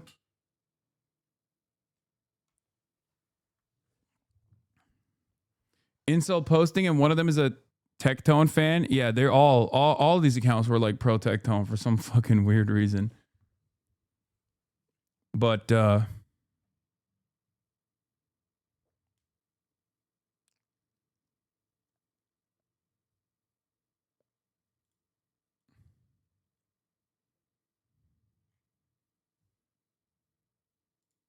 Pokimane was genuinely upset while speaking on how society is broken and people prioritize work and money over real friendships. Fortunately, we live in such a self-centered, capitalistic society. And it sucks. Yeah, Kira used to be a fan and he used to be a lib, and then the money moved in the opposite direction. It's because it trains us to prioritize work and money above all else, even friendships, even being there for other people. Bit hypocritical? No. What do you mean? This is what I don't understand. Bro, you can make an analysis about fucking capitalism even if you're a beneficiary, even if you are profoundly fortunate. Like, what is this? Whose fucking community do you think you're a part of? You know what I mean? I am, due to your voluntary contributions in the form of a fucking Twitch subscription or a free one in the form of a Twitch Prime, and due to you guys coming in here, I'm a profoundly fortunate person. My analysis on capitalism has not changed, right? When I was fucking broke, I was saying the same shit. And I'm still saying the same shit now. It's not hypocritical to say, if anything, it gives you more insight into how this stuff works. There for other people. And then, again, it creates this culture where people are like, oh, I don't want to bother them. They're probably busy. Oh, I've heard so many people discuss this. Yeah, also, she's not even like a fucking Marxist or anything. She's not doing like any sort of Marxist analysis. She's just making a personal observation. In order to have a village, you need to be a villager. I think that's really true. Like, if you want people to be there for you when you need it, you got to be there for them when they need it. But it's also annoying to even have to like convince someone to be there for you so you can be there for them. It's like, it's a whole myriad of things. Fortunately, we live in. I don't understand like what's so fucking offensive about this. Like, I genuinely don't even understand it. What's the problem? Like, this is a very basic observation. This is like, it's not even remotely offensive. Pokimane was genuinely upset while speaking on how society is broken and people prioritize work and money over real friendships. We live in a self-centered capitalistic society. It's annoying trying to convince someone to be there for you. I don't know. But I guess like Kira fucking came out and was trying to farm it. The concept of criticizing capitalism while she has a labubu dangling off her mic, to which I responded with, and I'm going to keep doing that whenever motherfuckers do this dumb shit. Motherfuckers will defend capitalism and have no capital. Where's your deed to the factory, Jeff Bezos? I'm just going to keep fucking spamming that. Anytime some motherfucker's trying to farm $13 of Twitter revenue, I'm just going to be like, all right, brother, show me the deed. Show me the deed to the fucking factory. Also, labubu's made in communist China. Just remember that. Okay? Whenever people say, oh, iPhone, where was the iPhone made? It was made by Chinese hands in communist China. Okay? Everybody loves talking about like, oh, you're a fucking socialist. And yet, here you are, taking advantage of the bounties of capitalism. And for me, I don't understand that. Capitalism versus socialism is just a distribution of profit, okay? That's the main difference here. It is not capitalists that make the iPhone. It is workers that make the iPhone. Capitalism means when those workers make the iPhone, they don't get to reap the rewards of their economic output. Socialism is supposed to distribute those rewards back, surplus labor value, more adequately back to the workers. That is the difference. And yes, this is what Kira is obviously famous for. Imagine if men had, I'm not even going to read it out loud. That's his claim to fame, of course.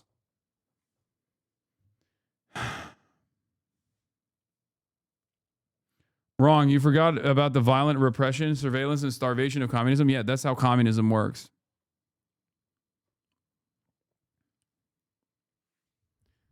Nick Sorter says Bovino has been relieved and is calling on Trump to reverse it. Wait, what the fuck? Wait, why are we getting this from Nick Sorter? All right, let's get to that. Because while we were doing drama coverage, things are evolving in Minneapolis, Murderapolis, Somaliapolis. Yeah, this is it. This is to be like, oh, Hasan, you claim to be a socialist, but you have money. It's like, okay, you're defending capitalism. You got no capital. Show me the deed to the factory and then we'll talk. What capital do you own? Nothing. Only thing you have to your name is a busted down 1994 hand-me-down Honda Civic that your brother in. You can't even get in that goddamn car. And you're over here talking about capitalism. We must defend it. You don't got shit. It's so funny for someone working a regular 9 to 5 to be like, nah, dude, one day I'm gonna be rich and then those poors better look out. It's like, it's not happening for you, bro. Why the do you think advocating for something that helps the super wealthy even further at your expense, at the expense of your living circumstances, why the do you think is one day gonna flip in your favor? It's so dumb. I saw so many Somali people on TikTok say, sad they miss you at the mall. I'm out. Yeah.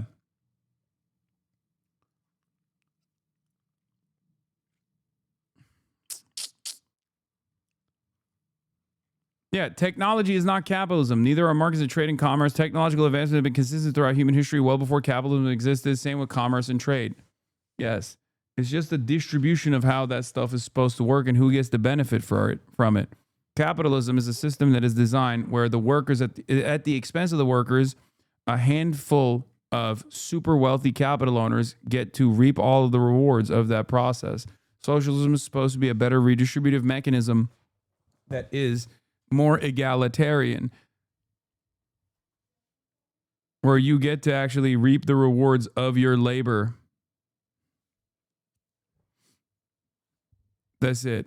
That's precisely the reason why the USSR and also China and even places like Cuba have, in spite of having not only a transitional socialist state, have been able to make advancements in the field of medicine, space travel, and all different types of technology.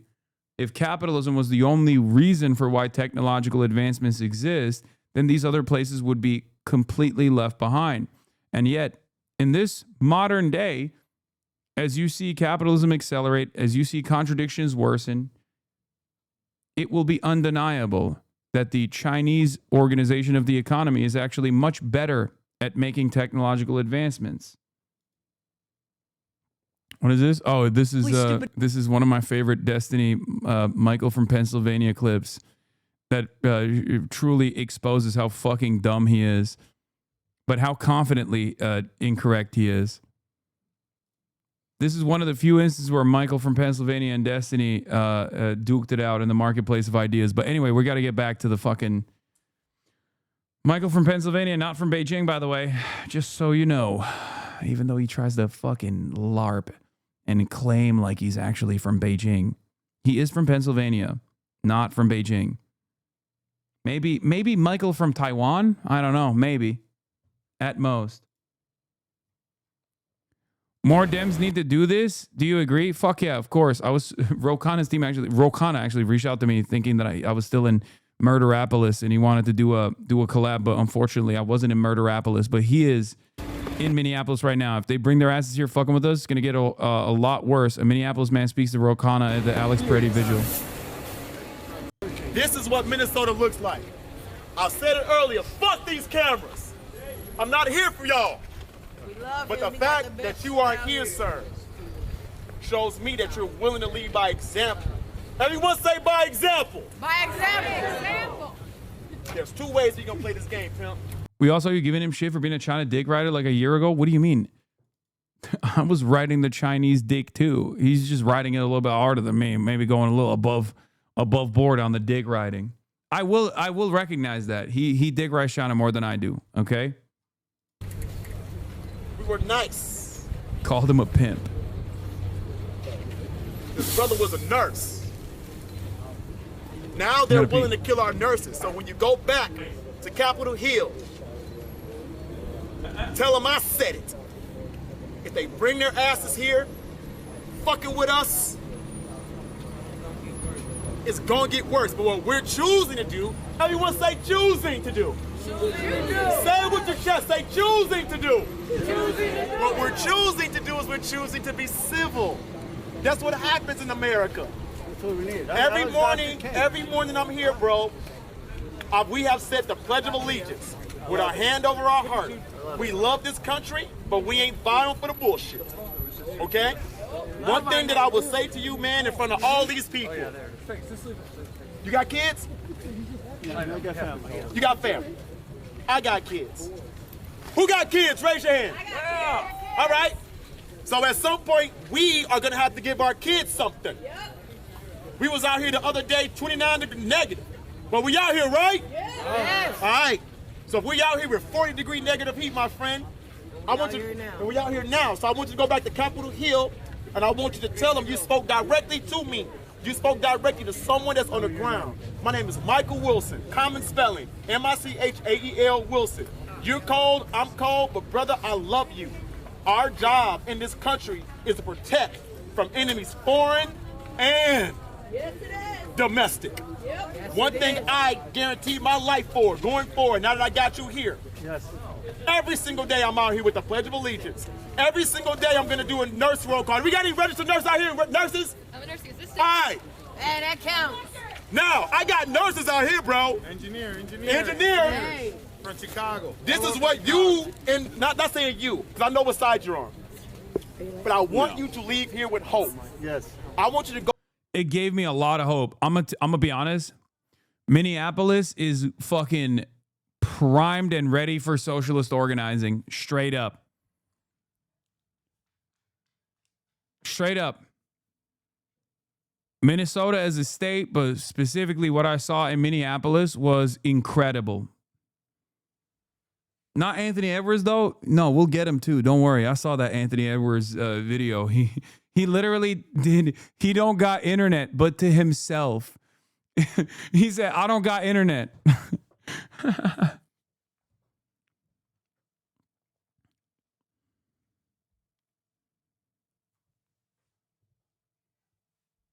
Minneapolis was shocking to me. Look, I've been around. I've been to a lot of protests, right? I've been to protests all around the country. I've been to protests all around the country. I've been to protests all around the world. And obviously, you know, that's like a meet and greet no matter where I go, right? If you're going to a fucking pro-Palestine protest or any sort of protest like that, there's going to be a lot of HasanAbi heads there because you guys are obviously at the epicenter of this kind of mobilization.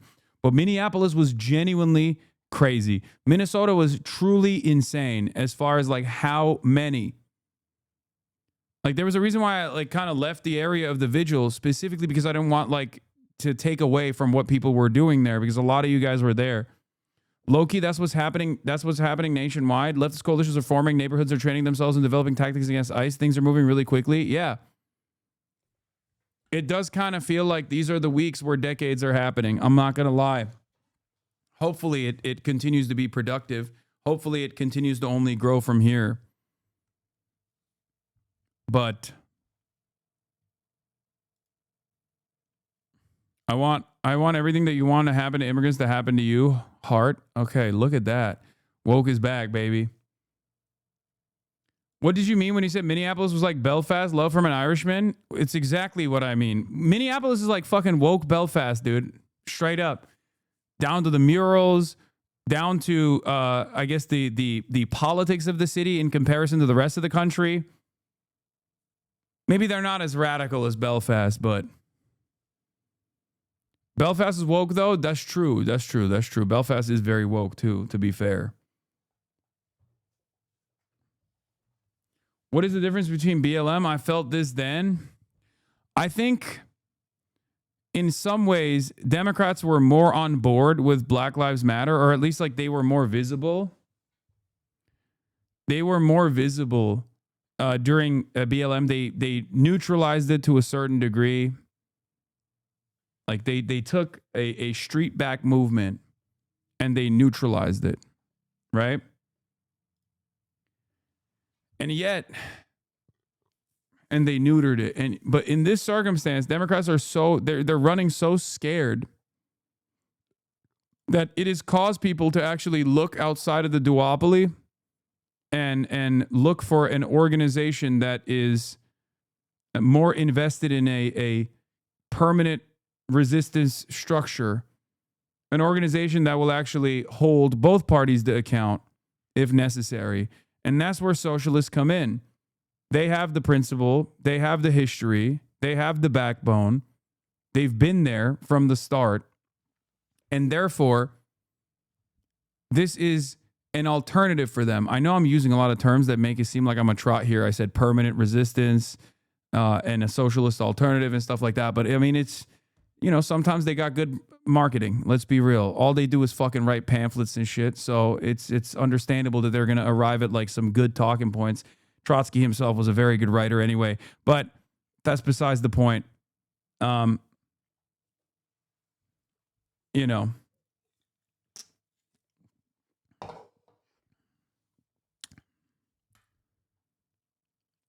my point is, socialists have been there. Every ML just left the stream. They'd have nowhere to go. Okay.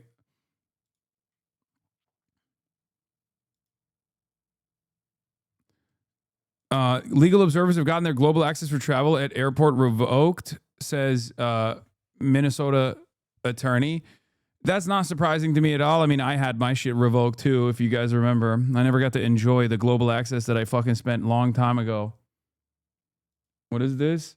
Epstein, he caught botting his stream, ended it because he bought too many bots and had 114,000 people watching his stream for a couple minutes. Yeah, I did see that. Chilling and news and stuff. 114K watching. Why does YouTube not punish that shit, by the way? Like, it's such a transparent botting incident. But anyway, all right, enough drama. Come on, guys. You guys are all fucking... You're pulling me back into drama, and I'm eating the bait. Brian Kilmeade made Trump send Homan. Fox's Brian Kilmeade at 6:15 a.m. What I would do is just bring Tom Homan in to Minnesota. Kilmeade at 7:15 a.m. Send Homan. Kilmeade at 8:10. Send Homan. Trump at 8:30 a.m. Sends Homan. Yeah. I think they're going to pin a lot of the blame on Bovine Bovino because he's been frutting around a little too much. And then maybe exercise a little bit more restraint, even though Tom Homan is just as demonic as Bovine Bovino is.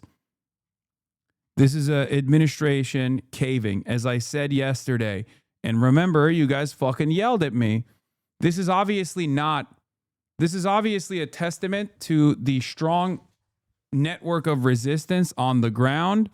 And it would have never happened if people just rolled over and let it happen. Talk about the tool society. What is this? What is happening here? Why are you guys constantly fucking spamming this shit? Is this the new meta? Is this the new hot thing? I'm confused. What is this? What the fuck is the tool society? Why are you... What? It's a Nazi occult society? What? Why? Why are people constantly saying talk about the tool society? Why? There have been a bunch of people who have been spamming it. I don't understand. Why are you bringing this up?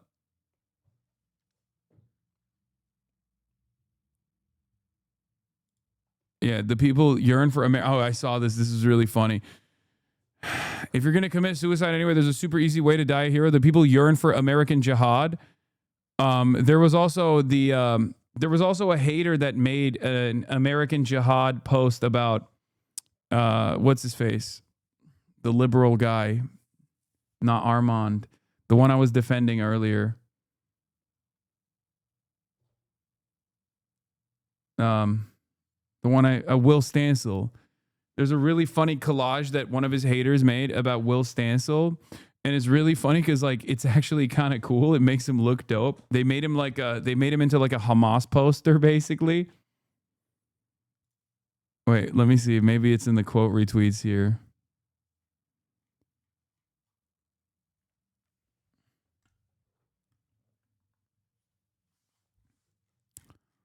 It's not. I don't think it was a hater law. I thought it was a hater post, but maybe it's not. The Minnesotan jihad. Oh, here it is. This is the...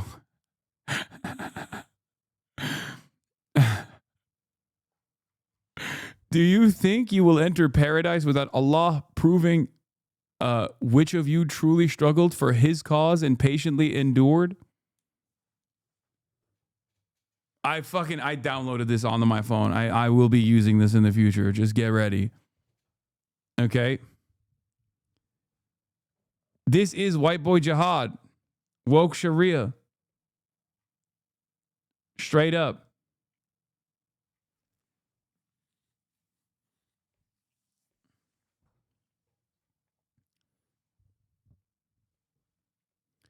I think there is something to be said about annoying liberals on the timeline that everybody fucking associates with like some of the worst excesses of liberalism, who actually, when push comes to shove, will do the fucking right thing. I will always have a special place in my heart for liberals who might be ideological opponents of mine, who actually, when push comes to shove, will go out there and fucking put their bodies on the line. Will Stancil is one of those liberals. He is endlessly annoying, but I will never fucking hold that against him when I see him doing shit like this. And all of these cowardly little white supremacist babies on the internet are actually making fun of Will Stancil for doing something that they would never even remotely fucking entertain. Shooting at me. Bunch of dogs. Oh, you stupid dogs. What are you doing? Hey! What are you doing? Arrest these guys. They're coming for us. They're coming for us. What are you doing? That's my lion. You killed someone, not Our side is making fun of him? No, no one. As a matter of fact, I've seen 0 people on the left make fun of Will Stancil. No, we are riding with Will Stancil. Critical support for Will Stancil, 100%.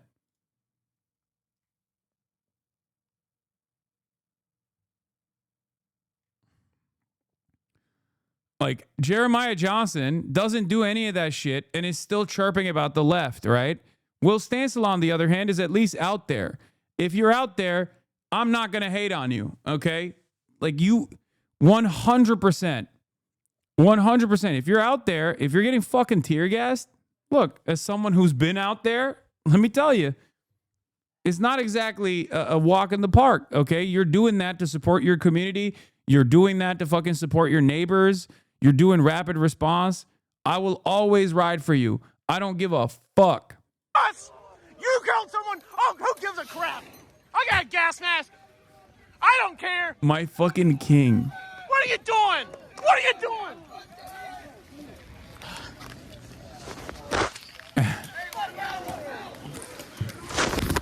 Yeah. They're shooting at me. Yeah, 100%. Look, Cinemarxism is probably my number one op in the anarchist side, okay? He is Mr. Moral Consistency to the maximum, even when sometimes it's, I think, a little unproductive to develop political allegiances. And yet Cinemarxism is here, giving props to fucking Will Stancil, saying he's doing a lot more than all 90% of fucking leftists who all they do is fucking post. Okay?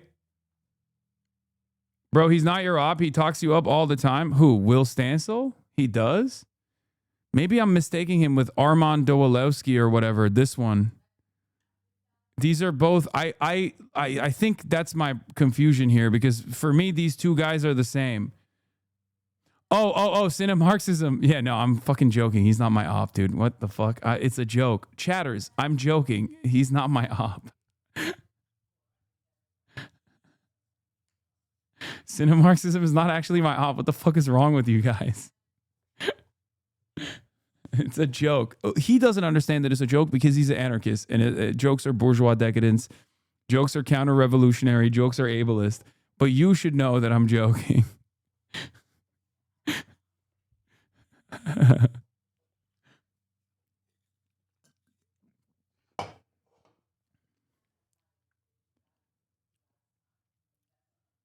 Anyway.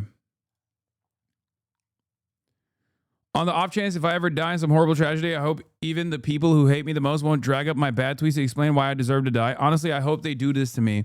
I want to die like I lived. Come spit on my grave, idiots. I'm waiting for you in hell. Will was garbage on Gaza and the election, but since ICE, he has emerged as a true lion. Exactly. Bro, by the end of this process, he's going to be fucking pro-Hamas, dude. Like, this is a tweet that I saw. Maybe now y'all understand how Hamas was elected and ultimately ... Like, that's the whole point. Yeah, motherfuckers will be like, oh my God, why are Palestinians resisting militarily? Not realizing that, like, those are Palestinians, bro. Sure, there's like internal division amongst them as far as like their own personal domestic affairs, their own governance. There are plenty of Palestinians who are way more woke than Hamas in general and find their administrative duties to be somewhat incompetent, or don't like some of the Islamism, at least from my conversations with Palestinians. But you won't hear them fucking talk shit about Hamas, while Hamas is the only one holding up arms against Israel. And not only that, but also on top of that, they've been able to fucking coalesce all of the Palestinian resistance, regardless of ideological differences, over and over again. So Hamas has been suppressing democracy.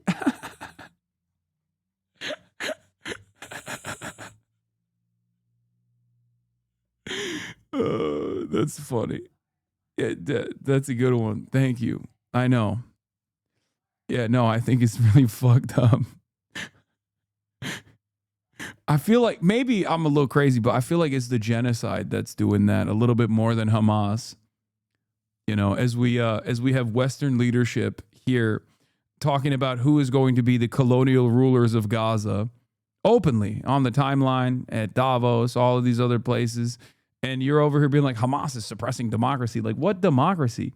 Hamas actually was elected into power the last time America allowed them to have a democratic process, and by them I mean Palestinians. That was George W. Bush. George W. Bush was like, Israel, you got to let them do a democratic process. You got to let them do elections. And Israel was like, oh, no. And then George W. Bush was like, no, you got to do it.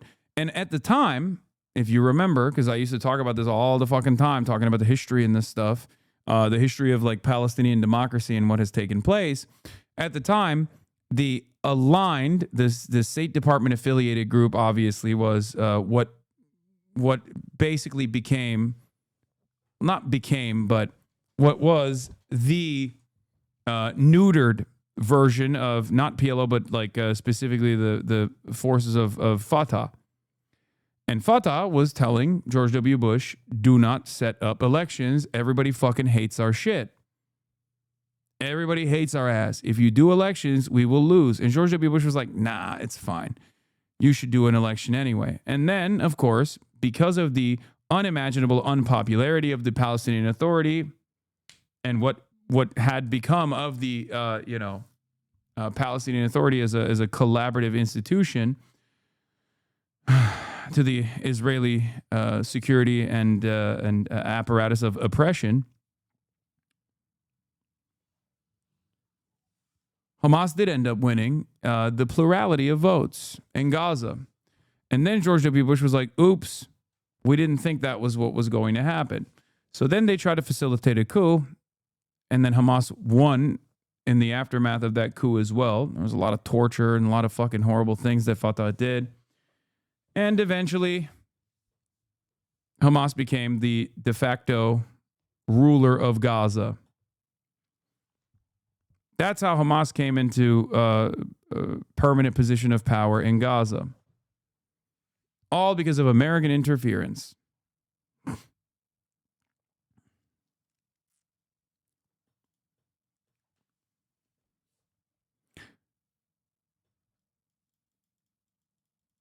What is this? Will Stansel lives in whatever fictions will accommodate him at this moment when Biden was suffering the slings and arrows of public backlash over his dick riding of Netanyahu and his claims he had no power over Israel's actions in Gaza. Genocide Democrat Will Stansel stepped up to back him up. It feels like part of what is making Gaza politics so difficult is that there's a list of things Biden can and should do, but he cannot end the war with a phone call. Oh yeah, this was at the time I kept saying this is a one phone call situation. That was the pop and combo. And he was Mr. It's not on a phone call. But my point is, I think now that Will Stansel is engaged in honest resistance against an oppressive, dare I say, almost colonial style occupation in his fucking backyard, maybe he understands the concept of taking up arms against a settler colonial occupation that has lasted for multiple decades, almost a century at this point, you know? That's why I have hope in my heart that these guys, these liberals, will actually learn the right lesson.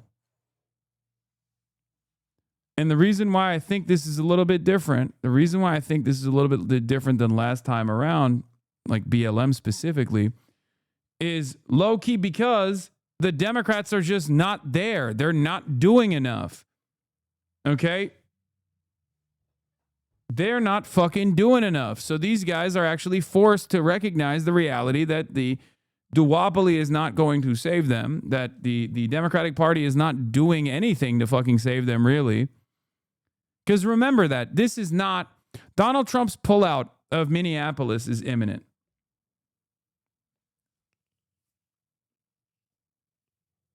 But I need you to understand. I need you to understand something.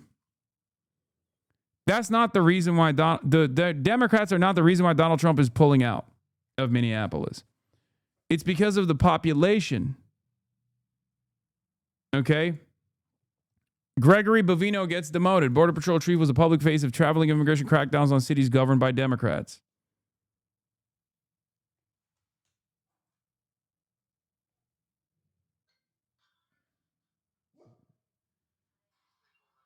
Hold on. Okay. Listen to this contradiction. Okay. In that situation, there's a couple of things. Number one, the Second Amendment is a right. I'm not a Second Amendment absolutist. You have the right to carry a weapon to defend yourself, not the privilege. It is a right. Those rights come with restrictions. I think you would understand that more than anyone at this table.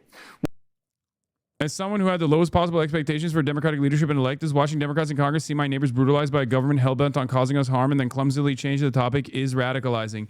Yes! Oh! Yes! That's what I'm talking about. Listen, it is at the heart of every... Look, if you got any fucking reactionary feeling in your heart, and liberalism is more reactionary, let's be real, than socialism is, you are inevitably going to realize the same thing that Republicans realize when it happens to them. Here you have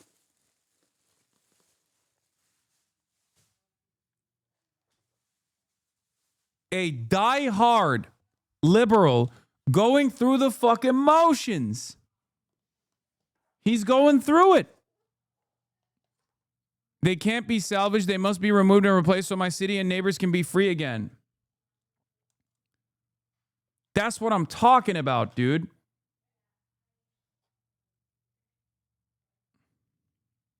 Will Stancil, you are a fucking lion. Okay? You are a lion in both your heart, soul, and actions, my friend. You have actually shown me that change is possible. I love this. I love seeing this. I want more of this. A true lion. A man amongst babies. Hopefully this radicalization continues and Will Stancil joins his local DSA.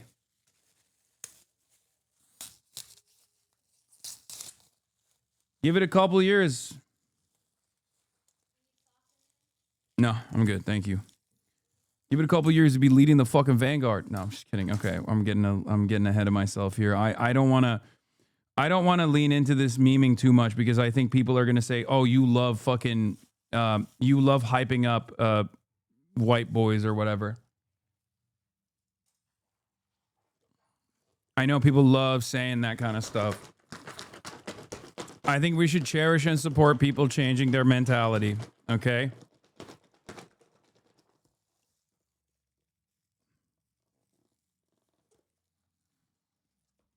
Yeah, give it a couple years. Will Stancil is going to be robbing banks like Stalin to fund the revolution. Bovine Bovino is out, ladies and gentlemen. It's a moment of glory. One of those restrictions is you have to have your ID and your permit on you. We don't know. Current reports are he didn't have either one of those on, at which point he's not carrying legally. But number two, even beyond that, with the right to carry a firearm comes the responsibility to do it correctly. And to Second Amendment absolutist, but also immediately defends restrictions on the Second Amendment.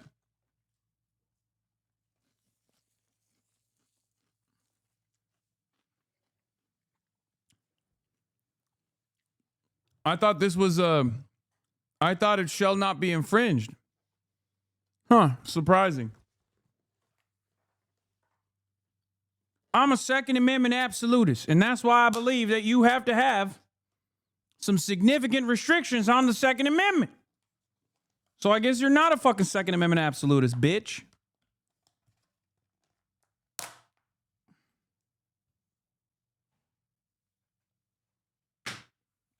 Sick and tired of these woke libtards on Fox News. Do it with foresight, and to do it understanding the situation you're walking into and what could happen once you get there. Just about every state offers a class on that, and if you carry your firearm, you should take that class. And if your state charges you for it, you should go protest for that class to be taxpayer funded because it is a right. So that's important. We can talk about policy all day long. There's only one person in this world that could have absolutely prevented Alex Pretty from getting shot that day, and it's Alex Pretty. That doesn't mean I think he should have been shot. I don't think it was necessary whatsoever to shoot Alex Pretty to save a life. But I get to watch that incident from... What the fuck?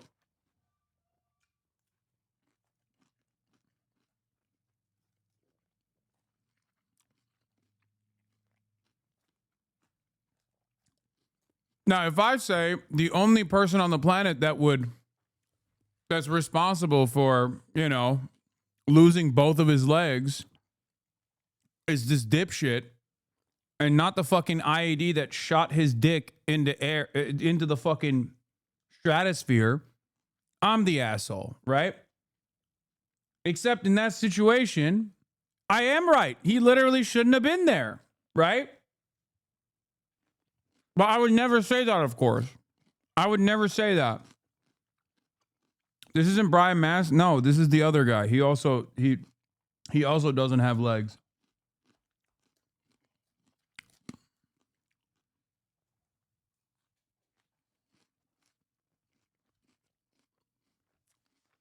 Last stream, guys, I'm not saying this is an appropriate thing to say. I'm showing you that it's inappropriate by using a counterexample. Okay?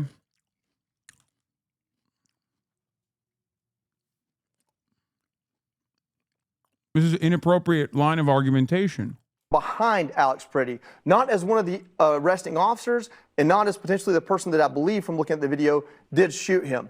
Why does he have 10 rounds in him? Because if you have to shoot anybody once, you better shoot them enough to kill them, because if you're shooting somebody, you think they're trying to kill you. Every police officer in this country is taught that. If you want to change that, go lobby to have it changed. Why was he shot? He was shot because of the reasonableness clause, the reasonableness doctrine. The Supreme Court decided this, which is the fact that if you are a police officer conducting police work and someone has, and it's explicitly outlined, someone has resisted arrest, violently or not, disobeyed orders, and shown the means to harm you, then you have the ability to protect yourself. Now, do I think he should have been shot? No, because I see 10 things that happened before that happened that could have been handled differently. So it's not his fault then.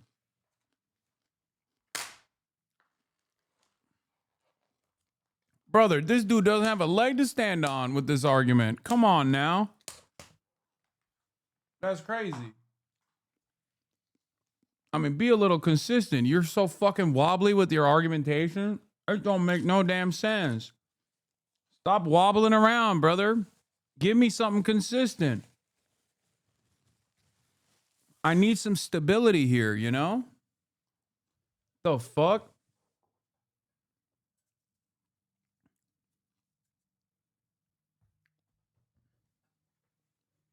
You need to stand on business, big dog. 10 toes down. You know what I'm saying? If you think it's fucked up that Alex Pretty was shot, just say it.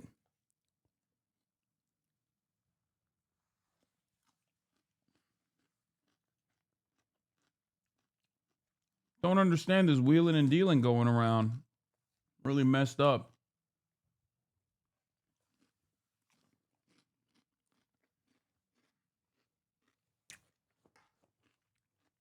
Anyway.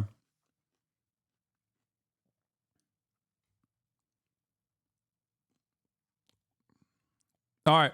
Let's do Bovino.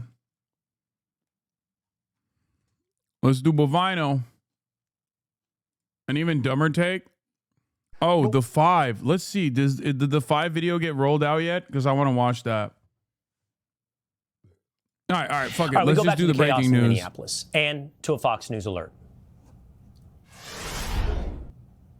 Multiple sources telling Fox News Bill Malhusian Border Patrol Commander Greg Bovino and some, not all, Border Patrol agents are leaving Minneapolis as soon as tomorrow. More on that as we get it. But in the meantime, a big talking point on the left has been that all of this has never been about immigration. With states like California and Texas, illegal immigration population far above that of Minnesota. But we're digging into why this chaos is happening in Minnesota, but not other places. Governor Walz, Mayor Fry, and all Democrat leaders should turn over all criminal illegal aliens currently incarcerated in their prisons and jails to federal authorities, along with any illegal aliens with active warrants or known criminal histories for immediate deportation. If Governor Walz and Mayor Fry implement these common sense cooperative measures that I will add have already been implemented in nearly every single other state across the country, Customs and Border Patrol will not be needed to support ICE on the ground in Minnesota.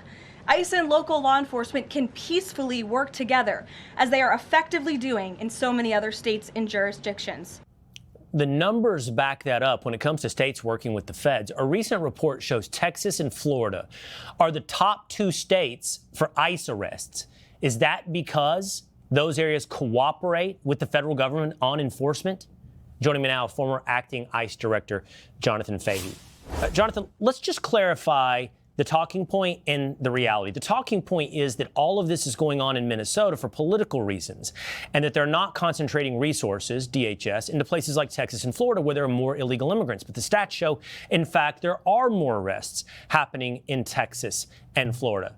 So why don't the streets look like they do in Minnesota? Yeah, exactly. They've had 40,000 people arrested and deported from Florida.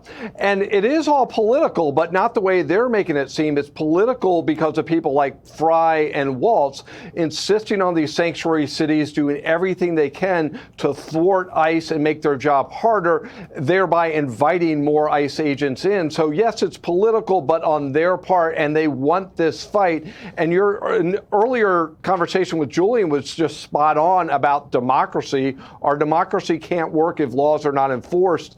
But remember what Minnesota is doing. The most important part of the Democrats' open border scheme is to. Yeah. That's why it's a major problem that there's an unaccountable fucking enemy foreign force engaging in a domestic occupation. Yeah, exactly. Keep the illegal aliens here for electoral reasons. That's all this is about. They don't care about keeping ICE out. They care about keeping illegal aliens here. And that's what it's about, but it's politics, but on the other side. The mechanical detail that makes the numbers disproportionate in terms of presence on the streets of Minneapolis versus, say, the streets of Dallas is that if a locality honors an ICE detainer, then it only takes one ICE agent to pick up a criminal illegal alien from a jail. But if you, like they do with under Jacob Fry in Minneapolis, release the criminal back onto the streets, now it takes a team to go get that guy on the streets. But I do want to ask you about this breaking news, Jonathan. Greg Bovino and some Border Patrol might be leaving Minneapolis as soon as tomorrow. It's hard to interpret that. I would have to think the mob, the chaos, the agitators, the insurgents will take that as a victory.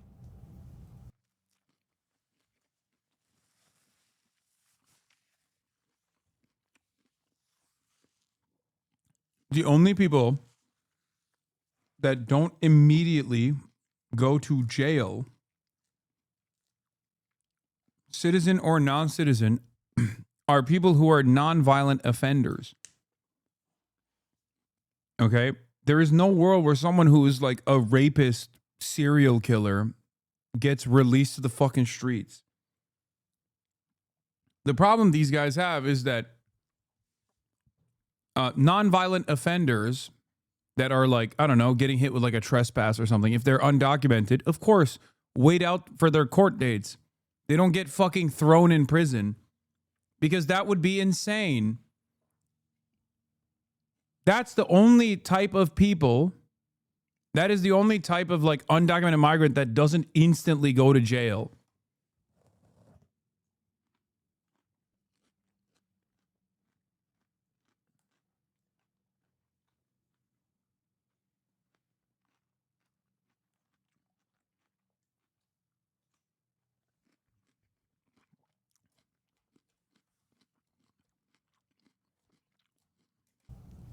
Yeah, that would be a concern that they take it as a victory. But one way of looking at it, they've been very effective. I think they've removed 3,000 people during the surge. So they've really probably got most of what they initially went in there for. And maybe during that call between President Trump and Governor Walz, there were some assurances of some cooperation between ICE and the local officials, and maybe that's part of the deal. Hey, because you're right, all you need is one guy to get him out of a jail. And Todd Lyons was talking about the other day on Fox that you need 10 to 15 agents now, because now you need agents to protect agents, and it's still far more unsafe. So, oh, boo-hoo. Aw.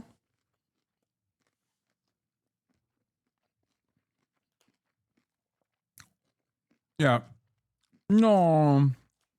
You can't just like kidnap neighbors like that. That's crazy. hopefully they're getting cooperation, but they have been very effective putting all this aside in terms of arresting illegal aliens and criminally illegal aliens in Minnesota.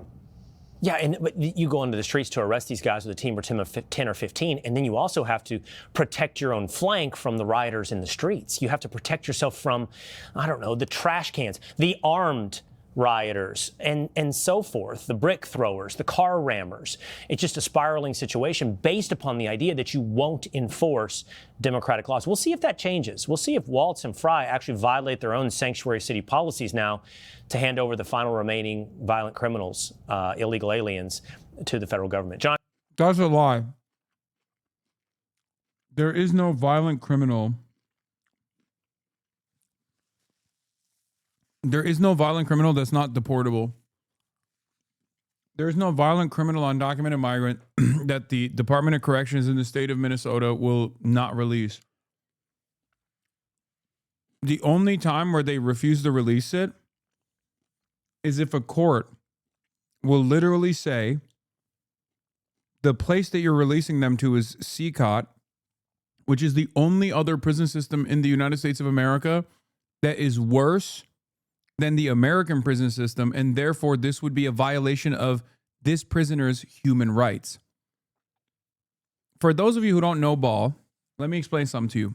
Norway, for example, has a de facto non-extradition policy to the United States of America. Now, of course, Norway is a cooperative nation. Why would they not extradite prisoners to the United States of America? The reason for why is because Norwegian courts have found out that the conditions in American prisons are so horrible that it would be a human rights violation if you were to send a prisoner that has done a crime in Norway back to the United States of America to carry out the rest of their sentence in an American prison. The only other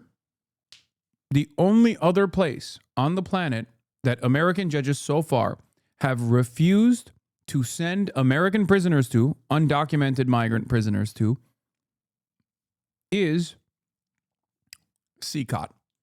I know for a fact, I know there are immigration attorneys who have been able to successfully stop the deportation process for MS-13 gang members. Like actual MS-13 gang members who are undocumented migrants who are obviously serving their prison sentence in the United States of America. And they have been able to successfully stop deportation proceedings because the courts realize, or the courts acknowledge, that the conditions in CCOT are so subpar that it is considered a human rights violation by the American courts.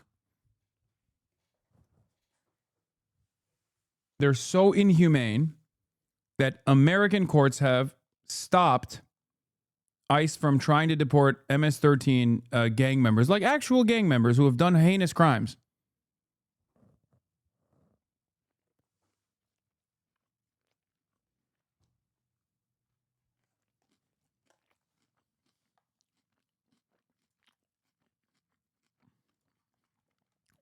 Isn't that crazy?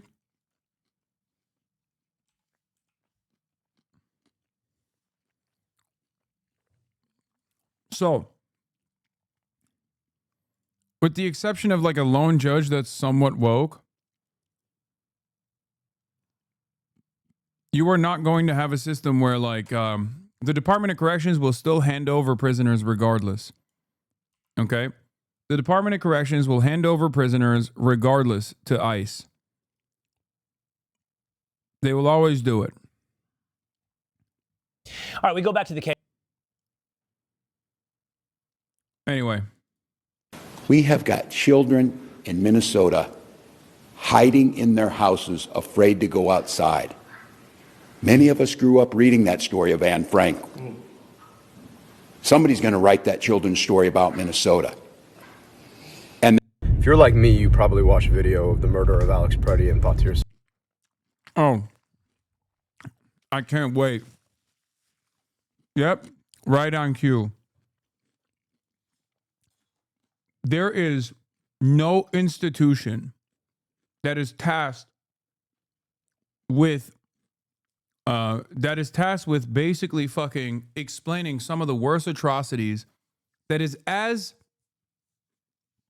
hollowed out and simply uses the atrocities that it's supposed to describe to people as a warning to constantly fucking chirp about their own personal feelings. Okay? I cannot believe how openly fucking depraved the United States Holocaust Memorial Museum is when it comes to defending Israel and when it comes to like using Anne Frank as a fucking analogy or anything that like compares what's going on right now to Nazi Germany. It is absolutely institutionally rotten for the 1,000th time solely because she was Jewish is incoherent. Nazism, otherwise Jews, is a part of a fascist state project. Drawing political lessons from the Shoah and insisting upon its relevance today is essential to understanding history and acting responsibly within it. Anne Frank was targeted and murdered solely because she was Jewish. Leaders making false equivalencies to her experience for political purposes is never acceptable. All you're saying in this situation is Anne Frank, even though the administration at the time did not consider Anne Frank to be a citizen and was declared non-citizen due to her Jewish background, you think it was fucked up that what happened to Anne Frank was fucked up, but you don't think it's fucked up what the government is doing right now. That's it. It's just disgusting. This kind of like Holocaust gatekeeping is insane to me. Like it is, and these institutions have done it so frequently post October 7, especially as it pertains to Israel. They always used to do it. Norm Finkelstein wrote a whole fucking book on it. But it's crazy that they just keep doing it over and over again. I mean, it's just so offensive. It's so gross. You're a fucking straight up freak. It's ironic because the tools that are being used here were also identical. The Nuremberg race laws declared it, made it so that like Jews were not considered citizens anymore. They became non-citizens. That's the whole point.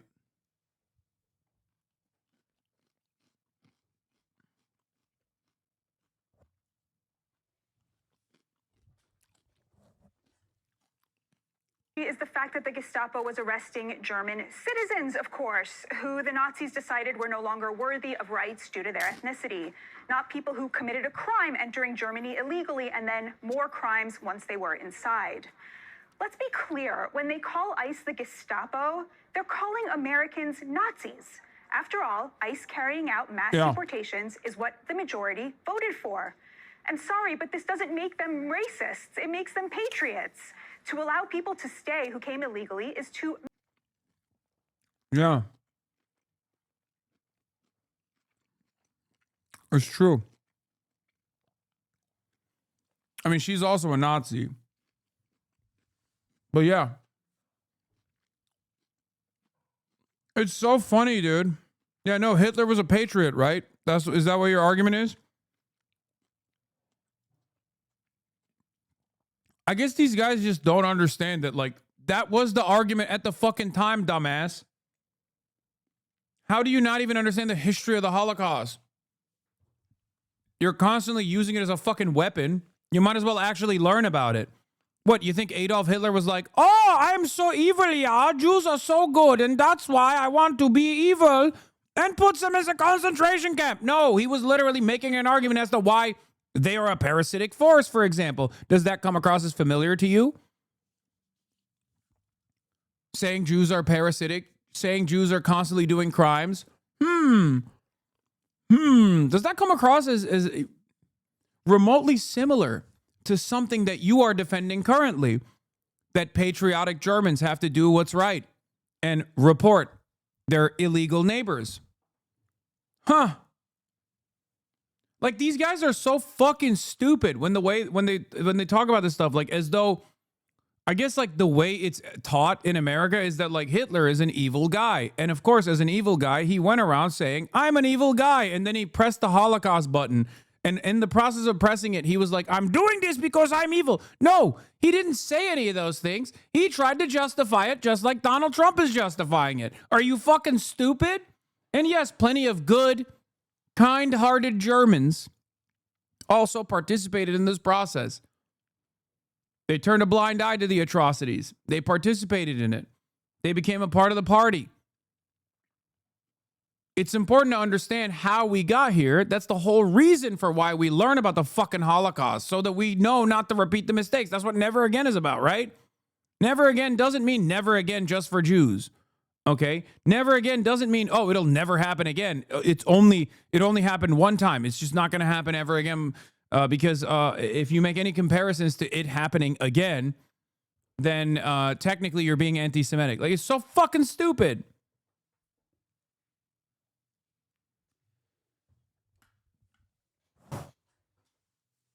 Yeah, I mean, also, it's ironic because, like, Americans were the proto-Nazis.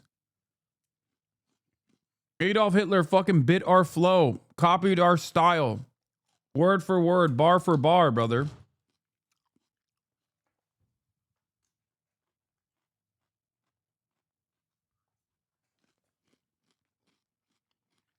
So, there's that element of it, too.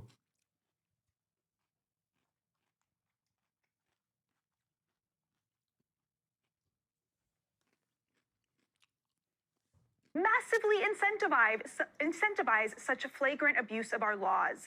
And contrary to the mythology on the left, you can't just ask people politely to leave the greatest country on earth and think that they will, especially the hardened criminals among them. Lost in the analogy is the fact that the Gestapo was arresting German citizens, of course, who the Nazis decided were no longer worthy of rights due to their ethnicity, not people who committed a crime entering Germany illegally. Jews were literally not citizens by the point of the Gestapo rounding them up. You're a fucking idiot. Jews were deported and sent to concentration camps in the exact same process that we are currently using. How do you have a Star of David around your fucking neck and the most basic facts about the Holocaust evade you? How is that possible? It's quite literally the same mechanism. No, Jews were non-citizens according to the German government. I don't understand how these motherfuckers don't know anything. How is that possible? Yeah, perhaps the comparison offends you because you are a fucking Nazi. Nazis at first were allowing Jewish people to self-deport and forcefully deported them. Why do people think it started and escalated in one day? That's why I said they literally treat this as like Hitler being like, I'm evil and the Jews are good, and that's why I'm deporting all the Jews, and not even deporting them. I'm doing the Holocaust. Like, and then he hit the Holocaust button and he kept spamming it. Like, that's how it happened. It was one day, overnight. Like, this was not a fucking buildup where the Nazis were like defending why they were doing this, why this must be done over and over again. Oh.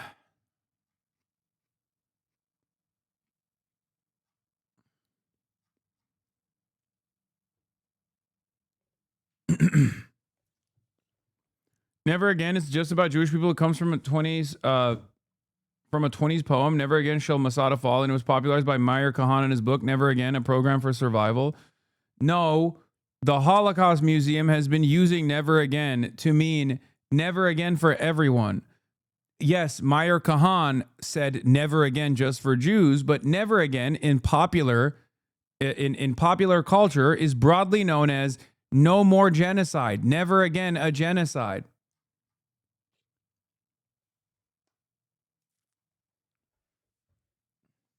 I know that Meyer Kahan uses it never again just for Jews, but that's not the actual fucking popular sentiment, or at least it wasn't until recently.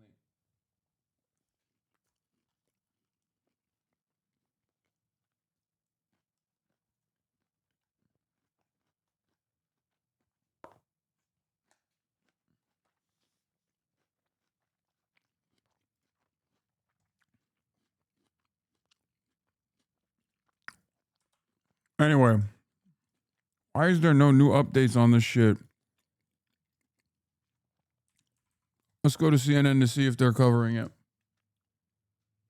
Yes, I know Bovino got fired. I want someone to be reporting on it so I can cover it. It is very disturbing, but there's something important in here that I want you to be able to respond to. These are two eyewitnesses talking about what they saw.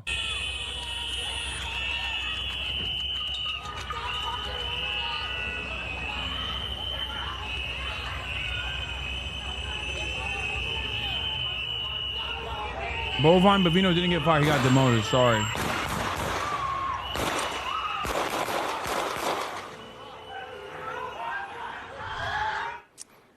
So, Dustin, as you heard those shots, I can't imagine sort of the shock that you may have gone into in that instant.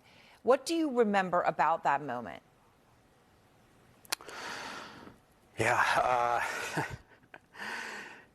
It's hard to say. I mean, at that moment, I had started to pull my car out because shortly before that, it seemed that things were potentially de-escalating. I saw the gun come out, and I honestly, as that happened, I couldn't believe that what I was seeing. I was trying to come up with explanations in my head of other things that could have just happened because I can't believe that, I'm just trying to go get a coffee and see what I saw. Jesse, I know you've lived in that area for over 10 years. You were on your way to work, so then you see Alex Preddy and agents outside the donut shop. So you see them start to interact, or maybe it escalate into a confrontation. I'm showing some of the video that you filmed at the scene. And you did have a very clear view of some of their interaction, right? Prior to the shooting, as they're talking to each other, getting closer. What stood out to you? I mean, the thing that stood out to me was that he was calm. There was no way that he was the one escalating this. He was doing exactly what I have done, what so many of us that live in Minneapolis have done. We were recording the ICE agents because they need cameras on them to keep them accountable for their actions, because God knows what happens if they aren't being filmed.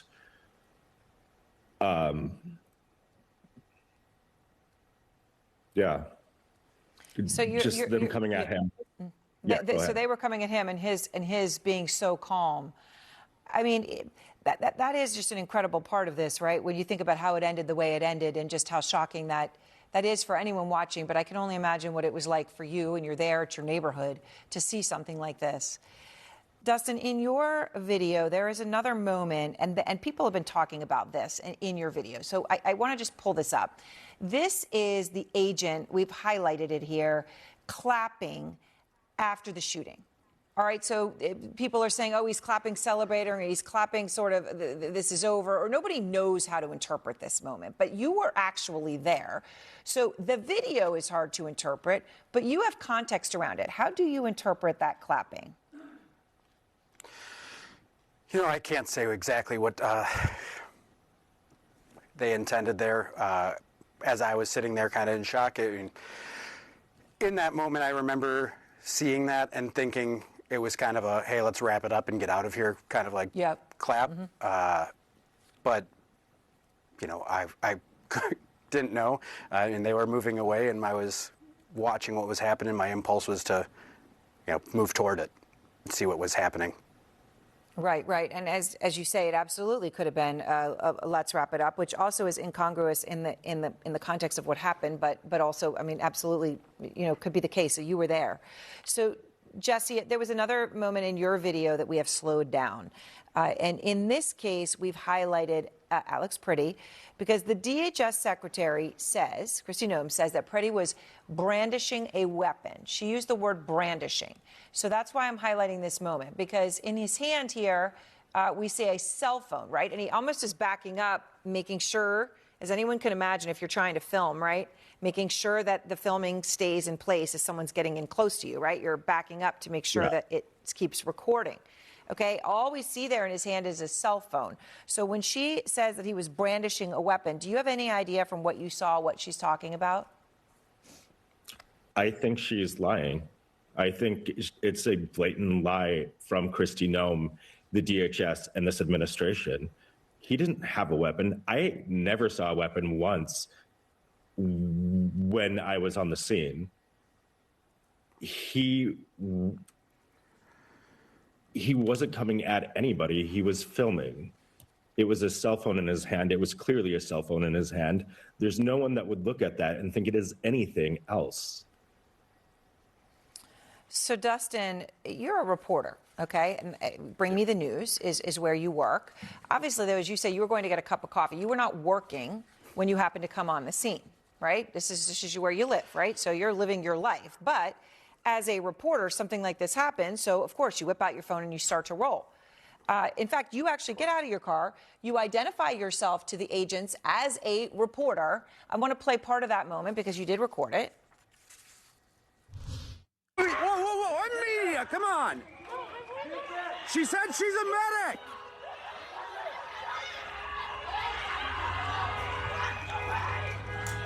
I need you to back up.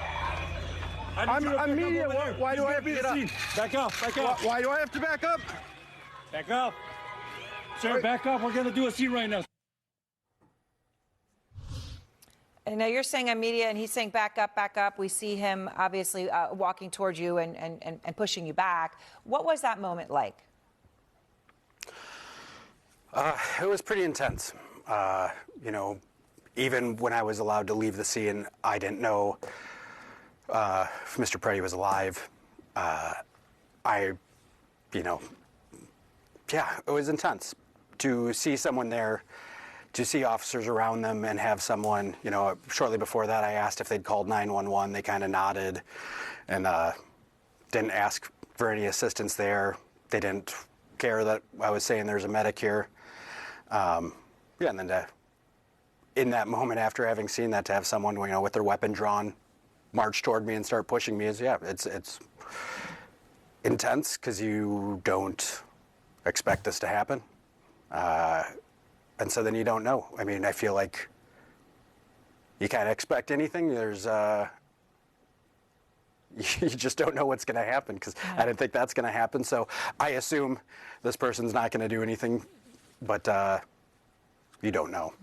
You don't know. It's incredibly unsettling. And I appreciate both of you very much, Jesse, Dustin, for coming on and talking about this. Thank you. Yep, thank you. Pleasure. And out front next. I cannot support the National Republicans' stated retribution on the citizens of our state. That's a top Republican candidate in the race for Minnesota governor. He's ending his bid tonight after the death of Alex Priddy. Says he can no longer identify as a Republican. Plus, I'll talk to a doctor who mentored Priddy. Cooper 360 tonight at 8 on CNN. Another morning walk. With our mom's osteoporosis, I thought our days would be different. No way. We still get.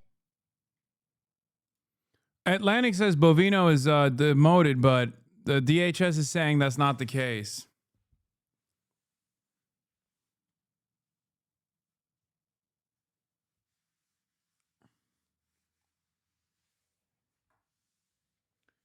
Yeah, I think David Klein is right, by the way. I was saying, like, Batya not know that Jews were not considered citizens and like the deportation mechanism is identical to the one that we're using here on U.S. soil? That's exactly what the Nazis used. But I guess like she probably does know. Because like, I mean, look, Jewish HasanAbi heads can correct me on this, but like, this is kind of something that you learn fairly early on, right? Isn't this something that you guys learn?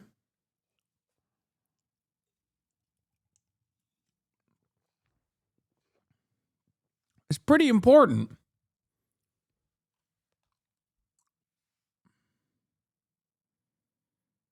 You'd actually be surprised. We do learn it, but not in great detail. But like, I mean, Nuremberg race laws is a pretty big part of this puzzle, right?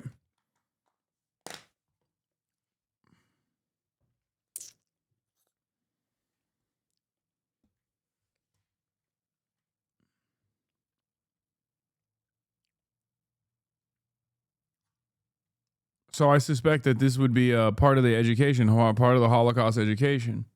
Endocrine neoplasia syndrome type 2. Tell your doctor if Not, I went to JCC Jewish Community Center growing up. Even before elementary school, we were taught a lot of this. Yeah, that's what I thought. Oh, it is utterly depraved to look at exactly what the fucking Nazis did. And then, like, look at the situation where, like, the current American government is doing exactly what the Nazis did. And then you have this, like, institution that's supposed to, the institution that's tasked with, like, educating people about the crimes of the Nazis, turn around and be like, how dare you make this comparison? You're a fucking bitch, dude. Seriously. Fuck the U.S. Holocaust Memorial Foundation. I cannot fucking believe it. What an insane moment of moral bankruptcy.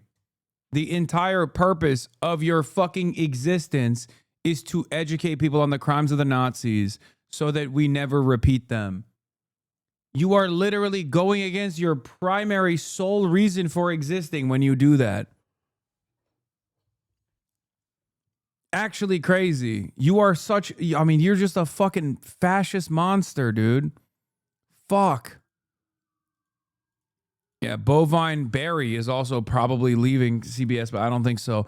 10 people familiar with the workings of CBS News say Paramount Skydance unit is veering towards dysfunction with a management team led by Barry Weiss that doesn't value the standards held by veteran journalists and a staff that views the editor-in-chief and her handpicked senior staff with great skepticism owing to her lack of experience in managing mainstream media assets.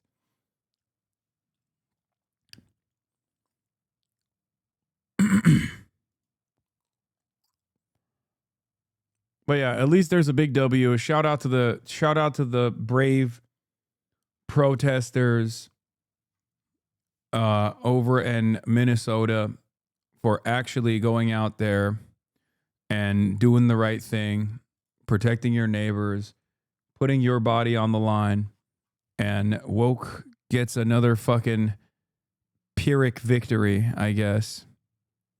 Or is it Pyrrhic? Pyrrhic? Pyrrhic? I don't know how you spell it. I don't know how you say it. I've only read the word. I always say Pyrrhic, and I don't think there's an H there, so it's probably Pyrrhic. You got it right the first time. Thank you. I'm fucking brilliant like that. You already know what it is.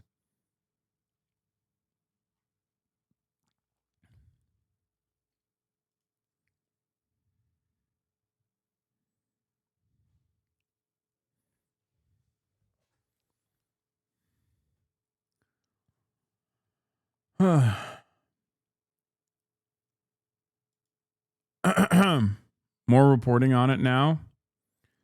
I mean, this is from the Atlantic, so I don't know. Breaking: the Border Patrol's Greg Bovino Barry, or Bovino, Bovine Bovino, sorry. I keep mixing up my bovines because Bovine Barry is Barry Weiss. That's a different bovine. The Border Patrol's Greg Bovine Bovino has been ousted from his role of commander at large, and Kirsty Noem and Corey Lewandowski could be next to lose their jobs. Sources tell Nick Miroff. This is probably a leak.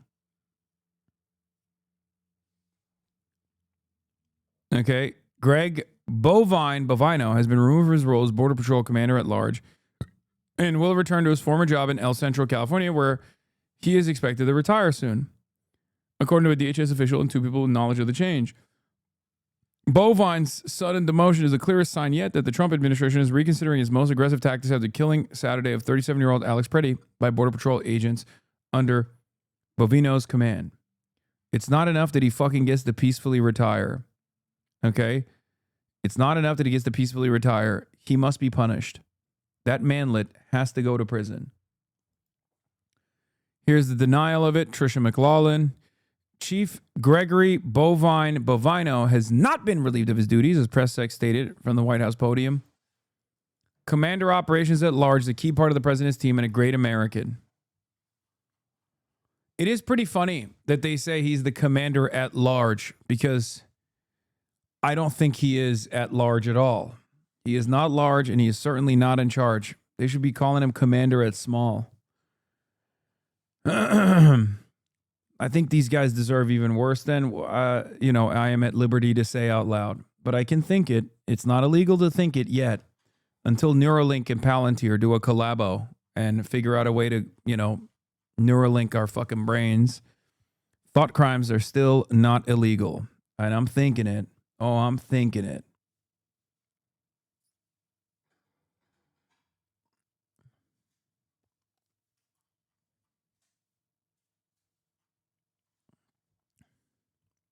If we get a socialist government after Trump, do you think there will be a massive Nuremberg-style trials where people are tried en masse? That's never been done in the U.S. before. I'm curious what it would look like. It has been done in the U.S. before. It's called the McCarthyist trials, and it wasn't done to criminals, but it was done to people who were kind individuals, nice individuals, people who were progressive-minded individuals, socialists and communists alike.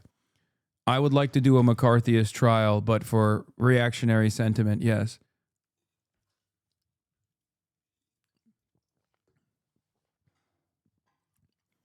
Nuremberger trials for the Burger Reich. Katie Miller, co-founder of Anthropic. My deep loyalty is to the principles of classical liberal democracy. If this is what they say publicly, this is how their AI model is programmed. Woke and deeply leftist ideology is what they want you to rely upon. Wait, what? Classical liberalism is woke? What are we doing? They have slaves, man. The fuck do you mean classical liberalism is woke? If you think classical liberalism is woke, then what are you, a fucking monarchist? Like, I don't understand. Classical liberalism is like, I'm a liberal. I don't like the monarch, but I like slaves. Specifically child labor. And obviously there's a wide range of opinion on stuff like that, but nowadays, whenever people talk about classical liberalism, that's what it is. Unless you are literally a monarchist, I guess.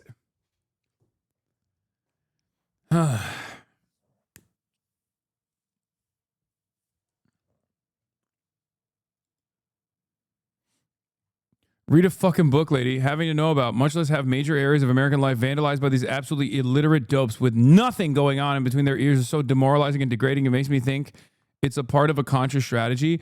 I do think that sometimes too. I also, dude, 100% I agree with Will on this. There are so many instances where I feel like when I see like Republicans behave in this like incredibly, unimaginably stupid fashion, where it almost feels like they're wearing it as a badge of honor. Like, oh, I'm stupid and there's nothing you can do about it because the stupids are running the fucking show.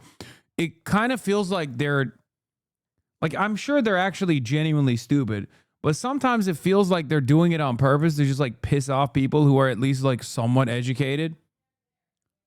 Because it makes me lose my mind. Like, especially this new meta of vice signaling and like putting yourself in like a increasingly humiliating capacity where you're like, I live in my own piss and shit, but also you had to smell my piss and shit. Therefore, you're owned. It's like, but you're shitting yourself. You shit yourself and pissed yourself, and now no one wants to be around you. Like, how am I getting owned? It's like, well, you still smelled it. I destroyed you. That's what it feels like. It feels like they're just doing it on purpose as a flex to be like, how does it make you feel that you went to fucking woke college and you read your gay libtard books and you developed a worldview off of that reading that you did. And now people who objectively refuse to read, people who are functionally illiterate, are running the fucking show, and they get to dominate every facet of your existence. And we will keep cutting R&D funding. We will keep redistributing the already limited resources that the working class never actually gets to see to some of the dumbest, fattest neo-Nazis you've ever seen. We're going to give them guns, and we're going to tell them, you know, raise hell, baby. You can do whatever you want. Go kill those woke libtards. That is actually what it fucking feels like. Ex-Groper chatter here. This is 100% a real sentiment on the right. It's insane. Like, so they know they're stupid and they're wearing it as a badge of honor. Is that what it is? Like, I don't understand that. Also, at least like one of their most notable fucking figures is actually competent. Nick Fuentes is at least a skilled orator and also simultaneously an intelligent person, even though he's a fucking freak ass. I wouldn't say he's like, he's not unintelligent. Perhaps that's the reason why he can't get notoriety and fucking hates that Candace Owens has been cleaning his audience. You know? Like, that's why he was seething when Candace Owens was eating into his audience. They were like, wow, you guys are not doing anti-Semitism the right way.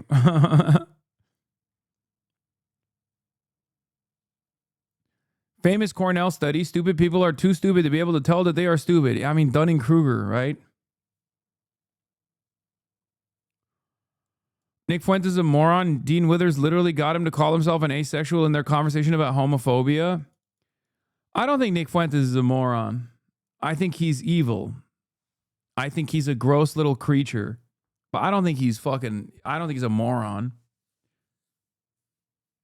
I think it serves us no purpose to undermine our ideological opponents, our enemies. I think you should always be honest. It's like the same thing with Destiny. Destiny is actually dumber than Nick Fuentes, but he's a much more skilled debater than most people. Like, Destiny has read less books than Nick Fuentes, 100%, for sure. And still, Nick Fuentes is obviously more evil than Destiny is. But regardless, Destiny is a skilled orator. You can say that. It's fine. It's appropriate to say. You need to understand. You need to understand your enemy's skills and the areas where they're actually the areas where they have demonstrated profound skill and areas where they're weak, and exhaust their weaknesses over and over again. Can't debate his son. Yeah, I mean, that's where Nick Fuentes being a skilled orator also comes into play. And Destiny being a deadbeat dad also comes into play too, probably. That's why he lost his son to Nick Fuentes. Bro, as I said before, acting dumb as a rock is OP. It's 100% a thing they do to spite you and wear you down. Erdogan supporters do that all the time, especially because they think the only way they lose is by getting convinced. They want you to think they are unconvincible.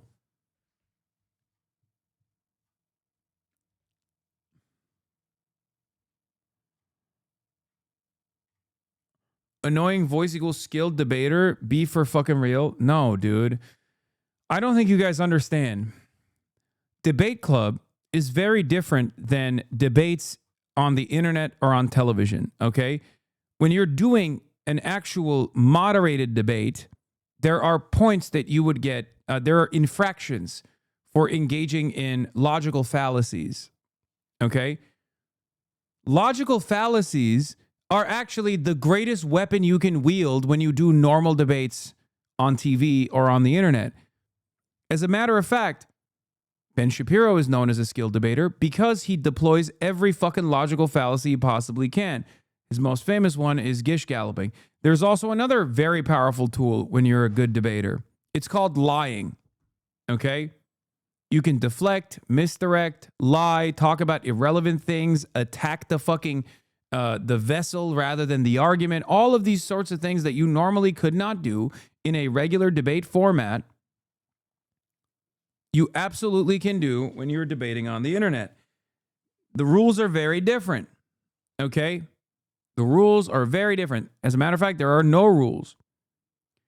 And that's precisely the reason why when I say someone is a skilled orator, I'm talking about people who engage in Motte and Bailey, gish galloping, straw manning, ad hominem attacks, like every single thing that you normally would consider to be illegal to do in a real debate club style setting is actually a very powerful tool at your disposal when you're debating people in the wild.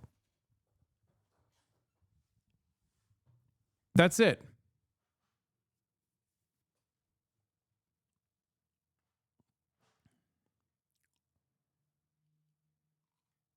A lot of people fundamentally don't understand what debates are about. They think debates are about like, two skilled interlocutors facing off one another in the marketplace of ideas where the best ideas thrive.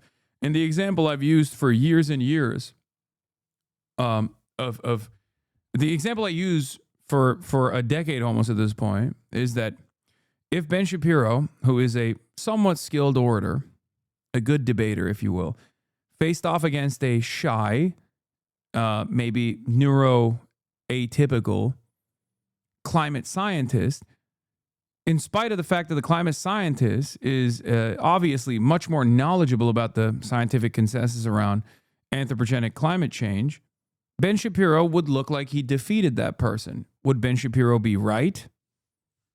No. Ben Shapiro would seem right. Because that's what debates are about.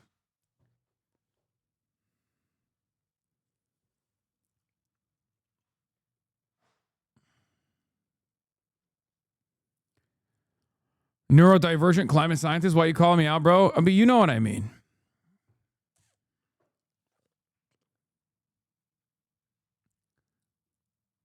Like, Bill Nye is not he's not like the best scientist or anything. He's just the best science communicator, right?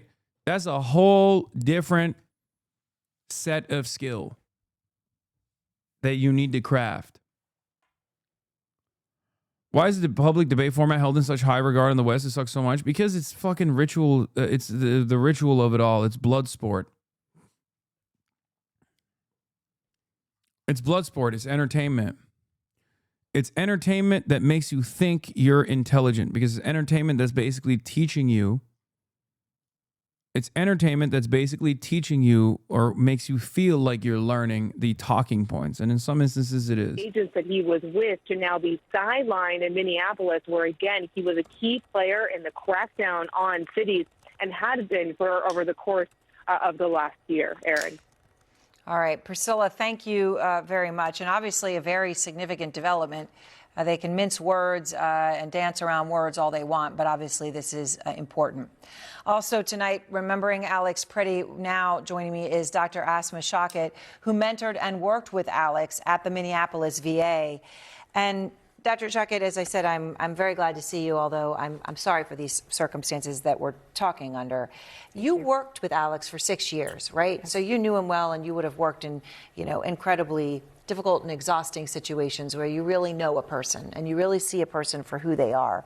So when you are on Saturday morning going about your life, getting ready for a storm, and you see this happen in Minneapolis, and then you see it's Alex Pretty, what in the world did you think? It was complete disbelief and utter shock. I couldn't believe that this was our Alex, the Alex we knew. And the way I found out is through a group text, which Alex is on. And it's our research group that always, used to text on the same group.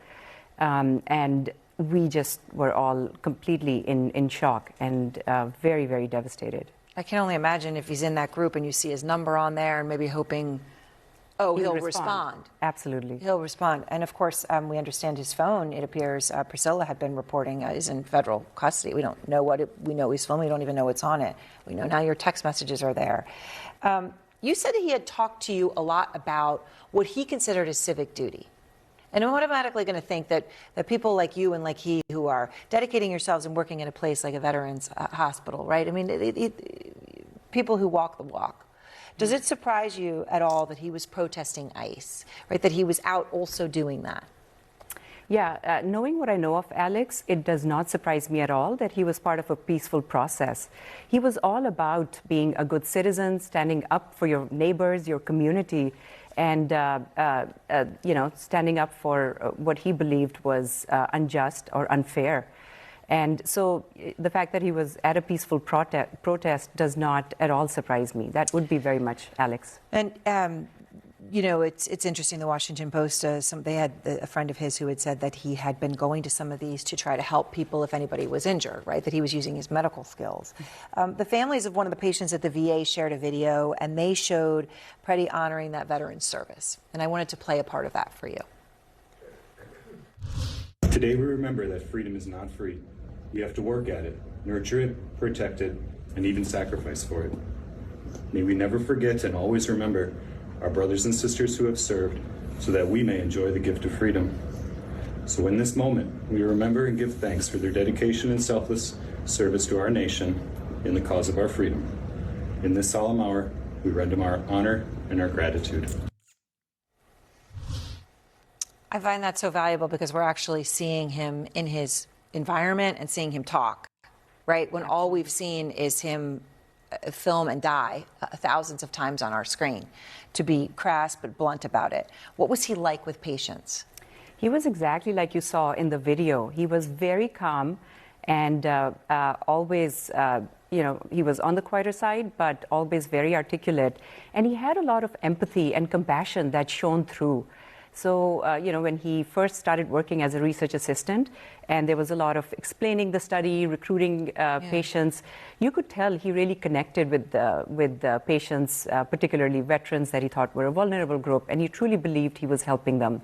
And not everybody can do that as easily as Alex. No, and what you're saying fits, though, also with people who didn't know him at all, right? We're just filming. They were just talking about how calm he seemed in that moment, which fits with what you're saying as someone who knew him so well. I'm sorry for your loss, your shocking and sudden loss. Thank you so much. And next, Trump touting a secret new U.S. weapon that he calls the discombobulator. Does it actually exist? Plus, China's Xi Jinping purging his most senior general. It is a stunning development, reportedly accusing a man who is also his longtime... The stories that matter. Anderson Cooper 360.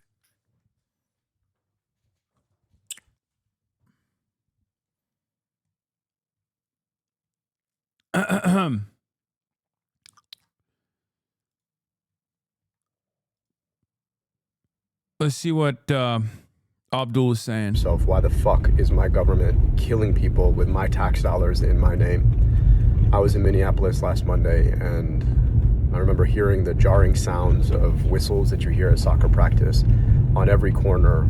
It's become the sound of an imminent ICE raid. That's what it sounds like when your government occupies the city in your country instead of funding your health care. Now, it's not lost on me that Alex Preddy was a nurse who worked at the VA, a VA that has been massively underfunded. And if that's not a metaphor for how our country is working under Donald Trump, I don't know what it is. You've got literally somebody who's spending his life taking care. The discombobulator thing is so fucking stupid, dude. I don't know what the hell. I feel like it's fake. I have no opinion. I have no opinion on that. Of veterans in an institution that exists to take care of people who served their country that is being underfunded, and instead you've got ICE, an agency that is being funded to the tune of $185 billion, that killed him because he was willing to videotape them because we have First Amendment rights in this country. I've been very clear, we've got to abolish ICE, because if we believe in our Constitution, ICE is everything the Constitution was intended to protect you from. This can't be... Brandon Johnson had said something about ICE. I forgot what he said. He said abolish it. Because he's not a pussy. Yeah. Yep. That easy, gang. Mamdani said abolish it because he's not a pussy. Not a pussy. Yep. Yeah. That's my red line. You niggas don't say it, you're a pussy. You're a pussy. You're a pussy. Straight like that. Cool. It's straight like that, because what are we doing at this point? Yeah. Stop it. This was created for a purpose, the purpose that is not serving right now. And if your foreign policy ambitions match up with where we should be domestically, you'd make that call, abolish ICE, end the wars, and the... Fuck you. Trump just showed off the discombobulator. Beauty begins the moment you decide to be yourself. Coco Chanel. Why are you doing this? Yeah. Laura Loomer, she's a free spirit. We used her as a discombobulator. Everyone was discombobulated. Discombobulated! Laura Loomer. She's so loopy and so loomy. She looms.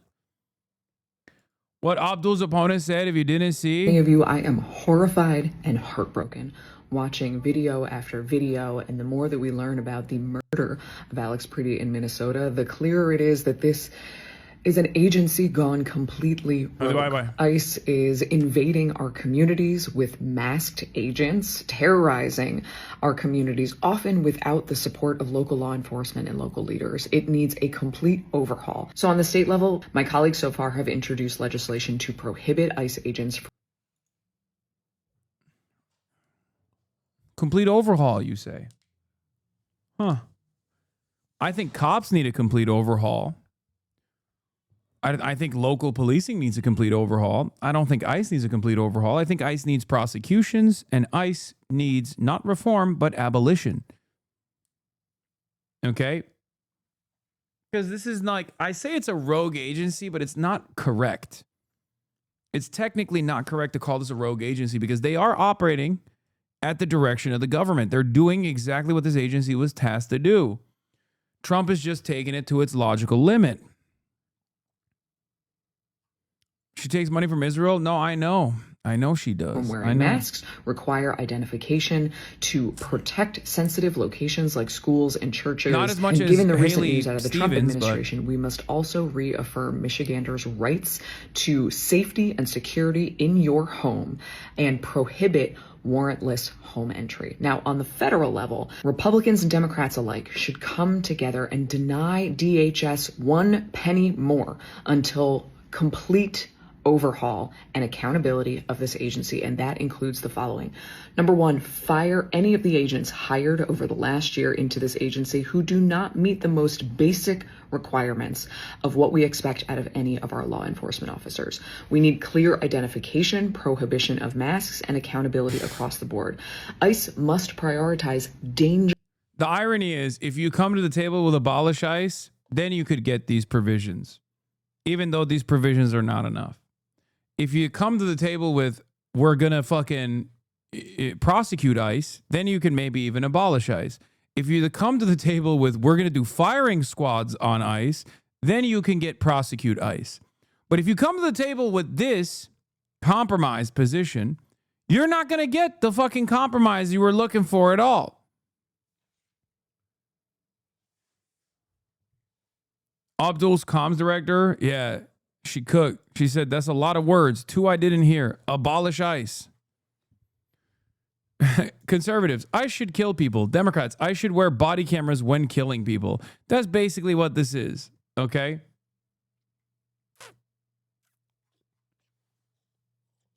There's never been a moment in the history of contemporary politics where the Republican Party has come to the table pre-compromised.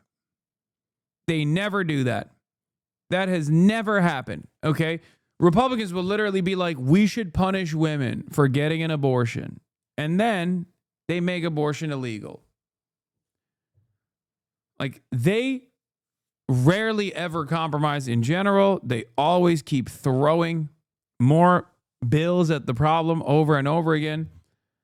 The idea that Democrats are supposed to come to the bargaining process conceding in advance is so fucking insane. I can't stand this mentality. And it's once again another reminder, as Jeet here also says, this victory was won by ordinary people putting their lives on the line in the streets of Minneapolis while almost all their elected leaders kept quiet or made only muted criticism. Okay? This scale back of ICE activities, this siege against the Twin Cities, against Minnesota, is going to end. And it is only going to end because the people got together and they resisted. Actually resisted. Not like fucking wear the pussy hats and say we're going to vote them out. Like actually straight up said, fuck it. We're going to take our cars and we're going to drive our cars around. Shit that a competent local administrator would get the police on board with, okay? Dude, you can't just say his name like that, Lamau. I can, because that's his fucking name. I'm sorry that a bunch of neo-Nazis have decided to use his name as a slur. Like, that's insane. That's his fucking name, brother. What are you talking about? And I've been saying his name for years, and I will continue to say his name. I think it's insane. That's my name, too. It's fucked. GD. Yeah. What am I supposed to do?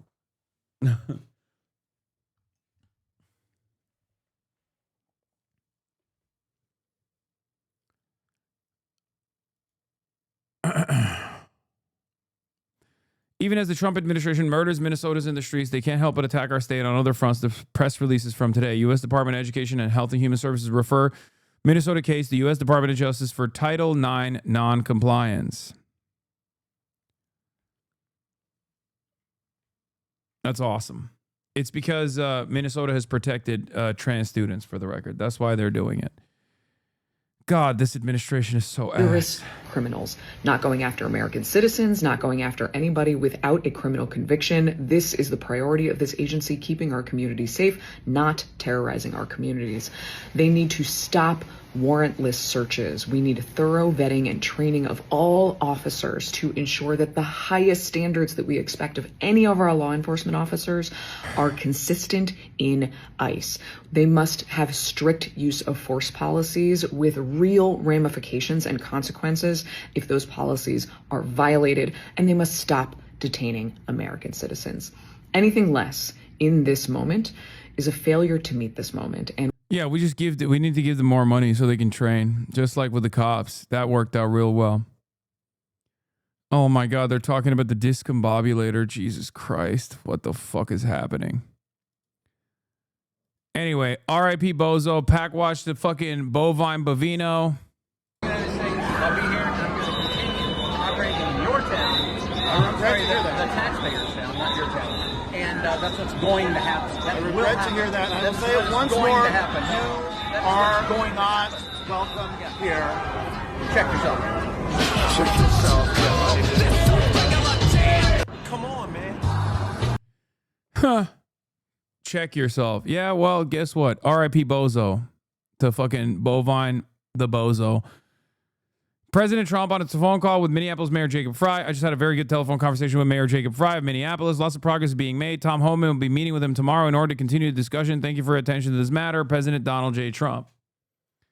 Is Homan any better? Fuck no. Of course he's not any better. They're using bovine as the fall guy here to dramatically scale back the operations, because the operations were not for any real purpose.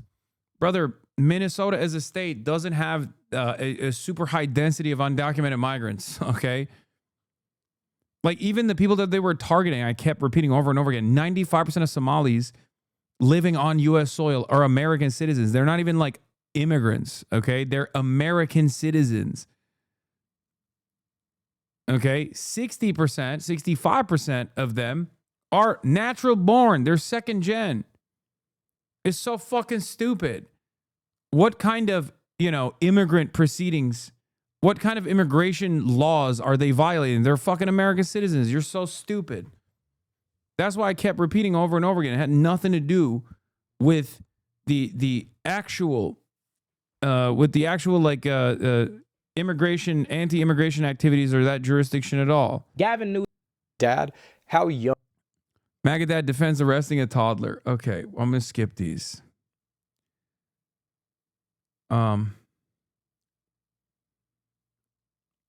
Now back to the breaking news out of Minnesota. So multiple federal sources are telling Fox News that Border Patrol Commander Gregory Bovino and some of his agents are going to leave Minneapolis as soon as tomorrow. This is Tom Homan makes his way to the state. That was the president earlier today telling everybody that he was going to send Tom Homan there. Also, President Trump had a phone call today with Minnesota Governor Tim Walz, calling on the governor to hand over all the criminal illegal aliens. But Walz claims his state honors all immigration detainers. Here's Caroline Levitt. She was in the briefing room earlier today. This tragedy occurred as a result of a deliberate and hostile resistance by Democrat leaders in Minnesota. Governor Walz and Mayor Frey have shamefully blocked local and state police from cooperating with ICE, actively inhibiting efforts to arrest violent criminals. They have also used their platforms to encourage left-wing agitators to stalk, record, confront, and obstruct federal officers who were just trying to lawfully perform their duties. This is precisely what unfolded in Minneapolis on Saturday morning. Obstructing federal law enforcement and inciting violence against officers is wrong and illegal. Just yesterday, Governor Walz compared immigration enforcement in Minnesota to the Holocaust. We have got children in Minnesota hiding in their houses, afraid to go outside. Many of us grew up reading that story of Anne Frank. Somebody's going to write that children's story about Minnesota.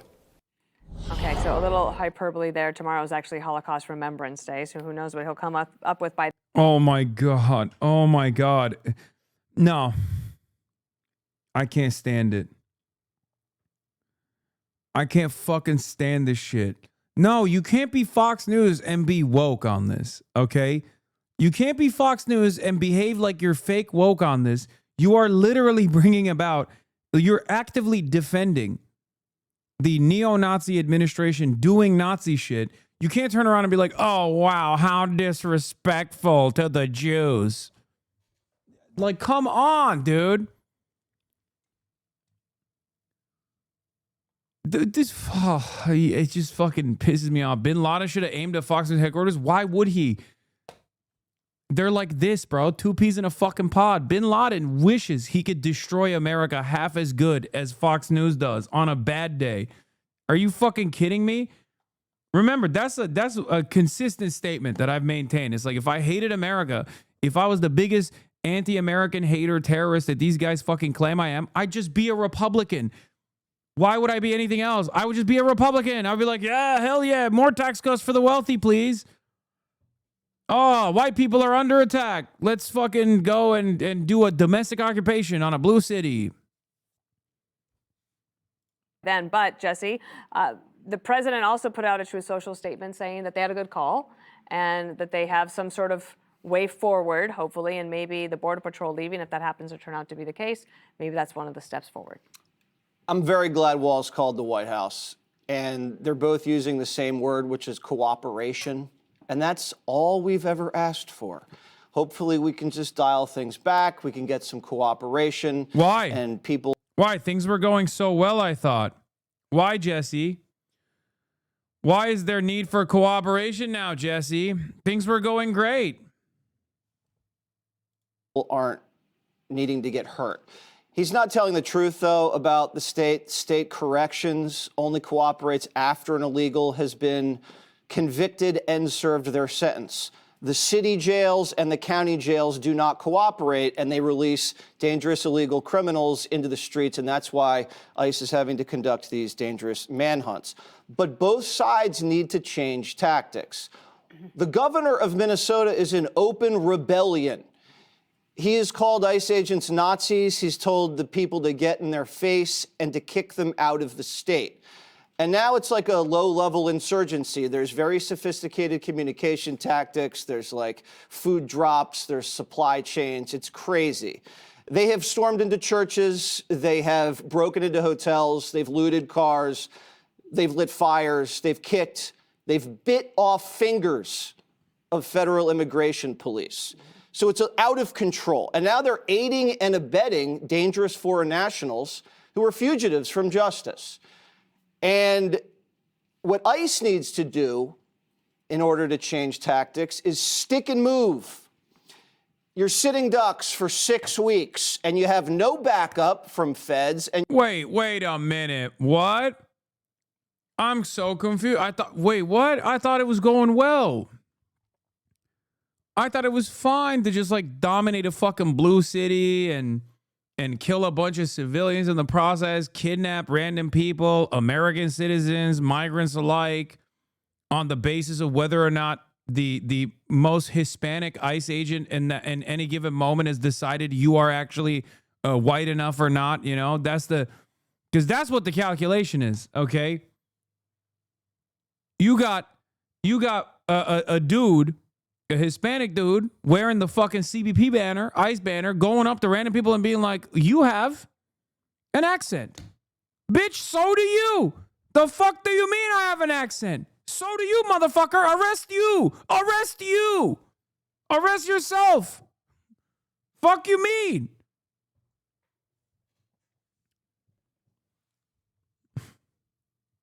Unfree you.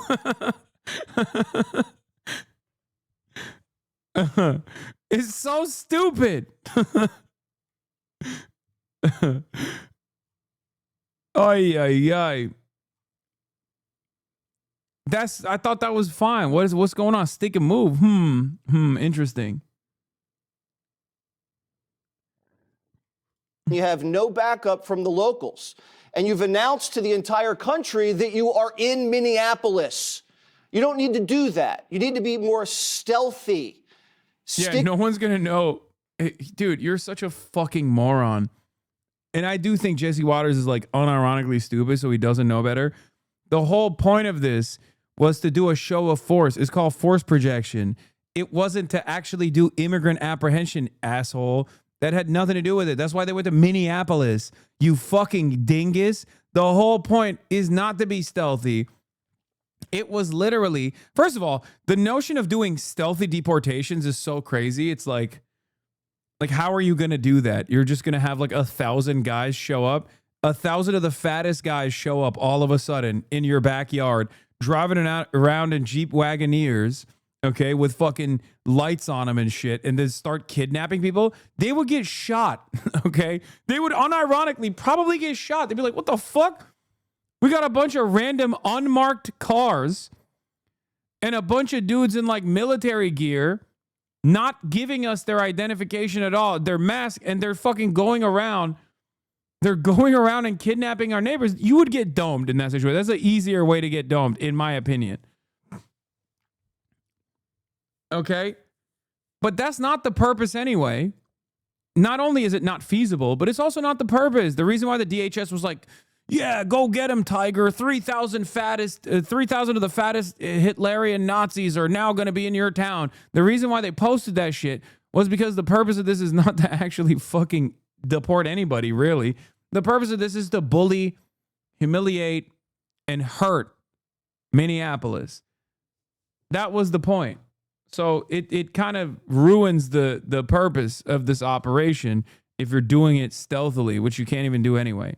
Like a boxer does not stand in the middle of the ring with terrorize. his hands down and just gets hit and just gets hit. All right, even Tyson had head movement, okay? He had defense. He can hit hard, but you move away. That's what they need to start doing.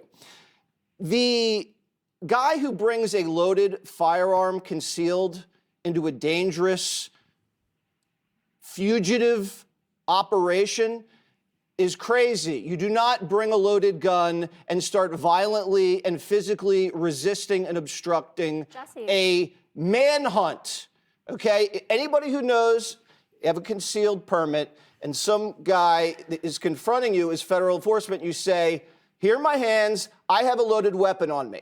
And you wait for further instruction. You do not actively, physically resist. Now, you watch the video, and it's very, very chaotic. It may have looked like they might have disarmed this guy during the scuffle. You have whistles blowing, you can't hear anything. You hear gun, gun, gun, gun, gun. You know, the guy, anytime guy says gun, gun, gun, and the subject pulls his arm back, you don't know if he's reaching. So obviously they're going to be doing a big investigation. They're going to find out what happened. We're going to look at the body cam. But it is not a clear-cut situation, and it's very divisive. It's partisan the way they're... It's not. The only reason why this is partisan is because Republicans are fucking stupid.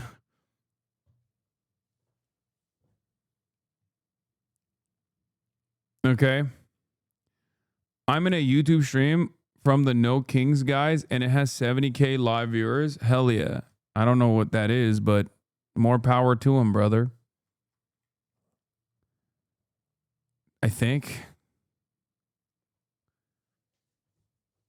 That whole Nick Shirley content cycle catastrophically backfired. I mean, everything that this fucking admin is doing is backfired. Oh, wait, let's get back to in Bovine and massacre Bovino. law enforcement. This individual went and impeded their law enforcement operations, attacked those officers, had a weapon on him, and multiple dozens of rounds of ammunition, wishing to inflict harm on these officers, coming brandishing like that and impeding their work that they were doing. Now, Deputy Chief of Staff Stephen Miller went further, calling Mr. Preddy a would-be assassin. Now, keeping him honest, it sounds terrifying. An armed man, a would-be assassin, brandishing a weapon, coming at officers, wanting to massacre them, bent on doing maximum damage.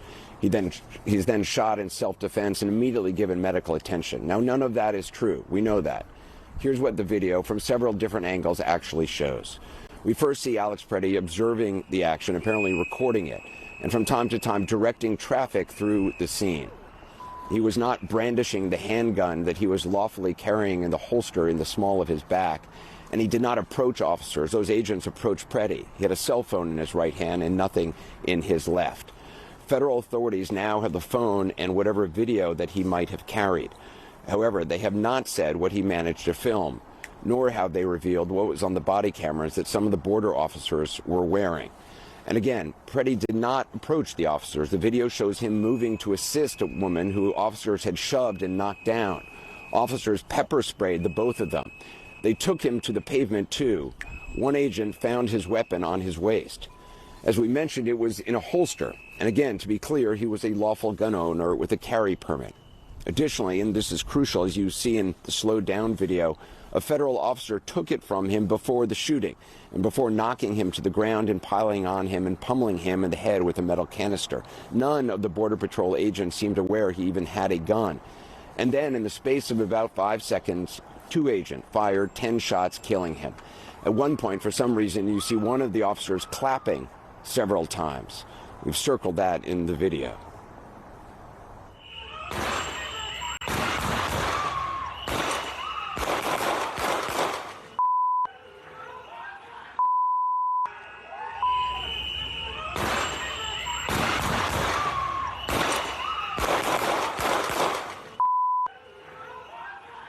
I cannot believe that people like genuinely looked at this and still try to defend this as anything but a fucking execution, man. Like even the fact that they're mag dumping as he's dead on the ground, like 10 shots, and the guy is like backing up and still mag dumping into his lifeless body on the ground. Counting bullet wounds or expressing confusion about who had Preddy's gun. And yeah, they didn't even render him aid, but instead rolled his body over. All in all, virtually nothing that the administration said in the immediate hours after this killing matched up with what the video showed. And when it was revealed that Alex Preddy was carrying his weapon lawfully, administration officials were highly critical of anyone carrying a weapon in the first place. You cannot bring a firearm loaded with multiple magazines to any sort of protest that you wanted. He brought a semi-automatic weapon to a riot. I don't know of any peaceful protester that shows up with a gun and ammunition rather than a sign. Now, keeping them honest, that is not what we are accustomed to hearing from any of those three. In the case of the FBI director, Kash Patel, he even went so far as to raise money for Kyle Rittenhouse, who brought a rifle to a protest in Wisconsin and then shot and killed two people and was later acquitted in their deaths. Here's what he said Sunday and back then in 2021. You cannot bring a firearm loaded with multiple magazines to any sort of protest that you want. It's that simple. You don't have that right to break the law and incite violence. We're raising money. If you have a case, we will review it for free, and we will cut the check to the lawyer to file your defamation case and get your day in court. And if Kyle Rittenhouse's team is listening, or your audience is tweeting, this is what Fight with Cash is for. We will help Kyle Rittenhouse's defamation cases. We will pay for them by raising money so he can clear his name like I'm clearing mine. Well, it's certainly a change of tune from him, now the FBI director, not to mention a president who once was all smiles alongside Kyle Rittenhouse, whom he called a, quote, nice young man. This time, the president went online saying, quote, I never thought I'd see the fucking day when we're watching CNN do this U-cuts, bro. Magazines and ready to go. What's that about? I guess woke is totally back. Again, this is from a president who until this weekend hardly stopped talking it's about complete and utter woke victory. I'm going to save your Second Amendment. The Second Oh my Amendment God, it is total is woke under victory. siege. What the fuck? Believe me. To ensure CNN is woke again, dude. Americans have the means to protect themselves in this age of terror, I will be always defending the Second Amendment. We are going to be so strong with our Second Amendment. We're not letting our Second Amendment go. If the left gains power, they will demolish the suburbs, confiscate your guns, and appoint justices who will wipe away your Second Amendment and other constitutional freedoms. The president has always also made it clear he's always going to protect the constitutional right, the Second Amendment constitutional right of Americans to own guns. And now he supports the Second Amendment, just not all the time, depending on who's carrying the gun and who gets killed. Alex Preddy was apparently not his kind of gun owner. He was, however, someone who served his country by caring for its wounded and badly ill veterans, by comforting them in their final hours and honoring their passing. Today we remember that freedom is not free. We have to work at it, nurture it, protect it, and even sacrifice for it. May we never forget and always remember our brothers and sisters who have served so that we may enjoy the gift of freedom. So in this moment, we remember and give thanks for their dedication and selfless service to our nation in the cause of our freedom. In this solemn hour, we render our honor and our gratitude. Joining me now is Minnesota Attorney General Keith Ellison. I appreciate you being with us here in the freezing cold. First of all, just the latest developments of, it seems, the reassignment of Mr. Bovino and the bringing in of Tom Homan. What do you make of that? Well, it sounds like they need to change tempo in their eyes. But I can tell you that Minnesotans have had quite enough of Mr. Bovino. Glad to see him go. And the fact is that this city is outraged, is upset. 50,000 plus marched in this freezing cold weather, 9 below, just a few days ago. The day before Mr. Preddy was shot down and killed, we marched 50,000 strong in the cold. So people are really, really upset, and I think Bovino leaving can only be a good development, and we'll hope for the best. But we're going to continue to press the claim of our state, and no matter who's there. Yeah, I mean, a federal judge said... Damn, dude. HasanAbi heads after appearing on my stream. They get around, you know what I mean? Was that for you? Not very. I didn't expect that. She said the law is unclear, and I think you guys acknowledged that in court. Well, one thing. So the circumstances are unclear. This is the largest escalation and deployment of immigration agents in the history of the country. Give you an example. I was talking to a colleague of mine today who's an AG on a border state in the South. Why are they inviting it? Why is Hasan being invited to things? Stand up to the Sinaloa cartel. They're losing ICE agents, but I can you tell should you where invite they are. me instead. I won't go, but tremendous numbers. you should invite me anyway, and you should stop inviting him. Another state, and they're here. Right, and that's remarkable, isn't it? And so. The bottom line is that I'm not disappointed about the ruling. Judge Menendez is a very careful, excellent jurist. We are hoping for a quick answer, but I'll tell you, we are under very unique circumstances, Anderson. So I'm not surprised that the judge is going to take her time. Some have said our lawsuit's novel. I don't think it's novel. It's based on very old principles of law, but it's meeting a circumstance that is very novel and very new. You also went to court to try to make sure that the evidence, whatever evidence that the federal government has, which I don't think they've even informed you about, that they preserve it. How concerned are you that they won't? I'm very concerned. Well, first of all, they locked us out of the Renee Good matter, and we denied us access to that file. And then there was another shooting in North Minneapolis of a Venezuelan man who survived.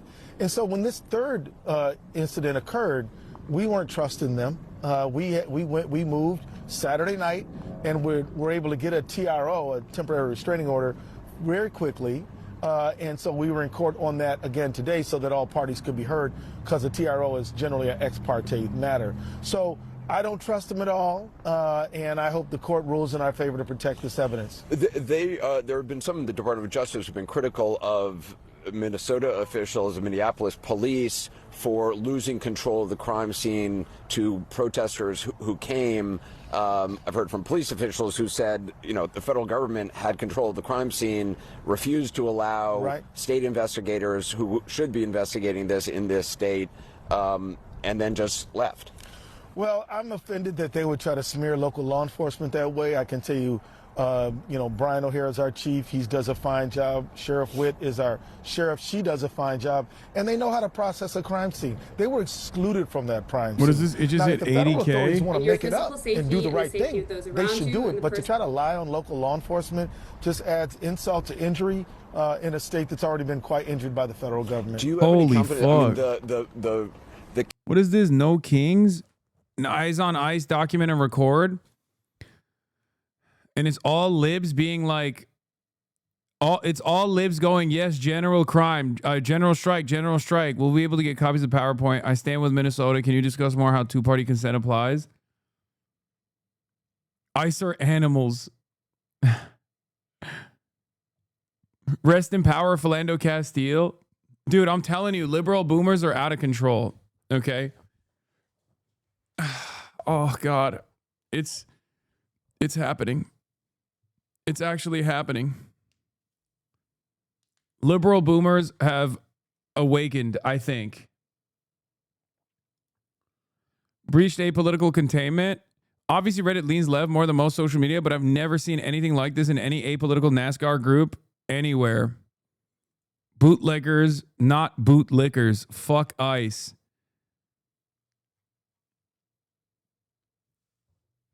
Yeah, the libs are now all trade unionists on their path to sock them. I don't know if first of all, you can't pull off a national general strike like that, just so you guys understand. And the fact that there was a one-day general strike that took place in Minneapolis is even crazy in and of itself. And it only happened because there was a tremendous amount of pressure from the public. I was wrong about yesterday, and I want to say sorry about being wrong. Wait, no, it's fine, dude. I remember this was the chatter who was telling me, like, why are you fucking saying Trump is caving? Or why are you, what was it? What did you say? W growth, though. I mean, you don't have to apologize for it, though.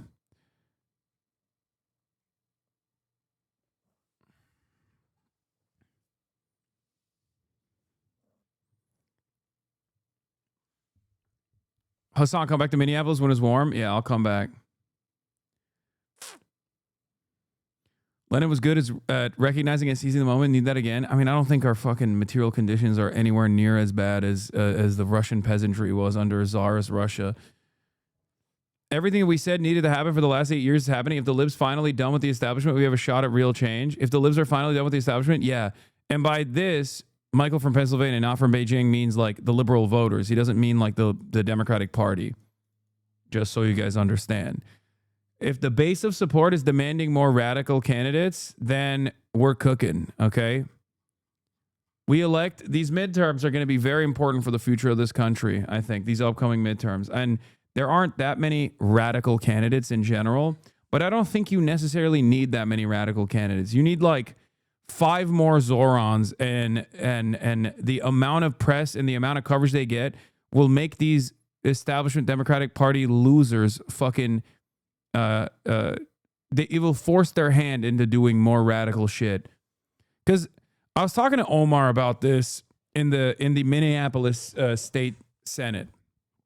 Okay, Omar Fateh used that single person majority that the Democrats had like the greatest weapon of all time.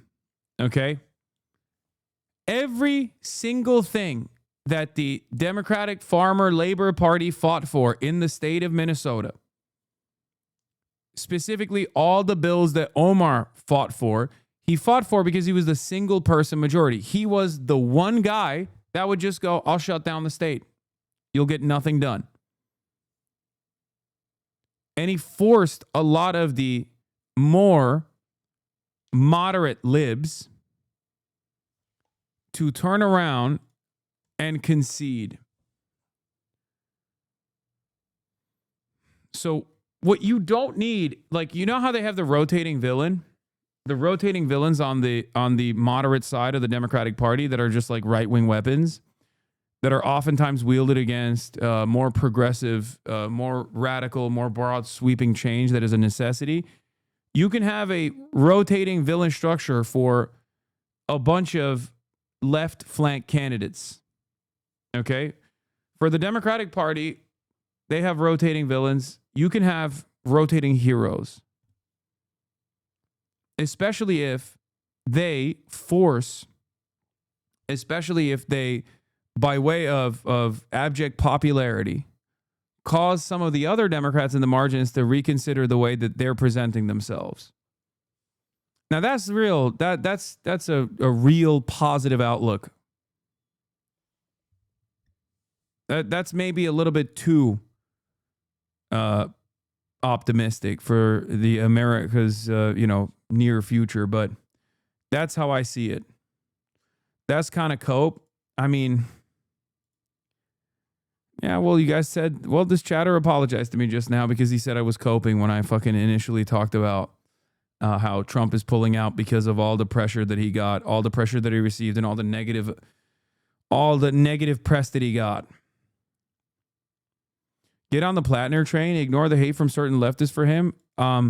Everything that I've seen from Graham Plattner since his Nazi controversy has been fantastic, regardless of his background.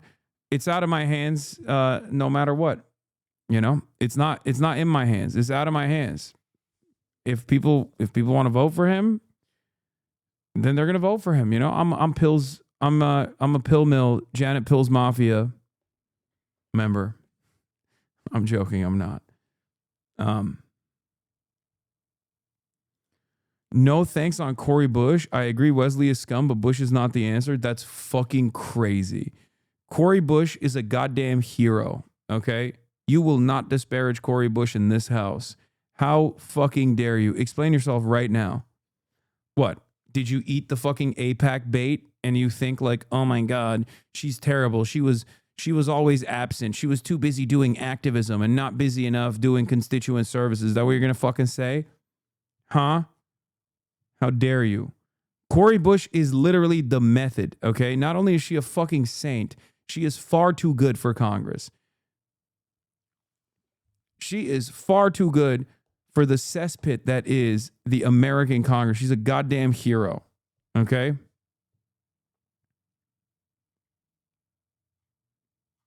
Yeah, Wesley is the worst of the worst.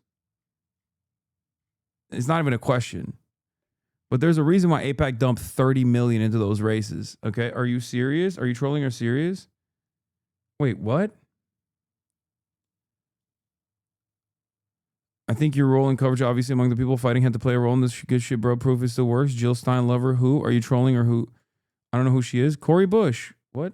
Okay, I'm being serious. Yes. I really like Cori Bush. She's been on the stream.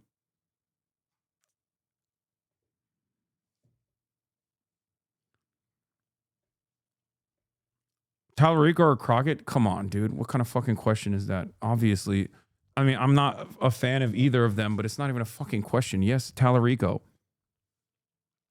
What?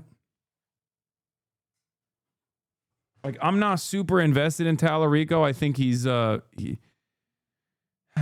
says the right words, but I don't necessarily have full confidence in him. But I will say this. Jasmine Crockett is ass. Like, straight up. Oh my God. Thule Society. Thule Society. Thule Society. Take an hour off. Stop spamming Thule Society. I don't give a shit.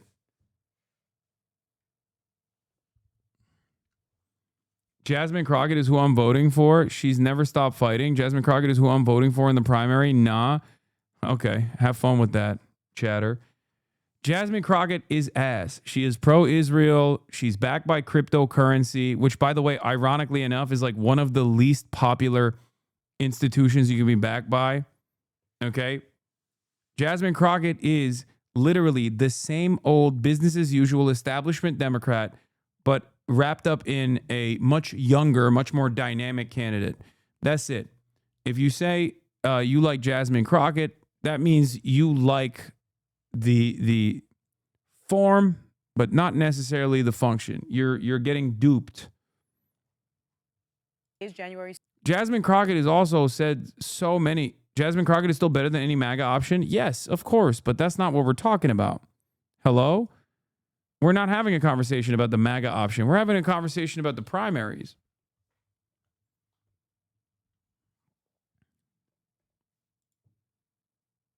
Okay, Chatter, who said you're basically a Nazi, you're a fucking freak. Calm down, okay? That person is not a Nazi. Jesus Christ, take a second off. Thank God TikTok algo is cooked because J-heads are going to cook you for that take. Yeah, there is nothing more fucking annoying than like the K-hive. It's insane to me.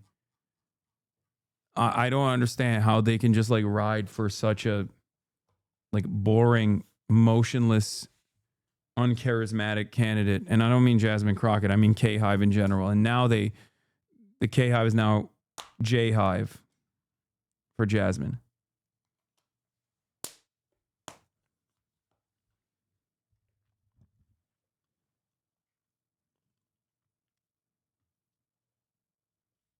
It marks the anniversary, the 5-year anniversary of the insurrection on the Capitol. Yeah.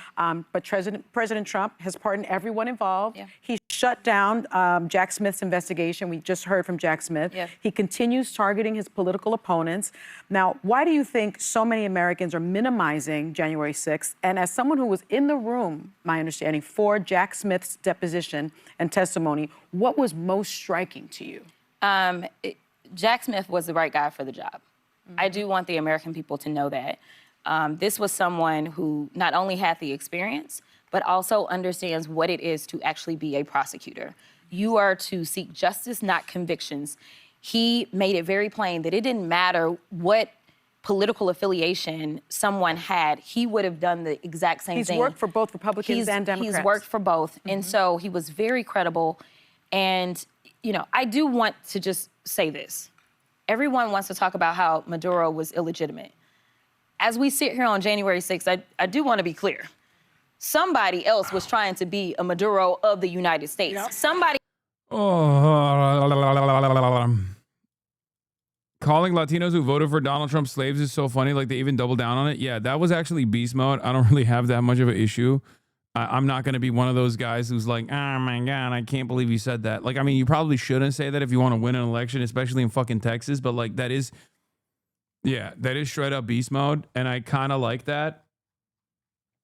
It's the worst state to do it in because it's probably the highest density after Florida of Latinos who voted for Donald Trump. But, you know, calling Governor Greg Abbott Hot Wheels was beast mode. And also saying the fucking Latinos that voted for Donald Trump are slaves is also double beast mode. It's just that she's an Israel dick rider, and that is not very beast mode. That's not very cash money, okay?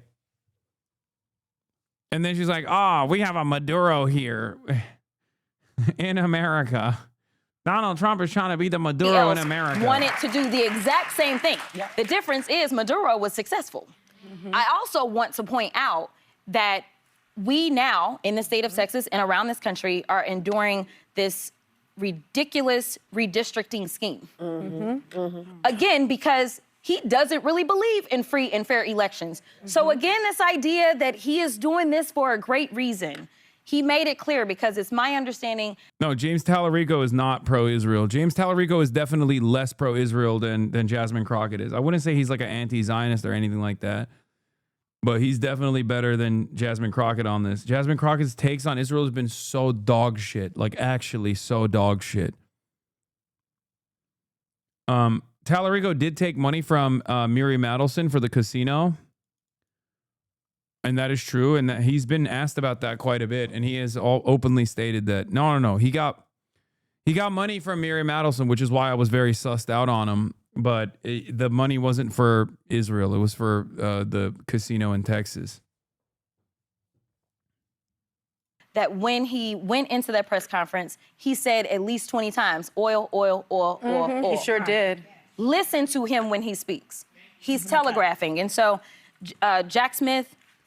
If Trump is Maduro, we should beg Israel to kidnap Trump. Yeah, what the fuck? Why would they do that? He's already the biggest Israel dick rider. Israel's not kidnapping Trump. Who are they going to replace him with? Directly Benjamin Netanyahu? It's better this way when there's plausible deniability that Benjamin Netanyahu has his hand shoved far up Trump's asshole.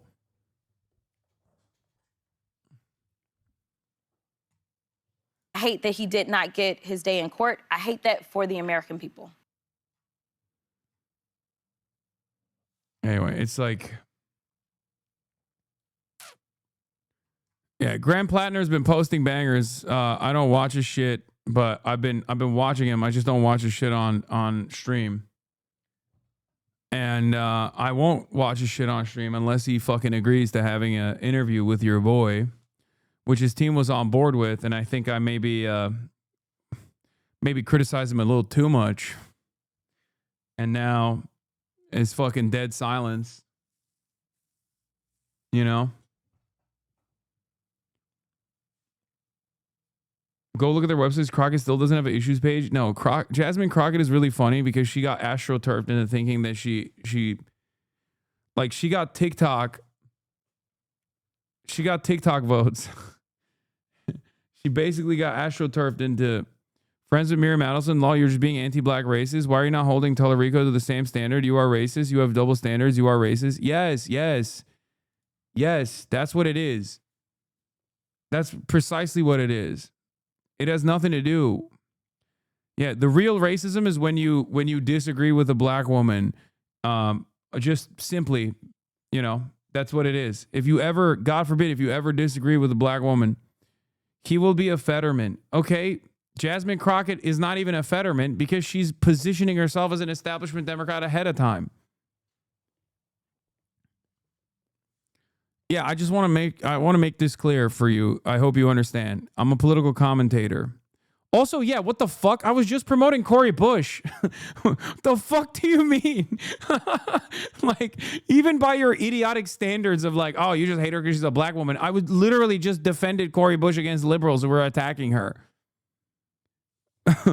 That just happened. That doesn't even make no damn sense. I forgot.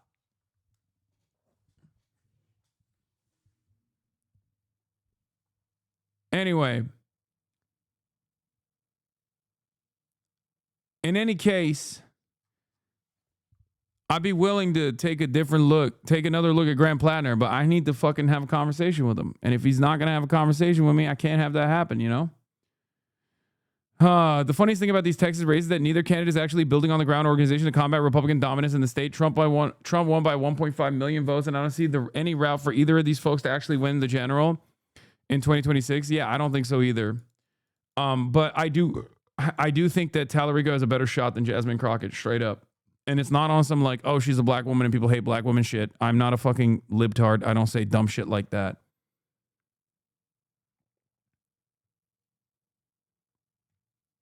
Yes, we were gonna do an interview with Plattner, but then all of his controversies came out and I criticized them and then they fucking pulled out.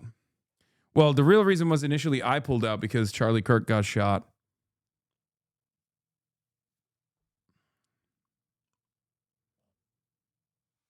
Also, most of his team left anyway. So I don't even know who runs his team now.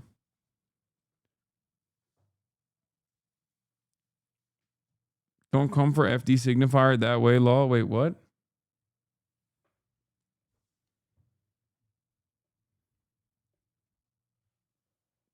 Not for this race, but is it ever better to vote for the better candidate over a popular candidate for a primary? Wait, what? The better candidate usually is the popular candidate. You are losing the best workers, dude. Look at this. Stop spamming that link. I'm not going to click on it.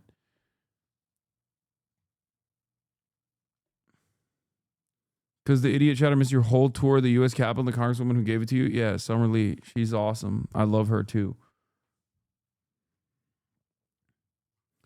Sources tell me Charlie is stable. Thank God.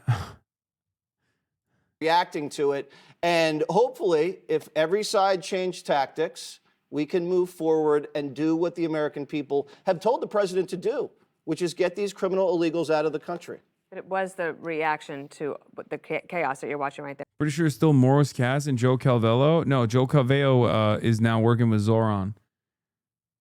Joe was my guy on the Graham Plattner team, but now he's on the Zoran team.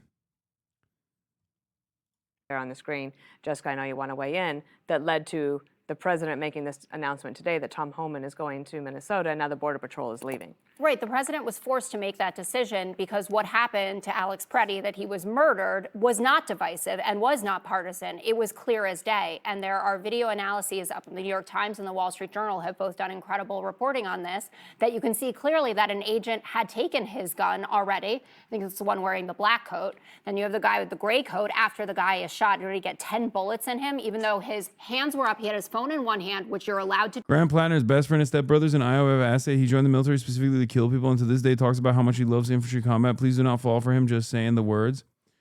I mean, he's better than fucking whoever else is out there, and he's actually had some pretty solid fucking approaches to all the issues that are imminent. And not only that, but also, once again, the only reason why you know that his stepbrother's an IOF asset, and maybe real ball knowers know this, but most of you probably don't, is because Jewish Insider leaked that. Now, one must ask the question, why Jewish Insider would recognize the unpopularity of Israel and would associate Graham Plattner with Israel like that. That's right. That was a Jewish Insider investigation, chatter. Why would the Jewish Insider write disparaging things about Graham Plattner? They weren't writing positive things about him. You got to think about that. It's always the Jews. Okay, I can't tell if this person is actually like sarcastically saying this or if they're just a genuine anti-Semite.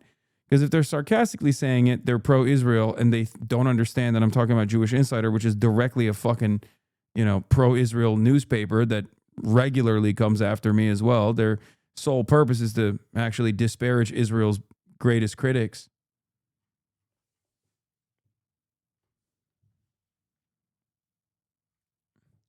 Or if he's a fucking Nazi. Let's see.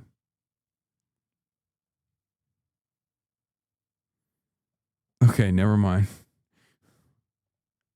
Okay, I'm gonna hit you with a fucking week-long ban. Actually, you know what? Let me give you a perma, just so you can write about how that's not an appropriate thing to say.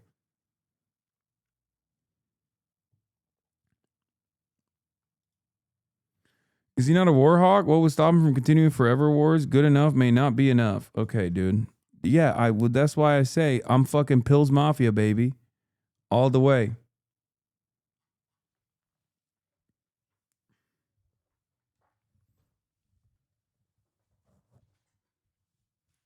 Isn't his stepbrother a reporter for the IDF? Yes, I already addressed it.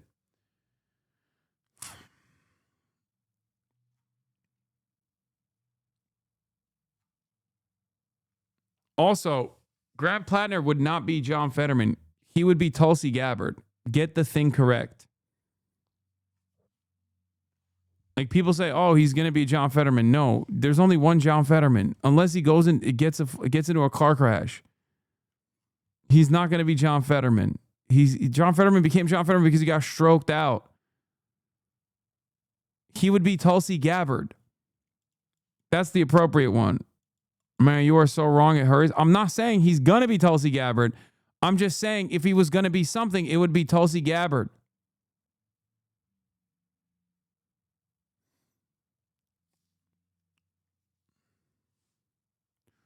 Los just tweeted at you. What did Los Pollos say?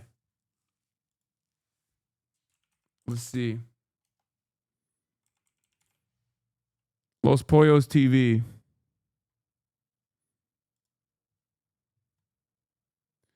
Yo, Addis on the hunt, waiting for the right second. The triggers incel community is revenge. My community is incel community for my fucking dog shot caller tweets. These motherfuckers always got an agenda. Nothing you say about me will convince the real ones. You fucking freak. You abuse your fucking dog and you're a liar, pussy.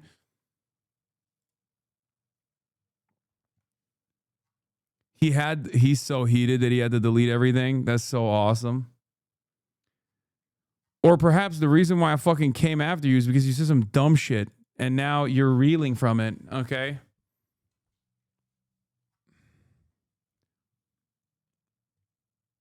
As a woman, I'm indeed terrified of women. Me too. I'll be honest, you should keep clear of Plattner at this point. He has it wrapped up in Maine, and his community is too brain broken to realize the value he will bring versus these neolib brain broken clowns we're dealing with at the moment. Yeah.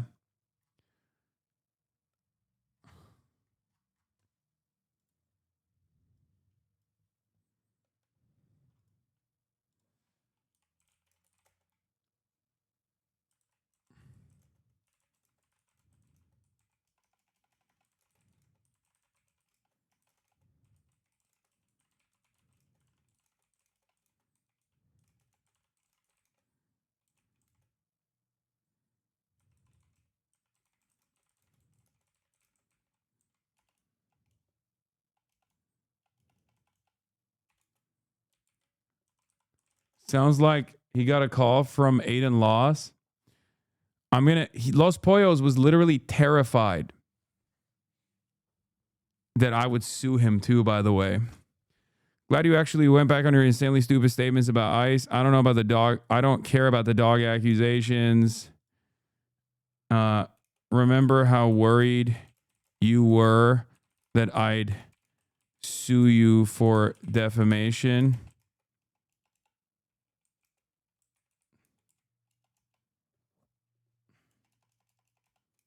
Stay woke and stay Drake and driving. Wasn't this guy chummy in person? What? No, I never met Los Pollos ever.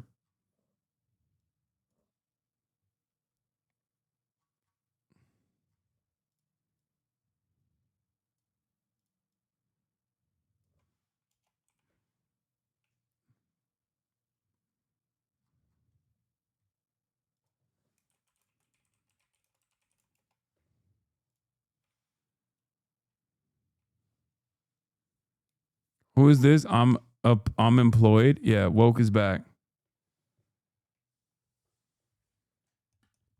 Why is he calling you a pussy? You said you would call him. Yeah, I know.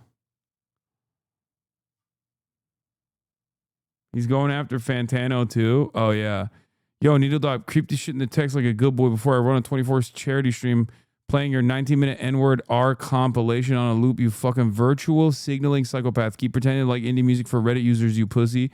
I heard your wife left you. Oh, he's so mad, dude. Glad you actually went back on your insanely stupid statements about ICE and deleted them. I don't care about the dog accusations.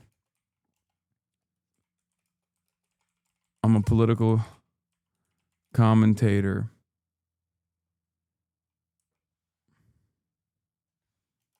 Hope this helps.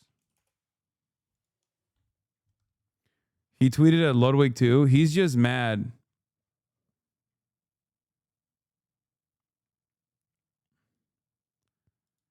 Who's next on the list? Ludwig Ogren, get back in your cuck chair in the corner, buddy. Stay the fuck out of grown man business. You're the fakest person I've seen grace the internet.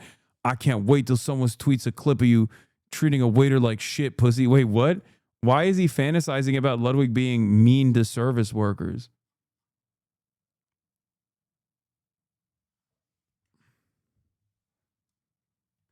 He's just like, he's literally going after people with like made up shit. Is he real mad or is he farming mad? No, he's mad because like we fucking embarrassed him so much that he had to back away and delete his tweets. So he's just like lashing out like a tough guy.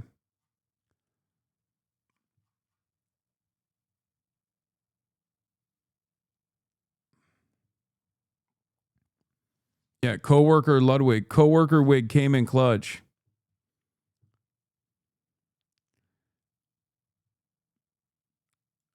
Post the part about defamation too. Why'd you delete it? I don't really care.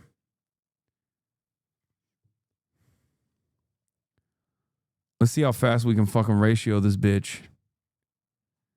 Stop Jersey on Jersey violence.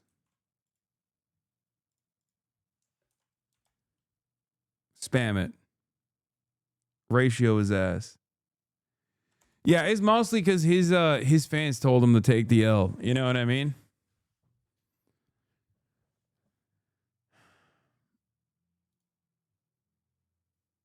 Good night.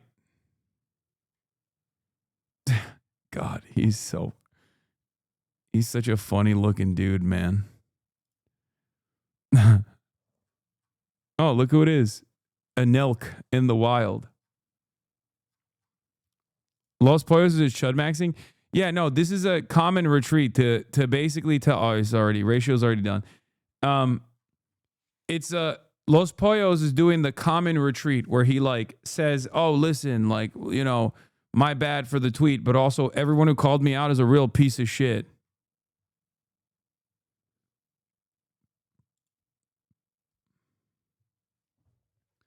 Bro, you don't want the smoke from Laws and his dad? What's he gonna do, bro? Eat my breakfast? Like, I don't understand. What kind of threat could Los Pollos present to me? Okay, I am not a donut. Yeah, Rage cooked his ass too. Plus size Travis Kelce.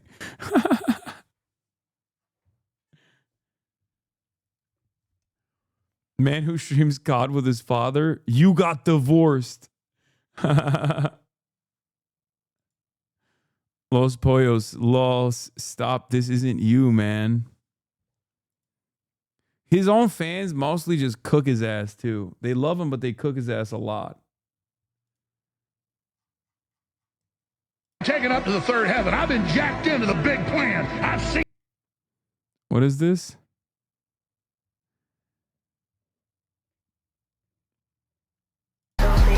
Marx believed that capital would flow into the hands of fewer and fewer people. I mean, that is what happened.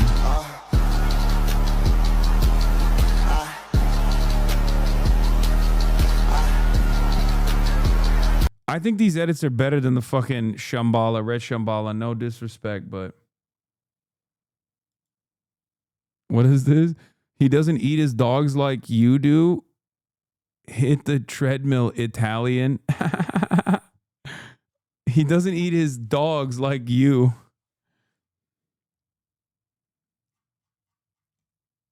He hid your reply. Ain't no fucking way he hid my reply. Oh my God, he did. Oh my God, he's so bitch made. Okay, now I'm gonna fucking quote retweet his bitch ass. Now you done did it. This little baby was scared of getting sued while defaming me and had to gain the confidence. I have to get talked up by XQC, and now he ate my tweet.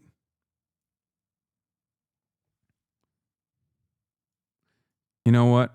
Hold on. Where's that fucking... It's the only hidden reply? That's so funny. Glad you actually went back on your insanely stupid statements about ICE and deleted them. I don't care about the dog accusation. I'm a political commentator. Hope this helps. Just repost this. No, I want to repost one of his fans made a post of me dog walking him like the GTA, but his head is the dog and I'm like the one that's like walking the dog.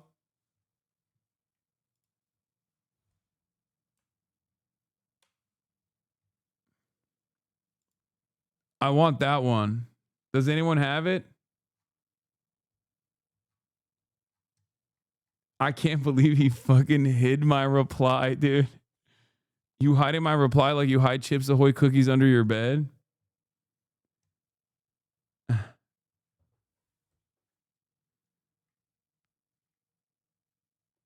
Not sure if this is the original. Yeah, I want this. I want that meme. I want that fucking meme. Does anyone have that like actual image? I need that image. Someone needs to give me that image. Franklin and Chomp, yeah.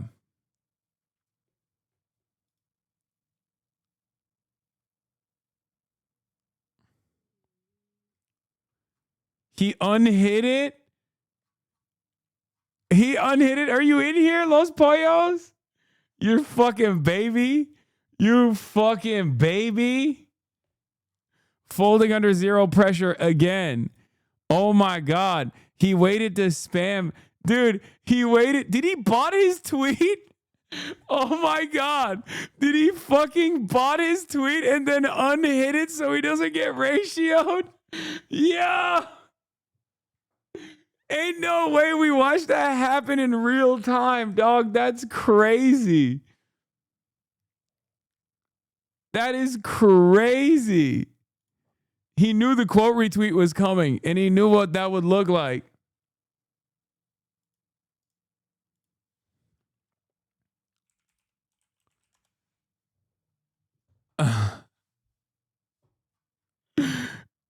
He did. It gained more than 2K in 1 minute. Yeah, no, he fucking botted the shit. Bro, he's so stupid. Oh my God. Okay, you know what? Guess what? I'm gonna spam it one more time. Get in there, chat. Get the fuck in there. Oh no. He hid my reply and then botted the tweet with likes, with like 1,000 likes, only to fucking unhide it again. Okay, well, here we go. We're gonna fucking spam. Oh, there you go. Ratioed again, bitch. How about that? How about that, bitch? Ratioed again. Look. What is happening? He's gonna bot it again. I want to see it. That's so funny. I'm having fun.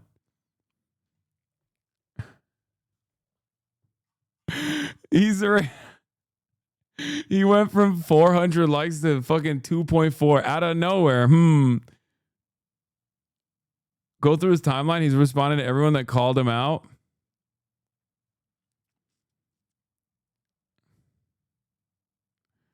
Yeah, I saw that. You're such a phony, obese fuck. Motherfuckers talking about spineless. Yeah, notice how the only tweet that he got anything past 400 likes is mine. And notice how it only happened after I fucking ratioed him. I wonder how that happened. No, it's not because I have hate watchers, dumbasses. Yeah, I'm just waiting for him to hit it again. I'm just waiting for him to hit that bot again.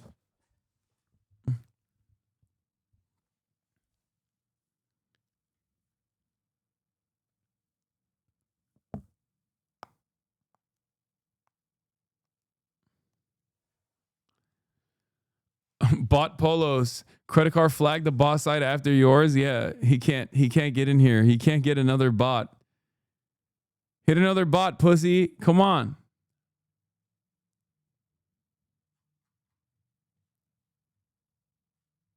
Okay, I have to quote retweet it. I have to. I'm gonna hit him with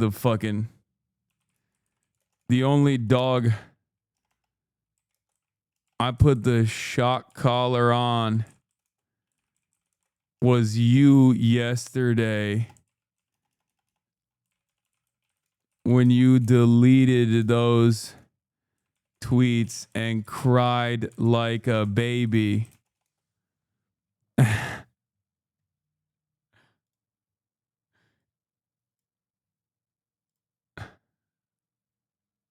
And then I'm cropping he hit it again. Yeah, he's hiding it again. Hold on. No, I'm cooking him. I'm cooking his ass. He hit it again. Is he going to bot it again?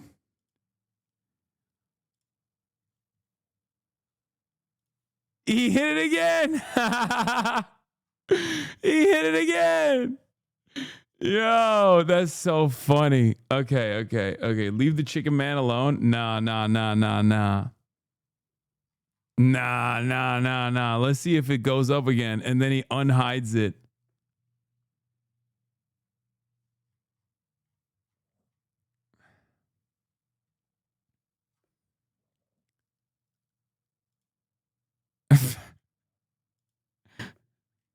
So the only dog I put the shock collar on was you yesterday when you deleted those tweets and cried like a baby.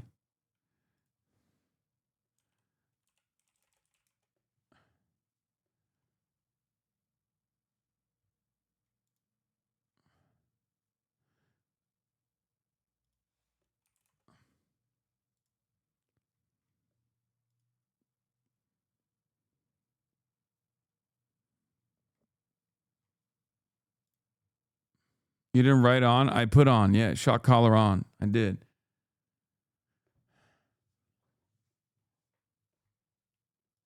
Cried like a bitch. That's even better. I like that.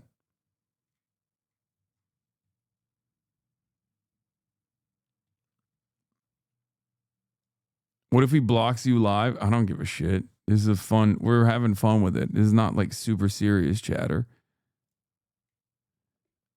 I can't believe you fucking hid my replies again. That's so funny.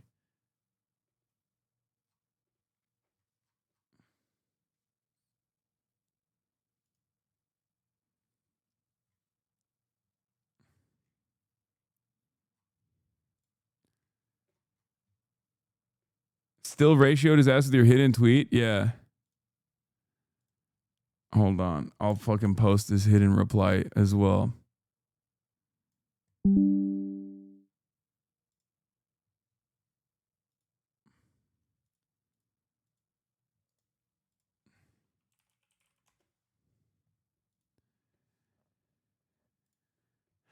Is this cyberbullying? No, I don't think so. It's I mean, he's the one who fucking came after me. Mr. Ego over here. He can't just be like, look, you know, I'm gonna let bygones be bygones. Yeah, I fucked up, whatever. He just has to like lash back out at every single person that told him that he was being a dumbass. Also, this is New Jersey on New Jersey violence, honestly, here.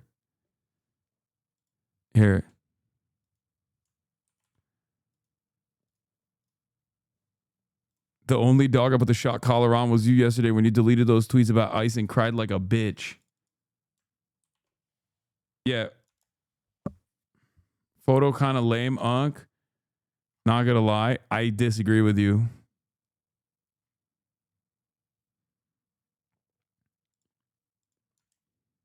Spam it.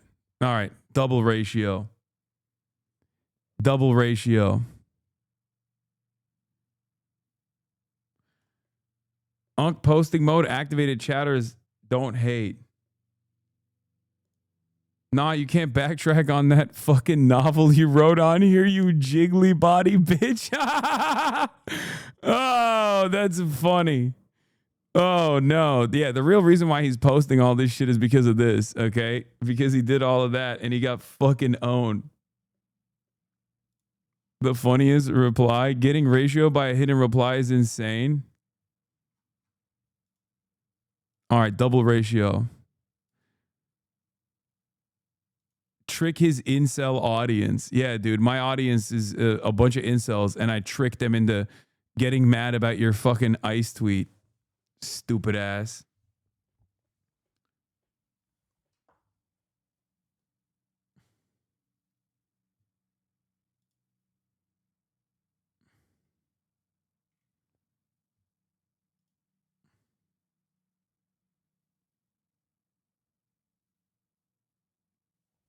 You have the most married audience? Yeah, it's true.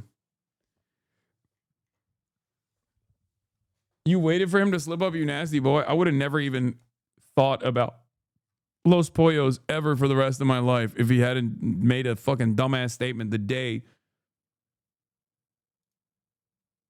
he forgot to bot the others. Oh yeah, no, I know. He only botted the one because he wanted to fucking not get ratioed. That's the reason.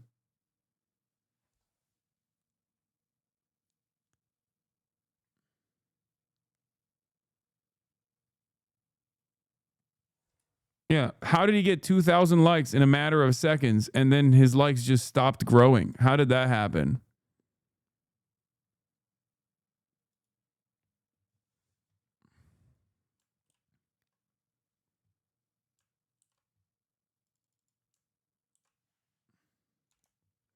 A new tweet has hit the tower. He just tweeted again. Let's see what he said this time. You abuse your dog. You're a piece of shit. Keep live tweeting on your stream. You're to your bots, loser. Yeah, no, this one struck a chord. This will do numbers. He can fucking post that all day, every day. He posts a live clip.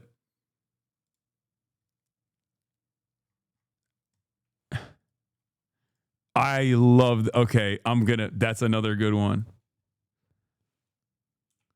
I'm just going to retweet him and then post this and say place.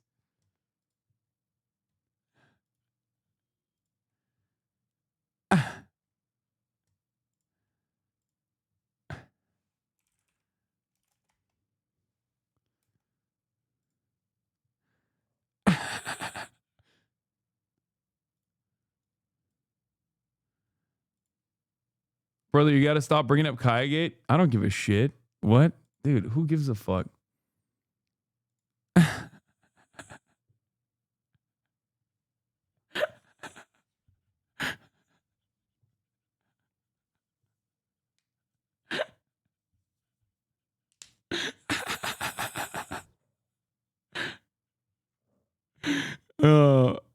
I'm gonna make him do a Drake and drive after this. Bro, you keep pissing off Jigglypuff and he's gonna draw on your face with a Sharpie, dog, for real. All right, spamming this now.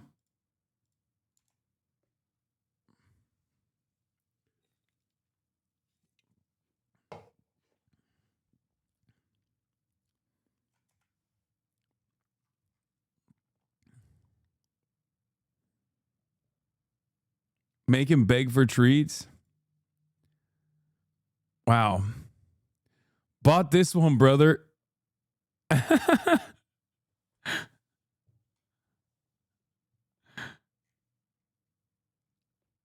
Wonder how he got that clip so fast. Yeah, he's probably got like fucking Aiden Ross in his corner or something.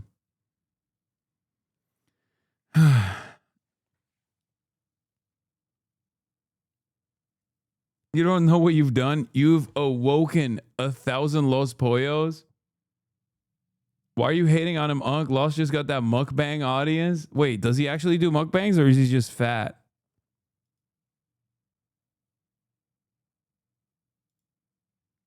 The OG image? Oh.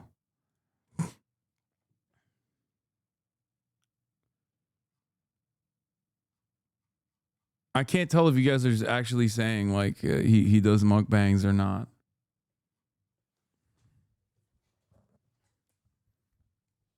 Imagine being a senator and trying to make sense of this on your timeline.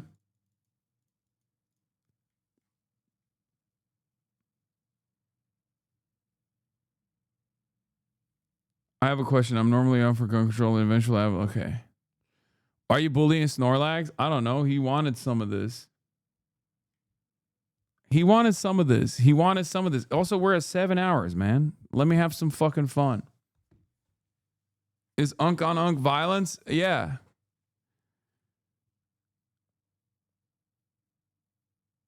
Los won't attack Rage because Rage is the only one that always excuses racism. He don't want to lose access to Rage's community, so we just eat that shit from Rage like a pathetic leech he's always been. Yeah, why does he have no smoke for Rage? Rage was cooking his ass too. You're coming at him like heart disease? Bro, these are just his fans, by the way. Like, those are just his fans. They do this stuff all the time. I don't know what it...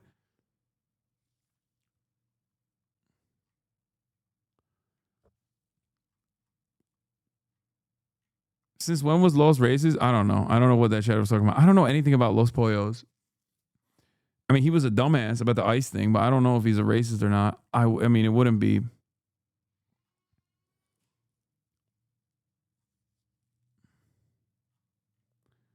I'd like to see you go up against Prime Los Pollos.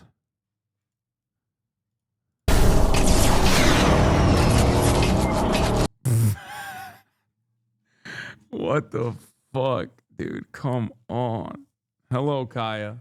Right on time.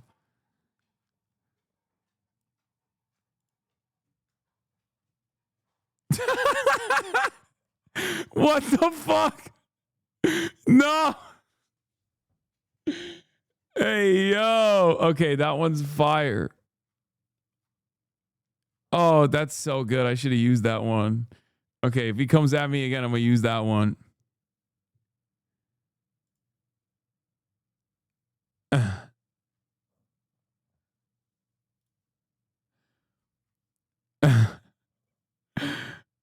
Oh, man. Call him Tubby. Trust me, my brother has watched Los Pollos for a decade. Yeah, Los Pollos more like roast pollos, dude. You can get lost on Los Pollos TikTok. His fans always bag on him. Yeah, if he has dumbass takes like the ice one, of course his fans always bag on him. I think like his fan, like he's almost like kind of a meme in his own community, it seems like. But also what I think like what happened was with the ice one, like they were actually being serious where they were like, dude, what the fuck are you doing? Like that's Alexandria Ocasio-Pelosi. He's like E-Rob with no redeeming qualities. No, I think he's funny. I mean, I think it's funny if you laugh at him. Just got off the phone with Loss. He's hurting real bad right now. Y'all need to give him a break. He was FaceTiming me butt ass eating chicken wings in the bathroom, which he only does when he's scared. We stand with ice.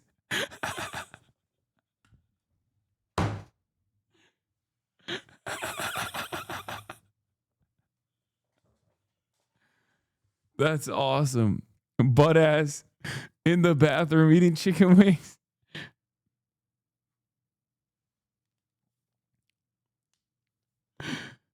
Your haters taking your side in that feud? Yeah. The f out of here.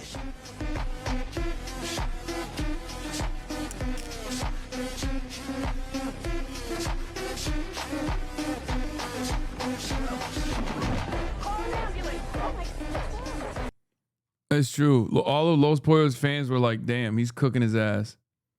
Source tells me Los Pollos is stable. Please, God.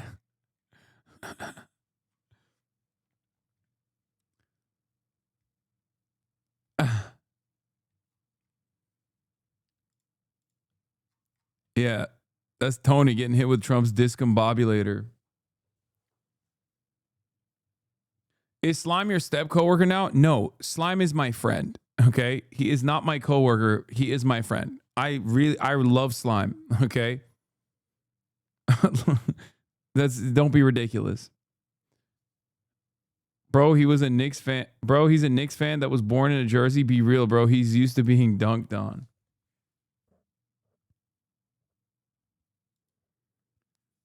I've been watching some chicken shit streamer crash out because nobody wants to lick boost with him and he just deleted everything he's posted in the last 24 hours. Incredible work. Pollo something. I don't know. That's why I said chicken shit.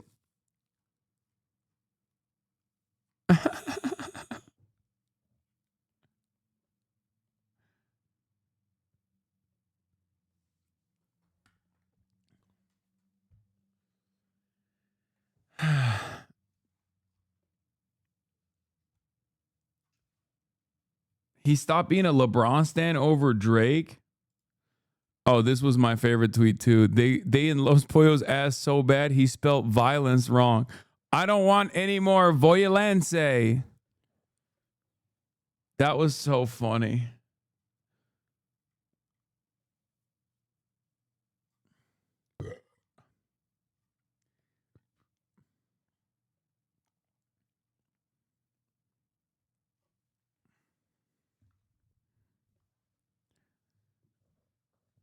He was just getting upset that his audience was calling him a bootlicker, but he was upset. He was upset because he thought that it meant they were calling him gay.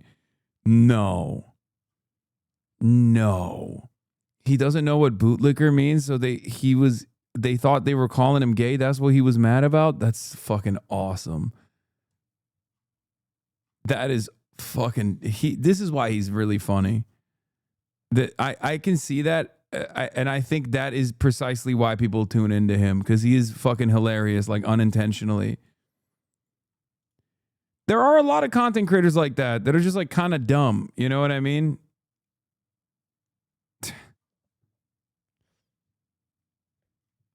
There are a lot of content creators like that are just not very smart, and they're funny for that reason. This is be careful. This is the high level of intelligence you're dealing with. Use caution when engaging with him and his father. What are you doing? That's a word? with 3 T's? Are you high? I know, I wasted so much. What the hell are you doing, dude? I wasted so much shit. All right, well, if we're going titty, we have to go booby. Hold on, though. Belly? We try belly. We can try belly. Oh, I was gonna say buddy. Okay, so it's not buddy. Fuck? All right, so there's no E, so it's either a U or an A. Is it bulky? Okay, so it's an A. It's an A. Is it baldy? Like you're like a bald guy? You're a baldy little guy? Baldy? I don't know. Are you a baldy? What the fuck is this word, bro? Whoa. B-A-L. Hold on! Something Y. Mommy's a word? Could it be a C? Are you sure, bro? Yeah, I'm positive. But there's no other, that's it. We're back. Let's fucking go.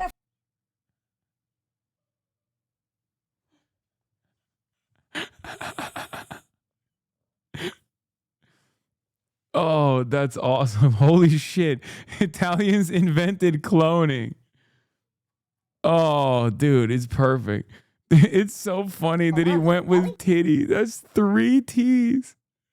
It's like, why would you use a word with 3 of the same letters in it on your first try? On the New York Times Wordle, like, why would they put titty as the word?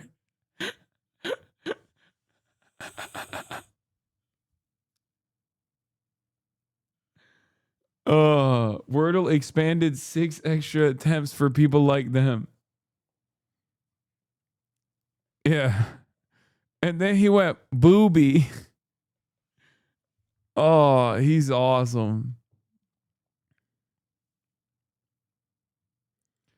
Keg's Breath approves. Wait, what is this? Exit approves request by leaders of Minneapolis immigration siege for use of a military base. Wait, what?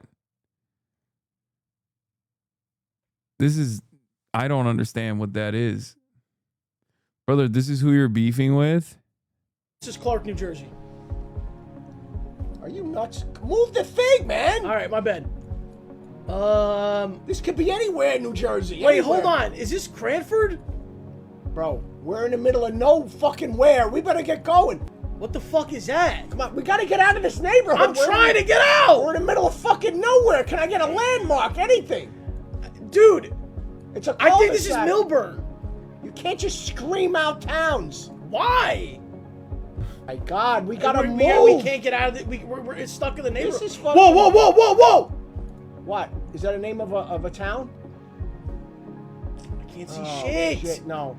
We have 40 seconds, bro. We need to get. Is there like a flag? Go to the car. Go to the thing. I can look on the side. It's Newark, New Jersey. 973 Ringwood. Where is that? Where's Ringwood? Ringwood, New Jersey. Where is it? It's North Jersey. Where? Go to Sparta. I found it. Yeah. Guys, they put the Elden Ring GeoGuessr as a joke, okay? There it is.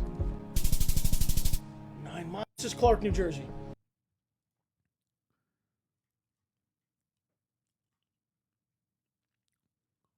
Calling your dad bro is wild. Wait, I mean, that's just Jersey. He's Italian.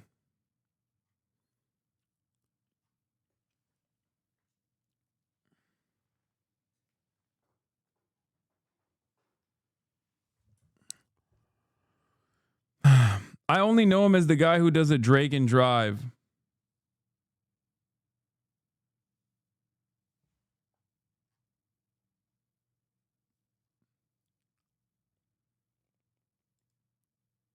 Thinks bootlicker is being called gay. 1 minute mark. I don't fucking support ICE. Okay? Fuck ICE. People getting fucking murdered. I don't support it. That's fucking obvious. If you read my tweet and think I like ICE, you're fucking... I don't want to be more politically incorrect. You're fucking not smart, bro. Okay? I don't like ICE. If you run around liking ICE, there's something wrong with you. Okay? Let me just clear that up. First off, bro. Okay? Because what I said was completely taken completely out of context to a different fucking stratosphere, bro. Okay? Fuck ICE. I have personal friends and family that are affected by ICE and what they've done. Okay? And I don't support ICE. So let me just say this a fifth time for the for the bootlicker, for the people yelling bootlicker. First of all, yelling bootlicker to a person could be the worst insult ever. That's that's just like it's gay. Like you're like, oh, you lick a man's boot. Like that is so fucking weird. Okay, I've been called 100 insults. It's probably the worst insult I've ever heard. Okay, I'd never lick a boot. I think the fact that he did this in a Nobu sweatshirt is just excellent. Okay. It adds a touch that the average Los Pollos watcher cannot comprehend. He contains multitudes. Okay. And he's more mad about misunderstanding what the term bootlicker is because he assumes it means you're gay. You're gay with a foot fetish.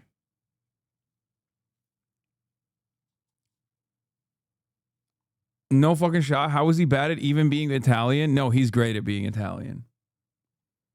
This is the greatest hate message from his own fans. He's truly generational. You can tell Los thinks he deserves life. Tell me exactly what you mean by that, bro. Because now I'm taking shit as threats. Now I'm taking shit as a threat, bro. You can tell Los thinks he deserves life? Guy just said... Wait, that's where that comes from? That's where this originated? Because that's like the new meta now. Everyone is constantly saying that.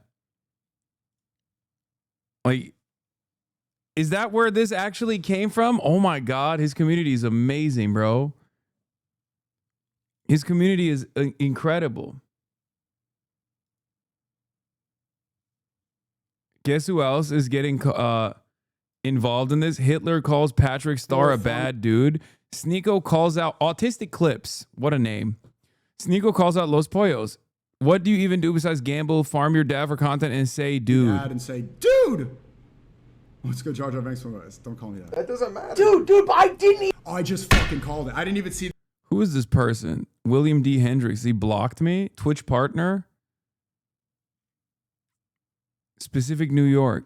Why did he block me? Oh, powered by Rambet.com. Well, that makes sense. That makes sense. Specific is Los's best friend. Okay, first of all, I don't even hate Los Pollos. That's why I'm just like, I'm gently ribbing. Okay.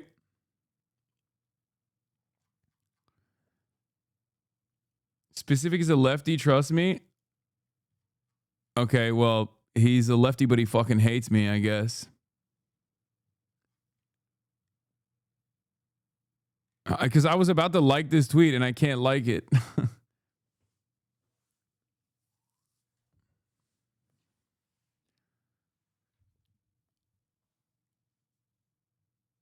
Lefty, but is a Gamba pig. People who hate you are misinformed. I know. They've been clickbaited into oblivion.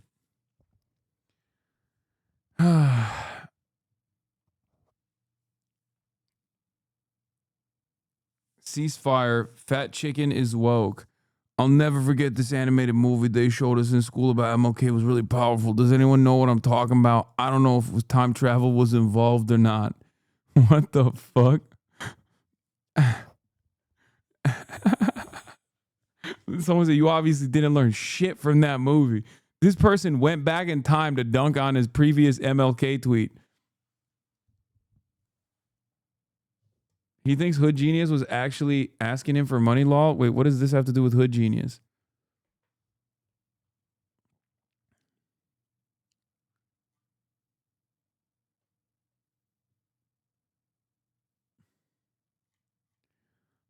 I low-key, I don't know anything about Los Pollos, and maybe that's the reason, but I kind of like him.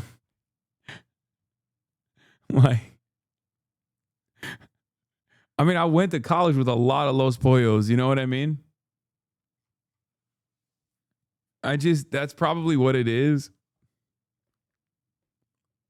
Like, I don't think he's that harmful overall.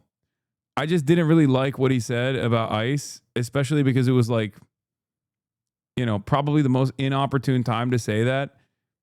It's pretty funny that he thinks that I like attacked him because of the dog thing. Like, brother, what are you talking about?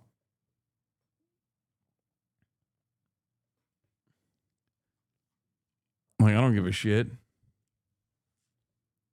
He's just a byproduct of Jersey Shore. Yeah. His stream is just him getting roasted. Viewer here, quick question. Are you one of them special eds? So now Grown ass man wearing this shirt. we've transitioned from trying to make stupid tubby jokes to now you're insinuating I have mental disabilities. You know what I mean? How did a guy in the chat just type, do you have tits? Oh, share your DoorDash rap. What is wrong with you? Did you just say share your DoorDash wrapped? Are you Would go hard. DoorDash rap would go hard though. I actually, I mean, I know what mine is, but because I order from the same place basically every day, but like that would go crazy. Thinks of that. Nigga, yesterday, you know what he said, Bobby? Do you know what he said? This nigga said he was finna start eating greens. I said, nigga, shut the fuck up. Our bloodstream is made out of ketchup. I don't even f with ketchup like Something I had, like a maybe sinus infection, it was something. And a guy goes, immune system of a toddler. Who else gets insulted for getting a cold? I didn't even know that's roastable until you guys. How is that? How can you insult someone off that? What's 1,000 minus 1? Lowest weight.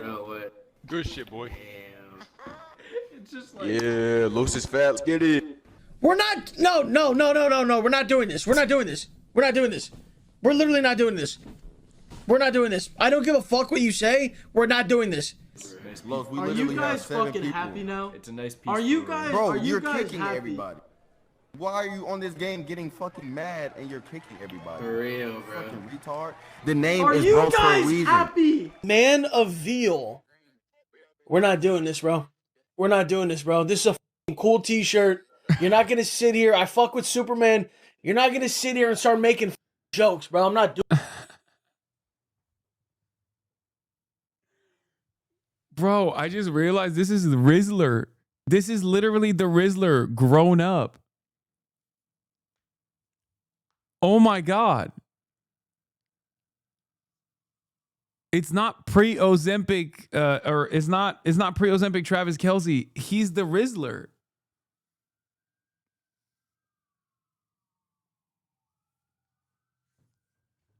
Don't do the Rizzler dirty like that. Doing it, bro. Man of steal your food. You're banned, bro. That's not even funny, bro. Do better, bro. Do f***ing better. Hey, listen.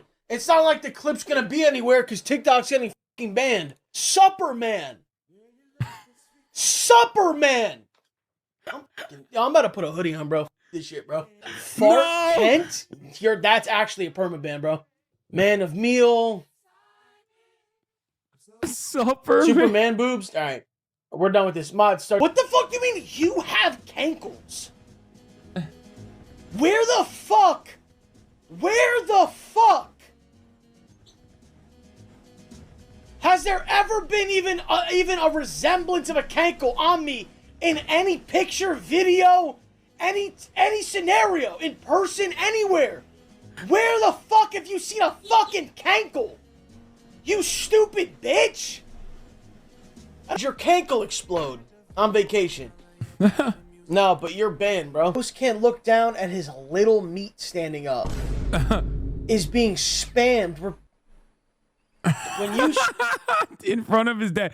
Wait, is that a fucking thick sex doll behind him? Oh my God. Okay, well, he's just asking for it, right? Like, shower, do you pull your moob up to clean under it? oh no. This is if you would have stayed in New Jersey and went to school there. Yeah, if I stayed in Jersey after college, this is what I would be.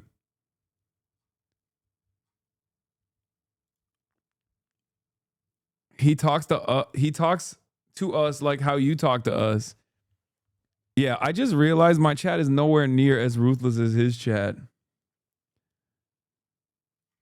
Like his chat is on a different level, bro. I would not be able to deal with that stream of, I mean, he's probably used to this shit then. Like he really thought he was going to bang with this. They're trolling him 24/7. Los Pollos is like, it's the worst possible person when you, like, he's in a horrible position because like his community is not going to ride for him, especially in this moment when he's already cooked. So then they're just going to keep cooking his ass too.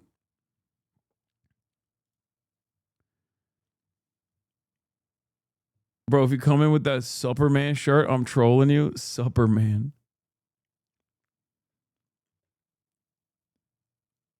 Nah, you just fix you funny shit before we get the time. I start watching you with the buffalo haircut.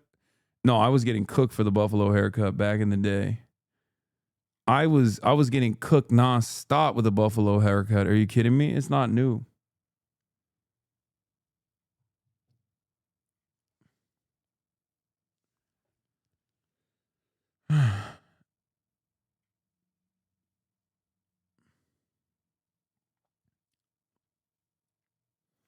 I've never in my life met a Los Pollos stan. I've never seen him sign an autograph. I've never seen him take a pic with a fan. Just saying.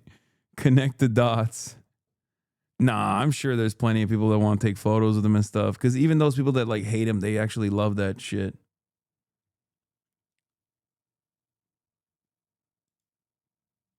I know, chatters. I know Bovine Bovino lost his job. Bovino. Yeah, this is the only thing I know of Have Los you Pollos. never went? This is the only thing I know of Los Pollos until this moment. Okay, listen. You know what? I know you haven't, but for the other people who are watching, have you ever went on a Drake and Drive, bro? That might sound corny. Sure. It might sound. Nobody says that. People say that. They say that shit, bro. I'm saying you just driving at night. Drake comes on. You're not even listening to the lyrics, bro. Okay, listen. I will admit. I will admit that if you're reading this, It's Too Late came out. I did go on a couple Drake and Drives. Okay. And how did that feel? How did it feel? It was like driving to. It was like driving to any other kind of music I like. Drake and Drive. Yeah, he knows he's funny. All right, that's all I got. 7 hours and 30 minutes. I'm clocking out, folks. That's all I got for today. Okay, I'm tired. We had some fun. That was like some OG shit, back in the day. Like, it was like some 2020 shit, community mobilizing, that kind of stuff, having some fun memes at the expense of Los Pollos. But I guess he's like totally used to that anyway. He can eat it. He eats everything. Anyway, half day Hossie. Peace from the Middle East. Peace in the Middle East. W stream fuck ICE. Yeah, fuck ICE. The starlock to the starlock to the topic just begun. Yeah, that's it. Part-time streamer, baby. You already know. Bye-bye. Again, Hasan is streaming. Hasan is streaming. There he is again. Hasan is streaming.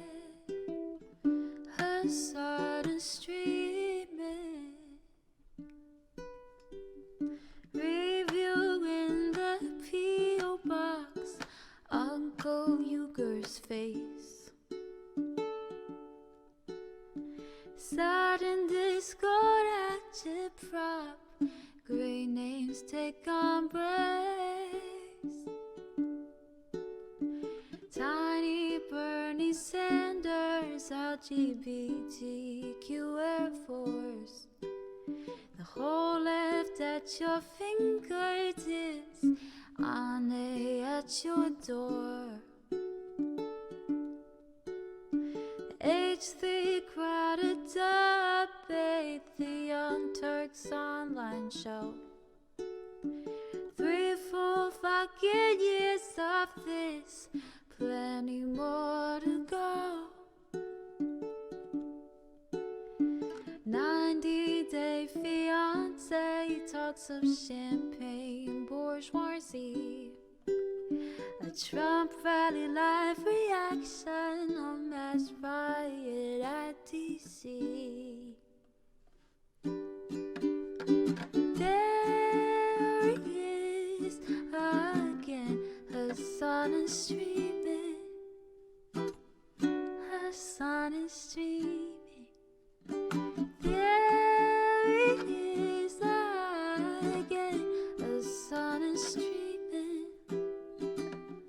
Hasan is streaming.